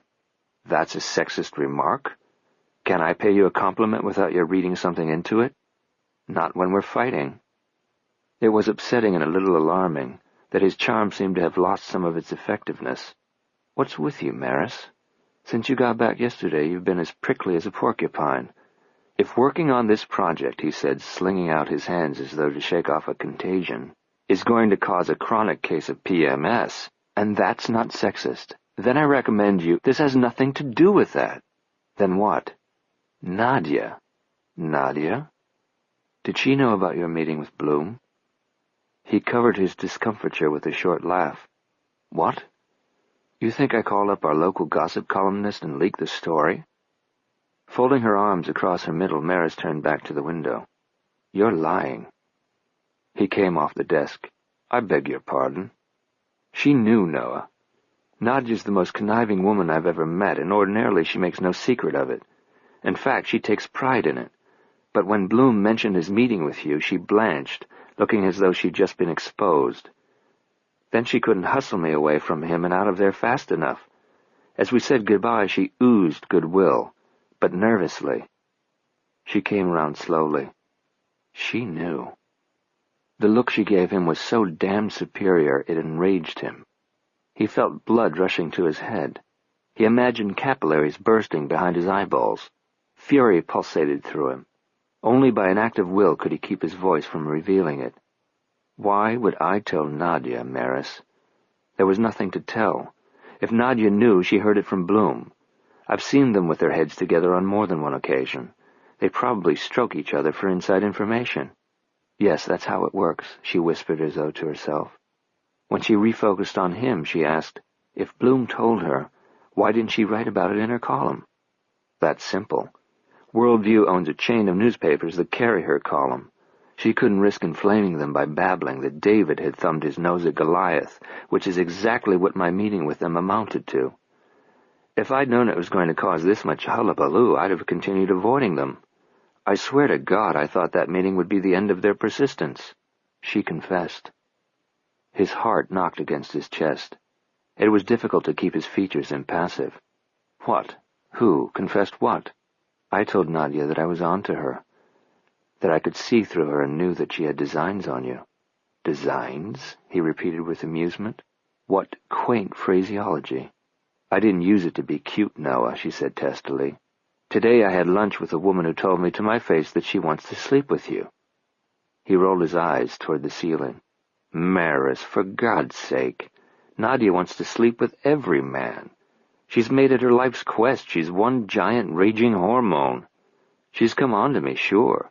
Do you think I'm that easily flattered? She also comes on to waiters and doormen and probably to a garbage collector. A lot of men find her attractive. She is, but I didn't have an affair with her when I was single, and I sure as hell wouldn't jeopardize my marriage to you by having one with her now." He sighed and shook his head ruefully. "Is that what all this has been about? You let Nadia upset you?" "No, I was more upset over the worldview thing than I was Nadia. If you want Nadia, then you deserve her." He forced himself to smile. "I'm glad you gave me an opportunity to explain both misunderstandings. These things shouldn't fester. It's bad for our marriage." He gave her a few moments to ruminate on that, then smiled the tentative smile of a scolded puppy. "If that's the end of the interrogation, I'd like to hug my interrogator." Since she didn't raise any barriers, either real or suggested, he joined her where she stood and placed his arms around her. He pressed his face into her hair. "I was angry when I made that ludicrous statement about chronic PMS, but it has a basis of truth, doesn't it? You're not yourself." He stroked her back. "Was that little island so horrible?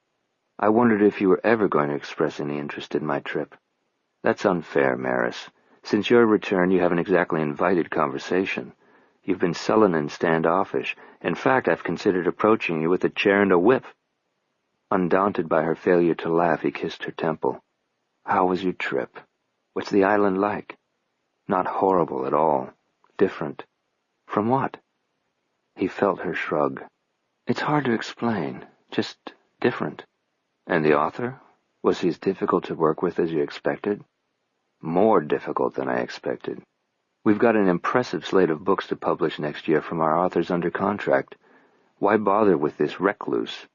Because he writes well. Very well. But is he worth the difficulty he put you through?" "I won't give up on this book, Noah. I'm only thinking of you. If working with him makes you edgy, and it doesn't."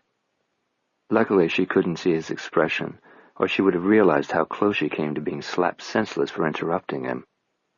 He took a moment to tamp down his anger before asking in a deceptively pleasant voice, "What is this literary marvel's name?" "I'm sworn to secrecy." "Isn't he carrying the anonymity to a ludicrous degree?" "There's a reason. He's disabled." "How so?" "I really can't talk about it, no. I can't betray his trust."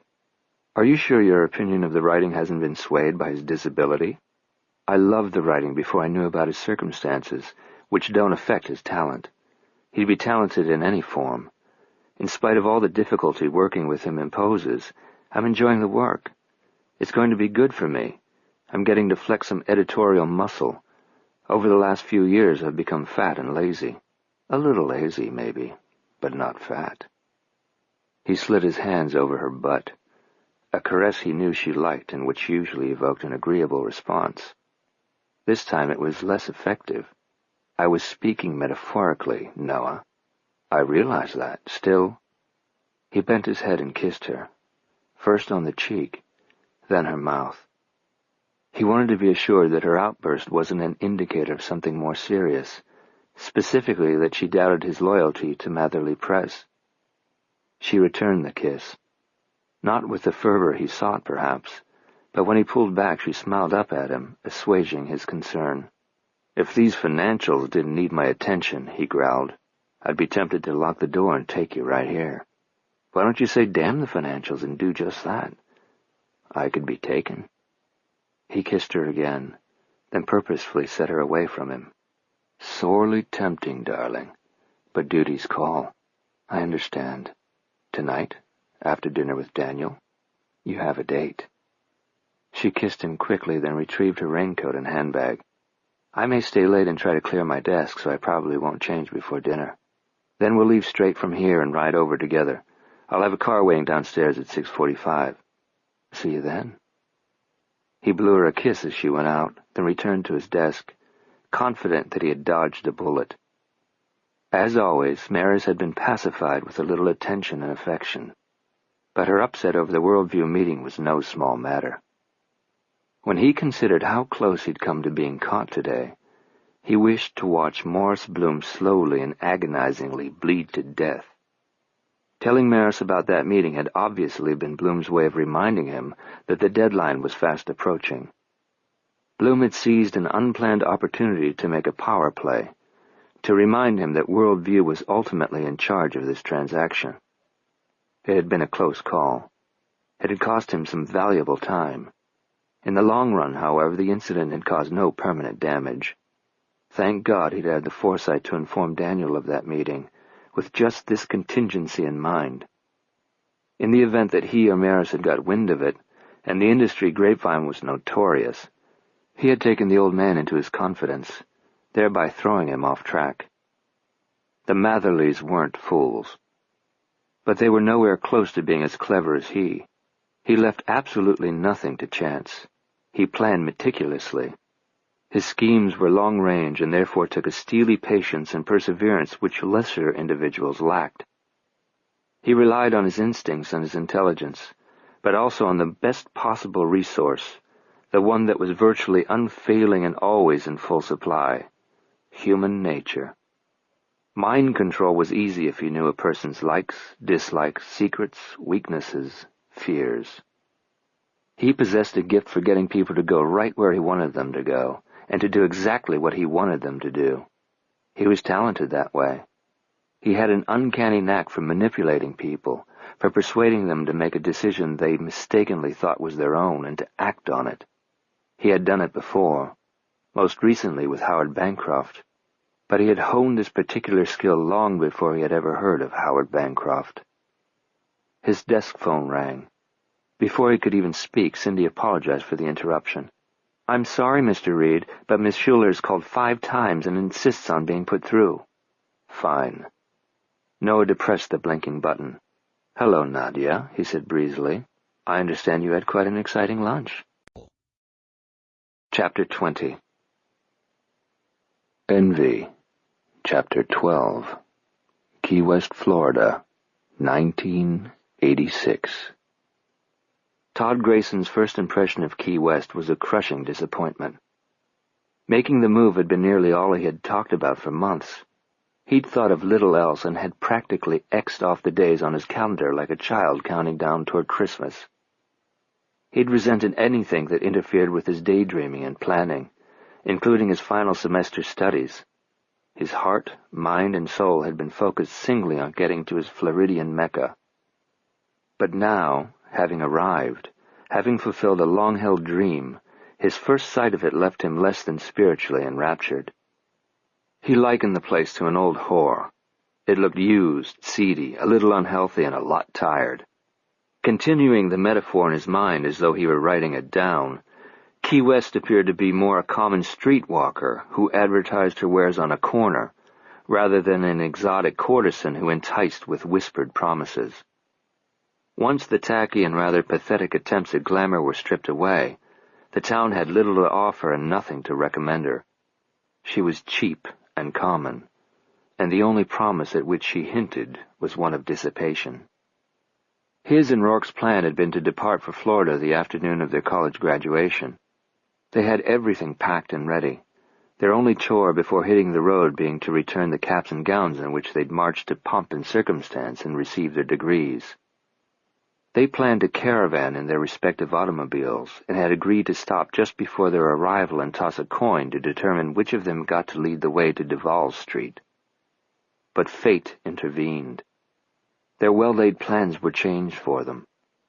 A family obligation prevented Todd from leaving that day. Rourke offered to postpone leaving too, but after a rushed consultation, they agreed that he should go ahead and start looking for housing. "I'll be the scout. By the time you get there, I'll have camp set up," Rourke had said as they exchanged their dejected goodbyes. Rourke's Toyota was packed to the gills.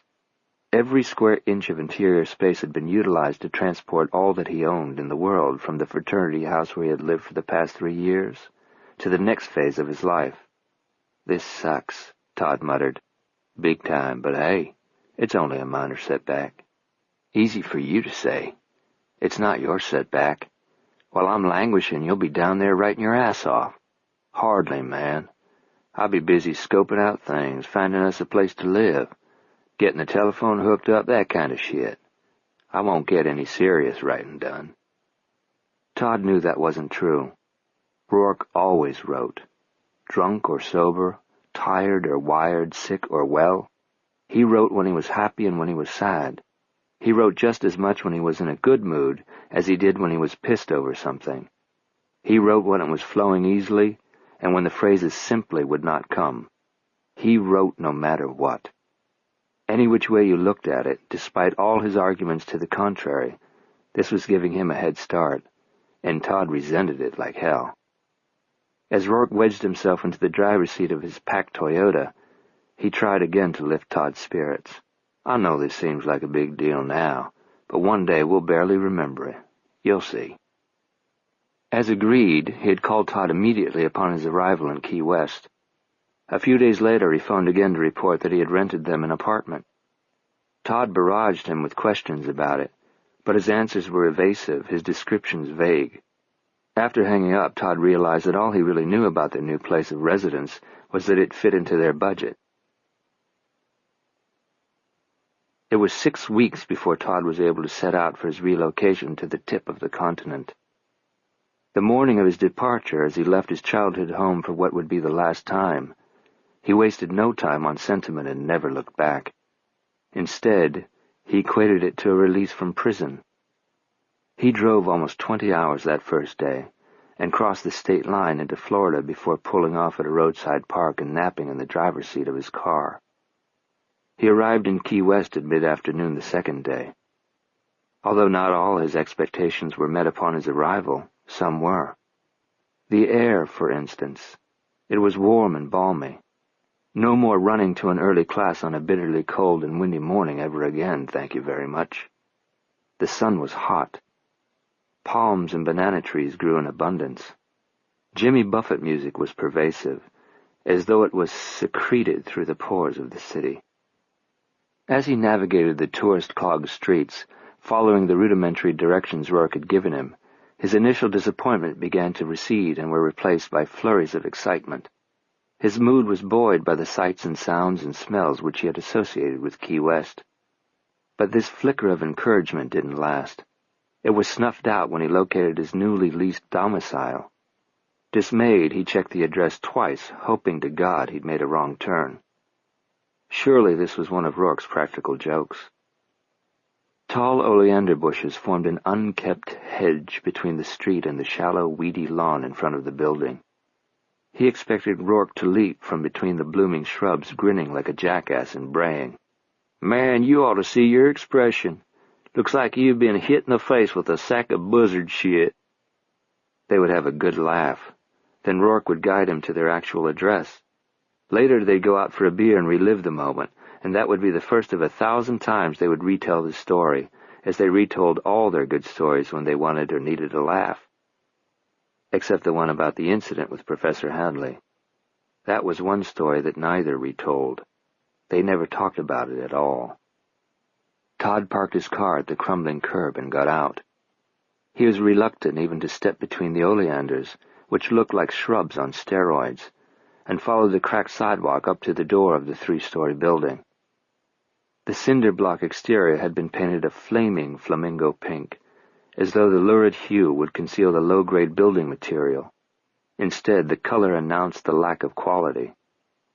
A crack as wide as Todd's index finger ran through the wall of blocks from eaves to foundation. A wild fern was growing out of it at one spot.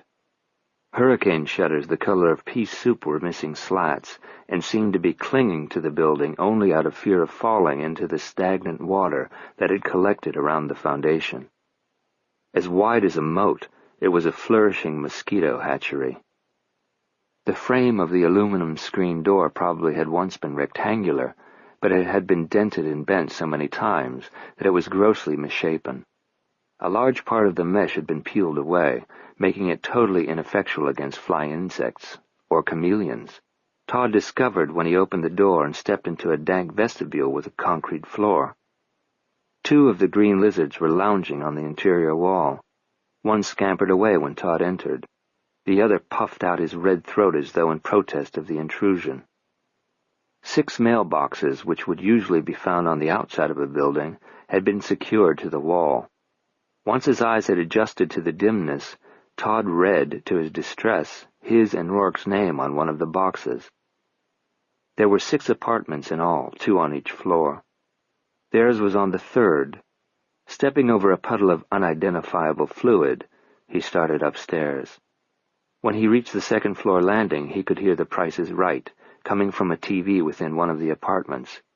Otherwise, the building was quiet. By the time he reached the 3rd floor, he was sweating. He cursed the same balminess he'd been extolling only minutes before, as he'd driven through the streets with the car windows rolled down, ogling the bare-shouldered, bare-legged girls strolling the sidewalks. Surely the individual apartments were air-conditioned, he thought as he tried the doorknob on 3A. It was locked. He knocked, 3 times in all before Rourke answered. His suntanned face broke into a wide grin. "Hey, you made it! An hour early!" "No air conditioning? Are you fucking kidding me?" The heat inside the apartment was, if anything, more stifling than the unventilated vestibule and staircase, and that was only one of the many amenities the apartment lacked. As Todd surveyed it, his misgivings were realized, and then some. It was a rat hole, and that was putting it kindly. Actually, it would need to undergo a major renovation to reach the classification of a rat hole. No self-respecting rat would be caught dead here. An oscillating fan was blowing hot air around the matching beanbag chairs that served as living room furniture. It was also circulating the stench of leftover pizza, which had congealed inside its box on the small table that, along with a 2-burner hot plate and a sink, comprised the kitchen. "I was in the shower." Indeed, Rourke had answered the door sopping wet. His only nod toward modesty was a hand towel clutched around his hips. "I thought maybe you'd gone homo," Todd said querulously. "Come on, you gotta see this." Rourke turned and headed toward an open door that led into another room. Todd was so angry he could barely suck the stifling oxygen into his lungs. His deposit money had been squandered. If Rourke had signed a lease on this place, then he could eat it for all Todd cared. He would flatly refuse to be responsible. Obviously, his friend had suffered a mental lapse, or had lost their pooled money along the way, or had got it stolen or something. No rational person, no one who wasn't absolutely destitute and desperate, would voluntarily take shelter in this building. Being homeless had more stability than this, because unless the sky fell, a homeless person wouldn't have to fear being crushed to death by a loose plaster ceiling. "Rourke, damn you!" Todd struck out after him, shouting his name. "Rourke!" "What the fuck?" The door led into a small cubicle of a room with twin beds. One was groaning under the weight of Rourke's belongings, most of which were still packed. Articles of clothing had been pulled from the crates and were spilling out over the tops of them like entrails. On the other, Rourke had been sleeping, and working apparently. A computer terminal and keyboard were on the bed itself. The tower and printer were on the floor beside it. "A computer?" Todd exclaimed. "You got a PC? When?" They had wanted word processors the way most collegiates covet Trans-Ams. Rourke had said nothing to him about buying a computer. "Is that what you spent our money on?" "My uncle gave it to me for graduation," Rourke called in a stage whisper. "Now will you shut up about that and get in here? Hurry!" Todd turned toward the opening where a door should have been. Instead, the detached door had been propped against the adjacent wall. Todd had a fleeting thought that it might have been placed there to provide the wall with additional support. Through the opening was a bathroom. What differentiated this one from the common bathroom in the fraternity house was that the one in the frat house had been cleaner and more sanitary, tobacco spit cups, shower fungi, and unattended fixtures notwithstanding. But even more appalling than the condition of the sink and toilet was the sight of his friend, who had dropped the towel and re-entered the shower. He was standing beneath the spray and staring out an open window. "What, uncle? Why didn't you tell me your uncle had given you a PC for graduation?" Rourke glanced over his shoulder. "Are you coming or what?" "I'm not getting into that filthy shower with you. I'm waiting for you to tell me what the—" "Just shut up and come here. Quick, before they go inside." Rourke's excitement was contagious and compelling. In spite of everything else, Todd was intrigued. He slipped off his sneakers and stepped into the shower fully clothed. Pushing Rourke away from the window, he peered through the rusty screen. On the second-floor roof of the neighboring building, 3 naked girls were sunbathing. Naked meaning completely nude. Not just topless, but mother naked. All they had on was a glistening layer of suntan oil. In fact, while he stood there stupefied, one of the girls was languidly spreading the oil over her torso. "That one's name is Amber," Rourke whispered.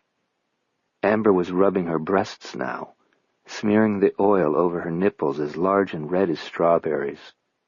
Todd gulped. "You know them?" "Hell yeah. To speak to and call by name. Our buildings share a parking lot. They dance at a strip joint." Which explained why they were visions of the most carnal variety. This was no trio of ordinary-looking women. They were spectacular. Their tits probably weren't the ones they'd been born with, but who the hell cared? "The one with the shaved crotch is Starlight," Rourke informed him. "For her grand finale, it glitters with this sparkly stuff." "Her pussy glitters?" "Swear to God. They aim the spotlight right at it." "Damn." "The brunette is Mary Catherine. Doesn't sound like a stripper's name. She strips out of a nun's habit. Then she takes this rosary and— Don't tell me. Let me be surprised." The brunette was lying face down on her towel. Todd kissed the air. "Look at that ass." "I have," Rourke said with a chuckle. "Like a valentine, isn't it? Frankly, I'm partial to her. She's the friendliest, too. They do this every day, except on Sundays. Saturday nights they do 3 shows, so they usually sleep all day Sunday." Amber capped the bottle of suntan oil, then lay down on her beach towel, spreading her thighs wide enough to make certain the sun could reach the insides of them. "Oh, man," Todd groaned. Laughing, Rourke stepped from the shower and retrieved his towel. "I think you need a few minutes of privacy." "It won't take a few minutes, buddy." Rourke was dressed in a pair of shorts, sitting cross-legged on his bed, his keyboard bridging his knees when Todd appeared in the doorway and propped himself weakly against the jamb. Rourke looked over at him and grinned. "Well, what do you think of the apartment?" "Fucking fantastic, man. I can't think of any place I'd rather live." Chapter 21. Mike Struther laid the manuscript pages aside. He sipped from his glass of lemonade made with lemons he had squeezed himself. He was taking a day off from work on the mantel. Yesterday he had applied a coat of varnish and was giving it an extra day to dry because of the humidity. That was the explanation he'd given Parker anyway. Throughout the morning Mike had worked outdoors. Parker had seen him on his hands and knees turning the soil in the flower beds with a trowel. Later he'd swept the veranda and washed the front windows. But the afternoon heat had driven him inside in time to prepare Parker's lunch, which he was only now getting around to eating. He had been writing, actually rewriting, since dawn, and was now anxious to hear Mike's reaction to his latest draft. Parker valued Mike's critiques of his work, even when they were negative. Although he sometimes felt like telling the older man to go to hell and to take his lousy opinion with him, he invariably reread the disputed passages with a different perspective, only to realize that Mike's observations were well-founded. Even if he didn't agree with them, he took Mike's insights into consideration during his rewrites. Mike was never quick to comment, whether his review was good or bad. But when he was piqued at Parker for one reason or another, he deliberately withheld his remarks until Parker asked for them. Today he was taking even more time than usual, and Parker knew he was doing so just to be vexing. But Parker was feeling rather ornery himself. He stubbornly waited as Mike thumbed through the pages a second time, rereading several passages, making noncommittal harumphing sounds like a physician listening to a hypochondriac's litany of complaints, and tugging thoughtfully on his lower lip. This continued for at least 10 minutes more. Parker was the first to crack. "Could you please translate those grunts into a semblance of verbiage?" Mike looked across at him as though he had forgotten he was there, which Parker knew to be a ruse. You use the word fuck and its derivatives a lot. That's it? That took 10 minutes of contemplation? That's the substance of your critique? I couldn't help but notice. Guys their age use that kind of language, particularly in the company of other guys. In fact, they try and top each other, see who can be the most vulgar, talk the dirtiest. I didn't. You're an aberration. Mike scowled, but let the insult pass. You also use homo and queer. Very offensive words. Granted, but in '88 we hadn't yet coined the phrase politically correct. And again, I'm staying true to my characters.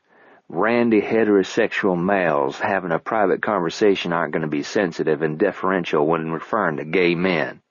Or to the female anatomy, it seems. Particularly to the female anatomy, Parker said, ignoring the implied reproof.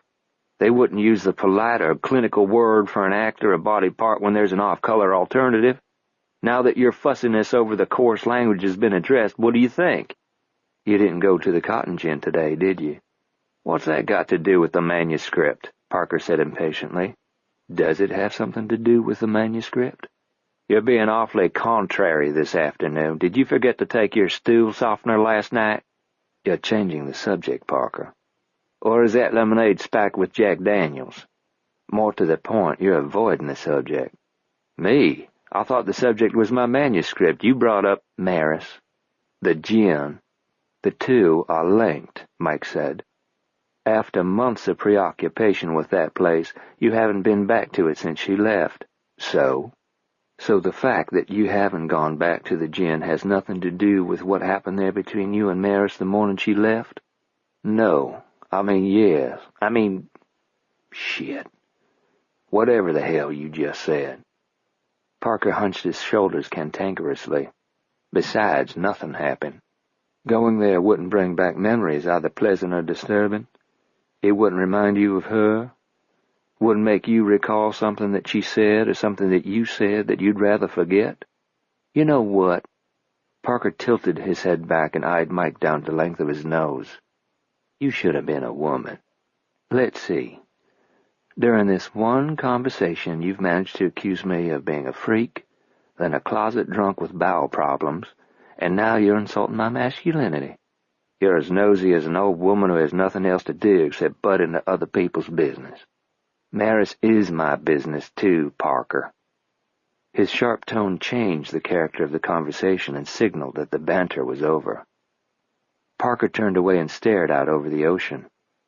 It was calm this afternoon, a mirror casting a brassy reflection of the sun off its surface. As they did each day at about this time, a small flock of pelicans flew in formation just above the treetops toward their nighttime roost. Parker wondered if it was constraining or comforting to be part of such a closely knit group. He had been a loner for so many years, he couldn't remember what it was like to be a member of a family, or a fraternity, or any community of individuals. Mackenzie Roon was beloved by readers all over the world. He resided on their nightstands and in their briefcases. He accompanied them to the beach, to the toilet, and on modes of mass transit. He was taken into their bathtubs and beds. He shared a rare intimacy with them. But Parker Evans was known only by a few and loved by no one. That had been his choice, of course, and a necessary one. Recently, however, he had begun to realize the tremendous price he had paid for his years of reclusion. Over time, he had become accustomed to being alone. But lately, he'd begun feeling lonely. There was a difference. That difference became evident the moment you realized that you no longer liked being alone as well as you liked being with someone else. That's when aloneness turned to loneliness. Staving off the threatening despair, he quietly apologized to Mike for involving him in his scheme. I know you feel responsible to some extent, and I admire you for having a conscience about it. I played along with that ridiculous test we put her through because you asked me to. Was that necessary?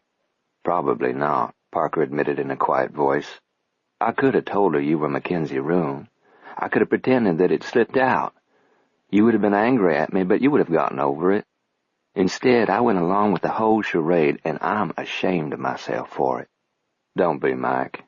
You're blameless, This is all my doing, from start to finish, beginning to end, whatever the end may be.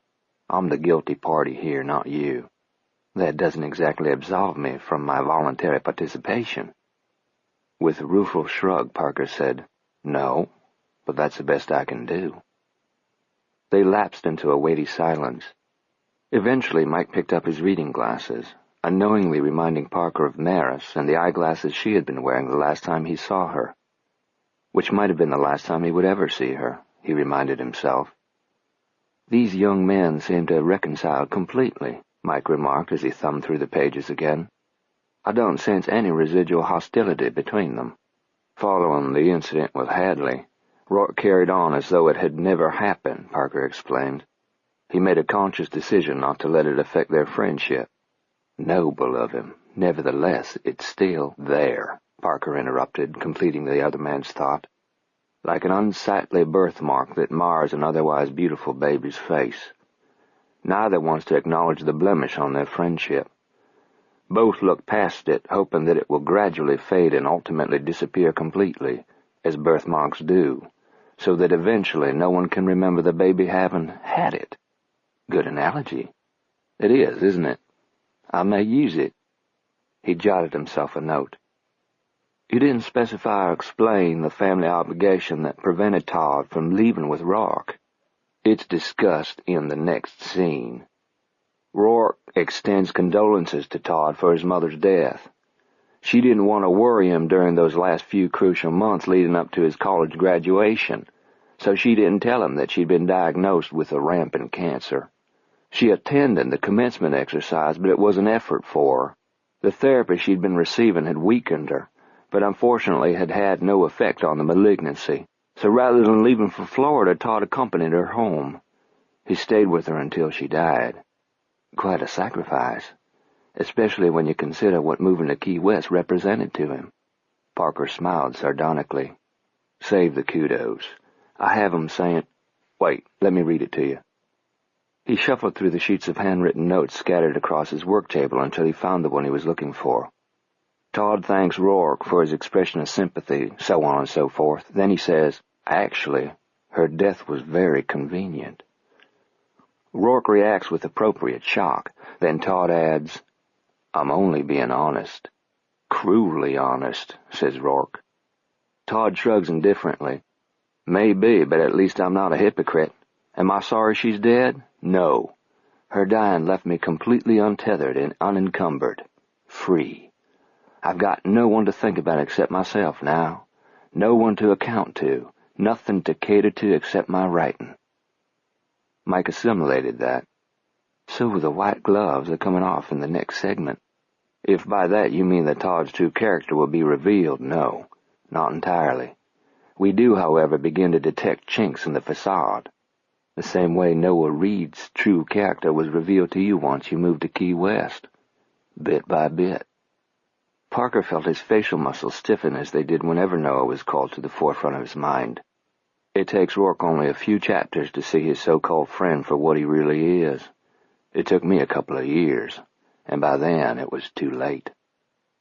He stared hard at his legs for several moments, then forcing those ugly memories aside, he referred once again to his handwritten notes. Professor Hadley is also resurrected in the next scene. Mike poured himself another glass of lemonade, then sat back in his chair and assumed a listening aspect. "Actually, it's Todd who introduces the subject," Parker explained. "He comments on how wonderful it is that they managed to turn that situation around. He says if he hadn't pulled that trick on Rourke, their present relationship with the professor might not be as solid as it is. He says Rourke should be thanking him for what he did. Rourke isn't ready to go so far as to thank him, but he concedes that it worked to their advantage in the long run." Parker took a breath. This conversation is to inform the reader that Professor Hadley had seen such promise in these talented young men, he's offered to continue critiquing their work even though they're no longer his students. Very generous of him. Parker frowned. He's not completely selfless. I have a chapter planned, written from his point of view, where the reader learns that he would coach these two young writers simply because he recognizes their talent and wants to see it honed and refined, and then, hopefully, published and shared with an appreciative audience. I sensed an however coming. However, wouldn't it be a star in his crown if he discovered the next generation's defining novelists? In other words, he's an opportunistic old bastard. Parker laughed. Everyone is opportunistic, Mike. Everyone. Without exception. Only the degree of one's opportunism separates him from others. How far is one willing to go to get what he wants? Some fall by the wayside early. They give up, or take another direction, or simply decide that what they're after isn't worth the risks or the costs involved in getting it. But others... He paused and focused on a spot in near space. To get what they want, others are willing to go to any lengths. Any lengths. They'll go beyond what's lawful, or decent, or moral, so long as they come out ahead. Mike seemed about to remark on that bit of philosophizing when he changed his mind and asked a question which Parker guessed was less incendiary. Do you want to assign that much importance to a secondary character? Hadley, you mean? He's important to the plot. He is. Integral. I have to set that up. Mike nodded, seemingly distracted by another thought. Half a minute passed. Finally Parker asked him what was on his mind. The pacing, the dialogue, too much narrative about the Key West apartment or not enough? The brunette stripper on the roof? Mary Catherine. Is the girl? In the prologue who accompanies them on the boat. Remember, one of the boys removes her bikini top and waves it above his head before they're even out of the harbor. So it's important that I establish in the reader's mind that she's a friendly, playful sort. There's more about her in an upcoming scene. She's a nice girl, Parker. The stripper with the heart-shaped ass. Mike gave him a sour look. Parker cursed beneath his breath. Mike was determined to talk about Maris, and when Mike got something into his head to talk about, he would continue dredging it up until it was talked about. Parker returned his notes to the work table, knowing that he'd just as well get this conversation out of the way so he could get on with the rest of his afternoon. First of all, Maris is a woman, not a girl. And whoever said she wasn't nice? Not me. Did you ever hear me say she wasn't nice? She says please and thank you, keeps her napkin in her lap, and covers her mouth when she yawns. Mike fixed an admonishing glare on him. Admit it. She's not what you expected. No, she's taller by a couple inches. He was on the receiving end of another baleful look. He spread his arms wide. What do you want me to say? That she's not the snob I thought she'd be? Okay, she's not. You expected a spoiled rich girl. A total bitch. An aggressive and abrasive ball-buster. Who would blow in here, disrupting the peace and trying to intimidate us with her New York sophistication and superiority. Instead, Maris was... Well, you know better than I what she was like. As an afterthought, the old man said, all the same, she did make an impact, didn't she? Yes, she had. Just a much softer, more feminine impact than Parker had expected. He glanced at the vase on the coffee table. Maris had gathered sprigs of honeysuckle during a morning stroll and had asked if he would object to her putting them in water. Just to brighten the room up a bit, she'd said. Mike, infatuated with her to the point of idiocy, had turned the kitchen upside down until he found a suitable container. For days the wild bouquet had filled the solarium with a heady fragrance. Now it was an eyesore. The blossoms were shriveled, the water swampy and smelly. But he hadn't asked Mike to remove it, and Mike hadn't taken it upon himself to empty the vase. It was a reminder of her they weren't quite ready to relinquish. The shells she had collected on the beach were still spread out on the end table, where she'd proudly displayed them. When she carried them in, her feet had been bare and dusted with sand.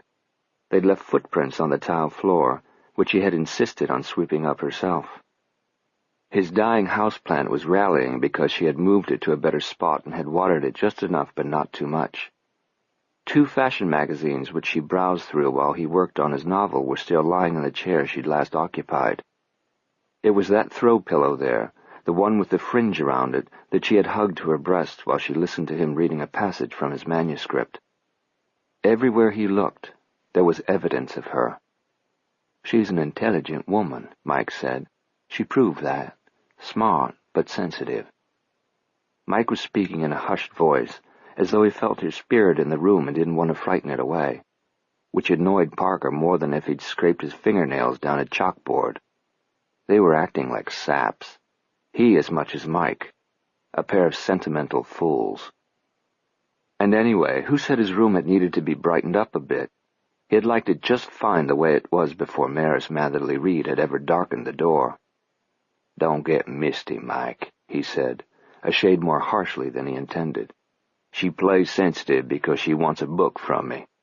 A book, not income.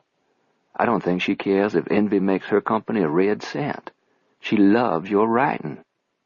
Parker shrugged indifferently, but secretly he agreed. In spite of the haggling, Maris seemed much more interested in the storytelling aspects of his book than in its earning potential. She can also laugh at herself. I like that in a person.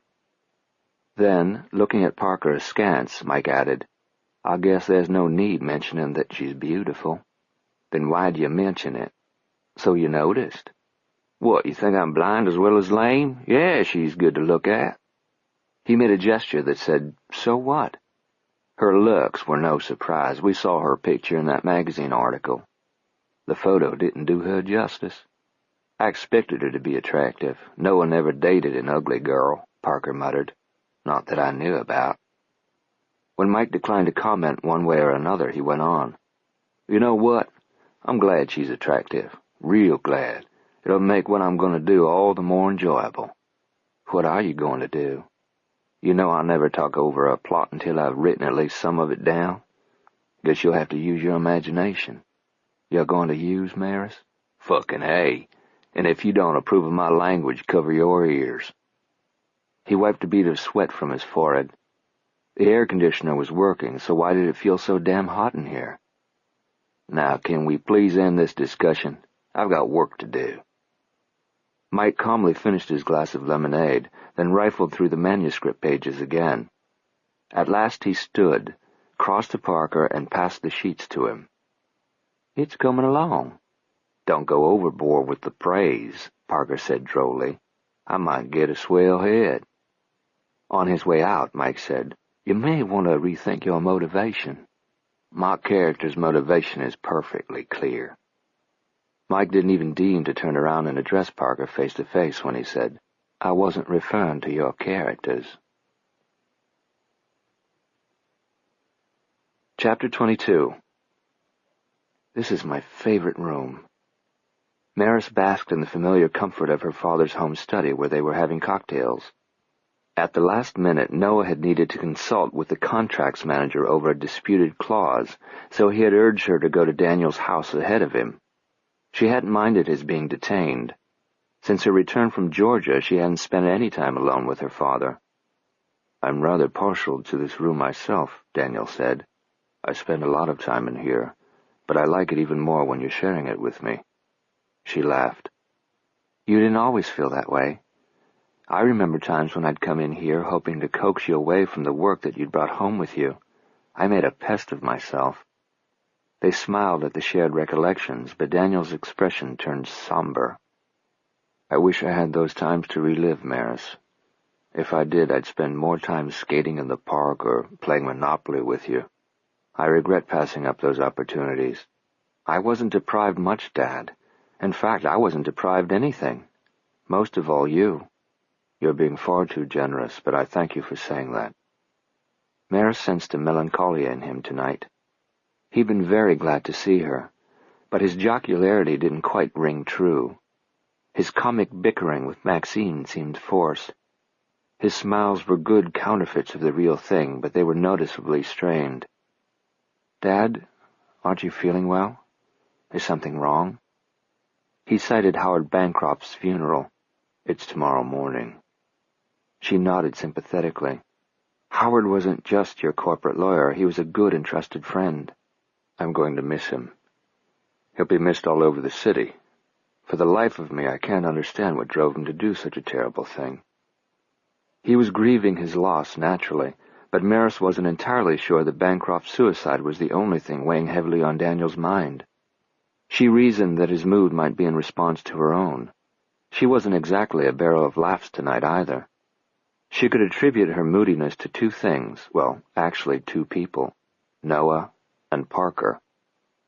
Noah's explanation for his meeting with Worldview had been plausible. Daniel had even verified it. Nevertheless, it rankled that they had kept her unaware of something so vitally important to the future of Matherly Press. She had never been that busy. Had she been anyone else, her high ranking in the company would have demanded she be kept apprised. Their personal relationship should not have been a factor. As senior vice president of the corporation, she had deserved to be informed of Bloom's poaching. As a wife, she deserved her husband's respect. That's what had really infuriated her, Noah's nonchalant dismissal of her anger. He treated her like a child who could be easily mollified with a candy stick, or a pet whose trust could be earned with a pat on the head. His peacemaking platitudes had been textbook standards, Marriage 101, Lesson 3, How to Fight Constructively. The way in which he'd placated her had been more belittling than his original offense. Didn't he know her any better than to think she could be so easily diffused and dismissed? Maris? She raised her head and smiled at Daniel with chagrin. Did I drift? No farther than 1,000,000 miles. I'm sorry. I've got a lot on my mind. Would you freshen my drink, please? When she hesitated, he waved his hand irritably. I know. You think I'm drinking too much. By the way, I saw through that man-to-man advice Noah gave me. It came straight from you. I worry about your navigating the stairs after you've had a few, that's all. You're a little unsteady to start. If I get drunk tonight, you can carry me up the stairs piggyback, how's that? Chastening him with a look, she crossed the room to get his glass and carried it with her to the bar. While you're at it, why don't you have another, he suggested. I think you could use it. She poured him another scotch and refilled her wineglass with Chardonnay. Why? Why do I think you need alcoholic reinforcement this evening? Because you look like your puppies run away from home. True. She was feeling a huge sense of loss. She'd been reluctant to pinpoint the source of it and assign it a name, but in her heart of hearts, she knew its name. Parker Evans. She resettled in her chair, and as Daniel methodically refilled the bowl of his pipe, she let her gaze wander around the room. She took in her father's extensive collection of coveted leather-bound first editions. They were meticulously lined up on the shelves of a massive cabinet with gleaming glass doors. She couldn't help but compare this neat and costly library to Parker's haphazardly crammed bookshelves. She contrasted the expensive furnishings and appointments of this room to the wicker chairs and chintz cushions in Parker's solarium. This room had an imported marble fireplace that had been salvaged from an Italian palace. The wood mantel in Parker's house had been carved by a slave named Phineas. And she finally realized that, as much as she loved this house, this room, and the fond memories of childhood they evoked, she was homesick for St. Anne Island, and Parker's house with its creaky hardwood floors, and the cozy guest cottage with its clawed-foot bathtub. She was homesick for Mike's clattering in the kitchen, and the click of the keys as Parker typed in his rapid two-finger hunt-and-peck method. She missed the oddly harmonious racket of the cicadas, and the distant swish of the surf breaking on the beach, and the scent of honeysuckle, and the feel of salt air, so heavy it was like raiment against her skin. And Parker. She missed Parker. Are you thinking about him? Daniel asked softly, interrupting her thoughts. Is he what has made you sad?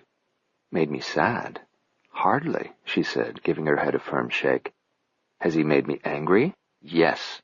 Would I like to throttle him? Definitely. He's provoking on every level, starting with how he approaches his profession. Only rarely does he take a suggestion or criticism without first putting up an argument, which invariably turns fierce. He stays hidden away in that house on that island. Lovely as the house and island are, he uses them as a refuge. He should be out among people. A writer usually seizes every opportunity to promote his work, but not him. Oh, no. He adopts this lofty attitude and pretends to be above all that, but I know better. The reason he remains a recluse is because of his disability. Oh, have I told you that, Dad? He's wheelchair-bound. I didn't learn that until I got there. At first I was shocked because when talking to him over the telephone, I got no indication that he was in any way impaired, except when it came to manners. It took me totally by surprise, but after a while, I don't know, Dad. It's strange. When I look at him now, I don't even see the wheelchair." She paused to reflect on that, realizing how profoundly true the statement was. She no longer saw Parker's chair or his disability, and she wondered at what point that had happened. "I suppose it's the potency of his personality that makes his disability seem not just inconsequential but invisible. He's got an extraordinary command of the language. Even his body make that crude vocabulary is impressive. He has a sly sense of humor, wicked sometimes. He can be awfully grouchy, too, but then I suppose he's entitled to be. Anyone in his circumstances would be resentful. I mean, he's young, in his prime, so his bitterness over being confined to a wheelchair is understandable and forgivable. He's self-conscious of his scars, but he shouldn't be. People, especially women, would find him attractive no matter what his legs look like. He's not handsome exactly, but he's got an animal magnetism, I guess you'd call it. You sense an energy radiating from him even when he's sitting still. When he speaks to you, you're drawn right into his eyes. The intensity with which he holds your attention makes up for his incapacity. But don't get the impression that he's feeble. He's not. In fact, he's quite strong. His hands. When they had kept her head in place for his kiss, when they had trapped her hips and held her still beside his chair, those times they had felt incredibly strong and commanding. Yet at other times, like when he had plucked a leaf from her hair, his touch had been light and deft, even playful. When she'd held a seashell in her palm for him to admire, he had traced the delicate whorls with his fingertip gingerly, as though afraid to apply too much pressure and risk crushing it. A woman would never have to flinch from his touch. "He's the most complex individual I've ever met," she said huskily. "Extremely talented." She conjured up Parker's face and heard herself saying, "Also angry. Very angry. You can sense it in his writing. But even when he's relaxed and joking with Mike, his anger is detectable. His smiles have a disturbing element. There's a cruelty to them, and that's unfortunate, because I don't believe he could be cruel at all if not for that residual anger. It's always there, just beneath the surface. There's a passage in his novel where he describes Rourke's anger toward Todd. He compares it to a serpent gliding through still, dark water, never surfacing, never revealing itself, but constantly there, silent, sinister, and deadly, waiting to poison them both. Probably he's just angry over being trapped in a wheelchair, but I sense there's something I don't know, something I've missed, like there's one more secret yet to come to light." She laughed softly. "I can't imagine what it might be. He's sprung so many surprises on me, not all of them good." She took a sip of wine and raised her shoulders in a helpless shrug. "That's the best way I know to answer your question." Daniel studied her thoughtfully for a long moment as he continued to pack tobacco into his pipe. He rarely lighted it. He just liked the ritualistic activity. It gave him something to do while assembling his thoughts. When he finally spoke, it was to quietly say, "Actually, Maris, my question referred to Noah." Embarrassed, her face flushed hotly. For 5 solid minutes she had rattled on about Parker. "Oh, well," she stammered. "Yes, I wouldn't say Noah made me sad, but I was upset over his meeting with World View. I was even more upset that he chose not to tell me about it." Daniel set the pipe aside and picked up his tumbler. As he contemplated the amber contents, he asked, "Did Noah tell you that he had a meeting with Howard the afternoon he killed himself?" The manner in which he had posed the question caused her throat to constrict. This wasn't a casual inquiry.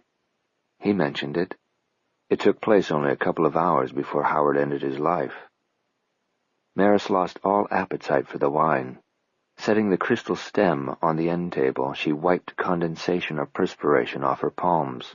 What was the nature of their meeting? According to Noah, Howard needed him to sign off on the final draft of a contract between us and one of our foreign licensees. Noah approved the amended language, and that was the extent of it. Do you—" She cleared her throat and began again. "Do you doubt that?" "I have no reason to. Although—" Maris waited in breathless suspension for him to continue. "Howard's secretary told me that his meeting with Noah was his last for the day, and that when he left the office he wasn't himself." "Specifically?" He seemed distressed. I think her exact words were extremely upset. Daniel took a sip of whiskey. Of course, one event probably has nothing to do with the other. Howard could have been upset over any number of things, something in his personal life, something that didn't relate to Matherly Press or Noah. But her father didn't believe that. If he did, they wouldn't be having this conversation. "Dad, do you think—" "Good! I see you started without me." Noah pushed open the double doors and breezed in. "Darling, I apologize again for making you come over alone." He bent down and kissed Maris, then smacked his lips as though tasting them. "Good wine." "It is, very." She got up and moved to the wet bar, trying to hide from the men and herself that her knees were wobbly. "I'll pour you some." "Thanks, but I'd rather have what Daniel's having."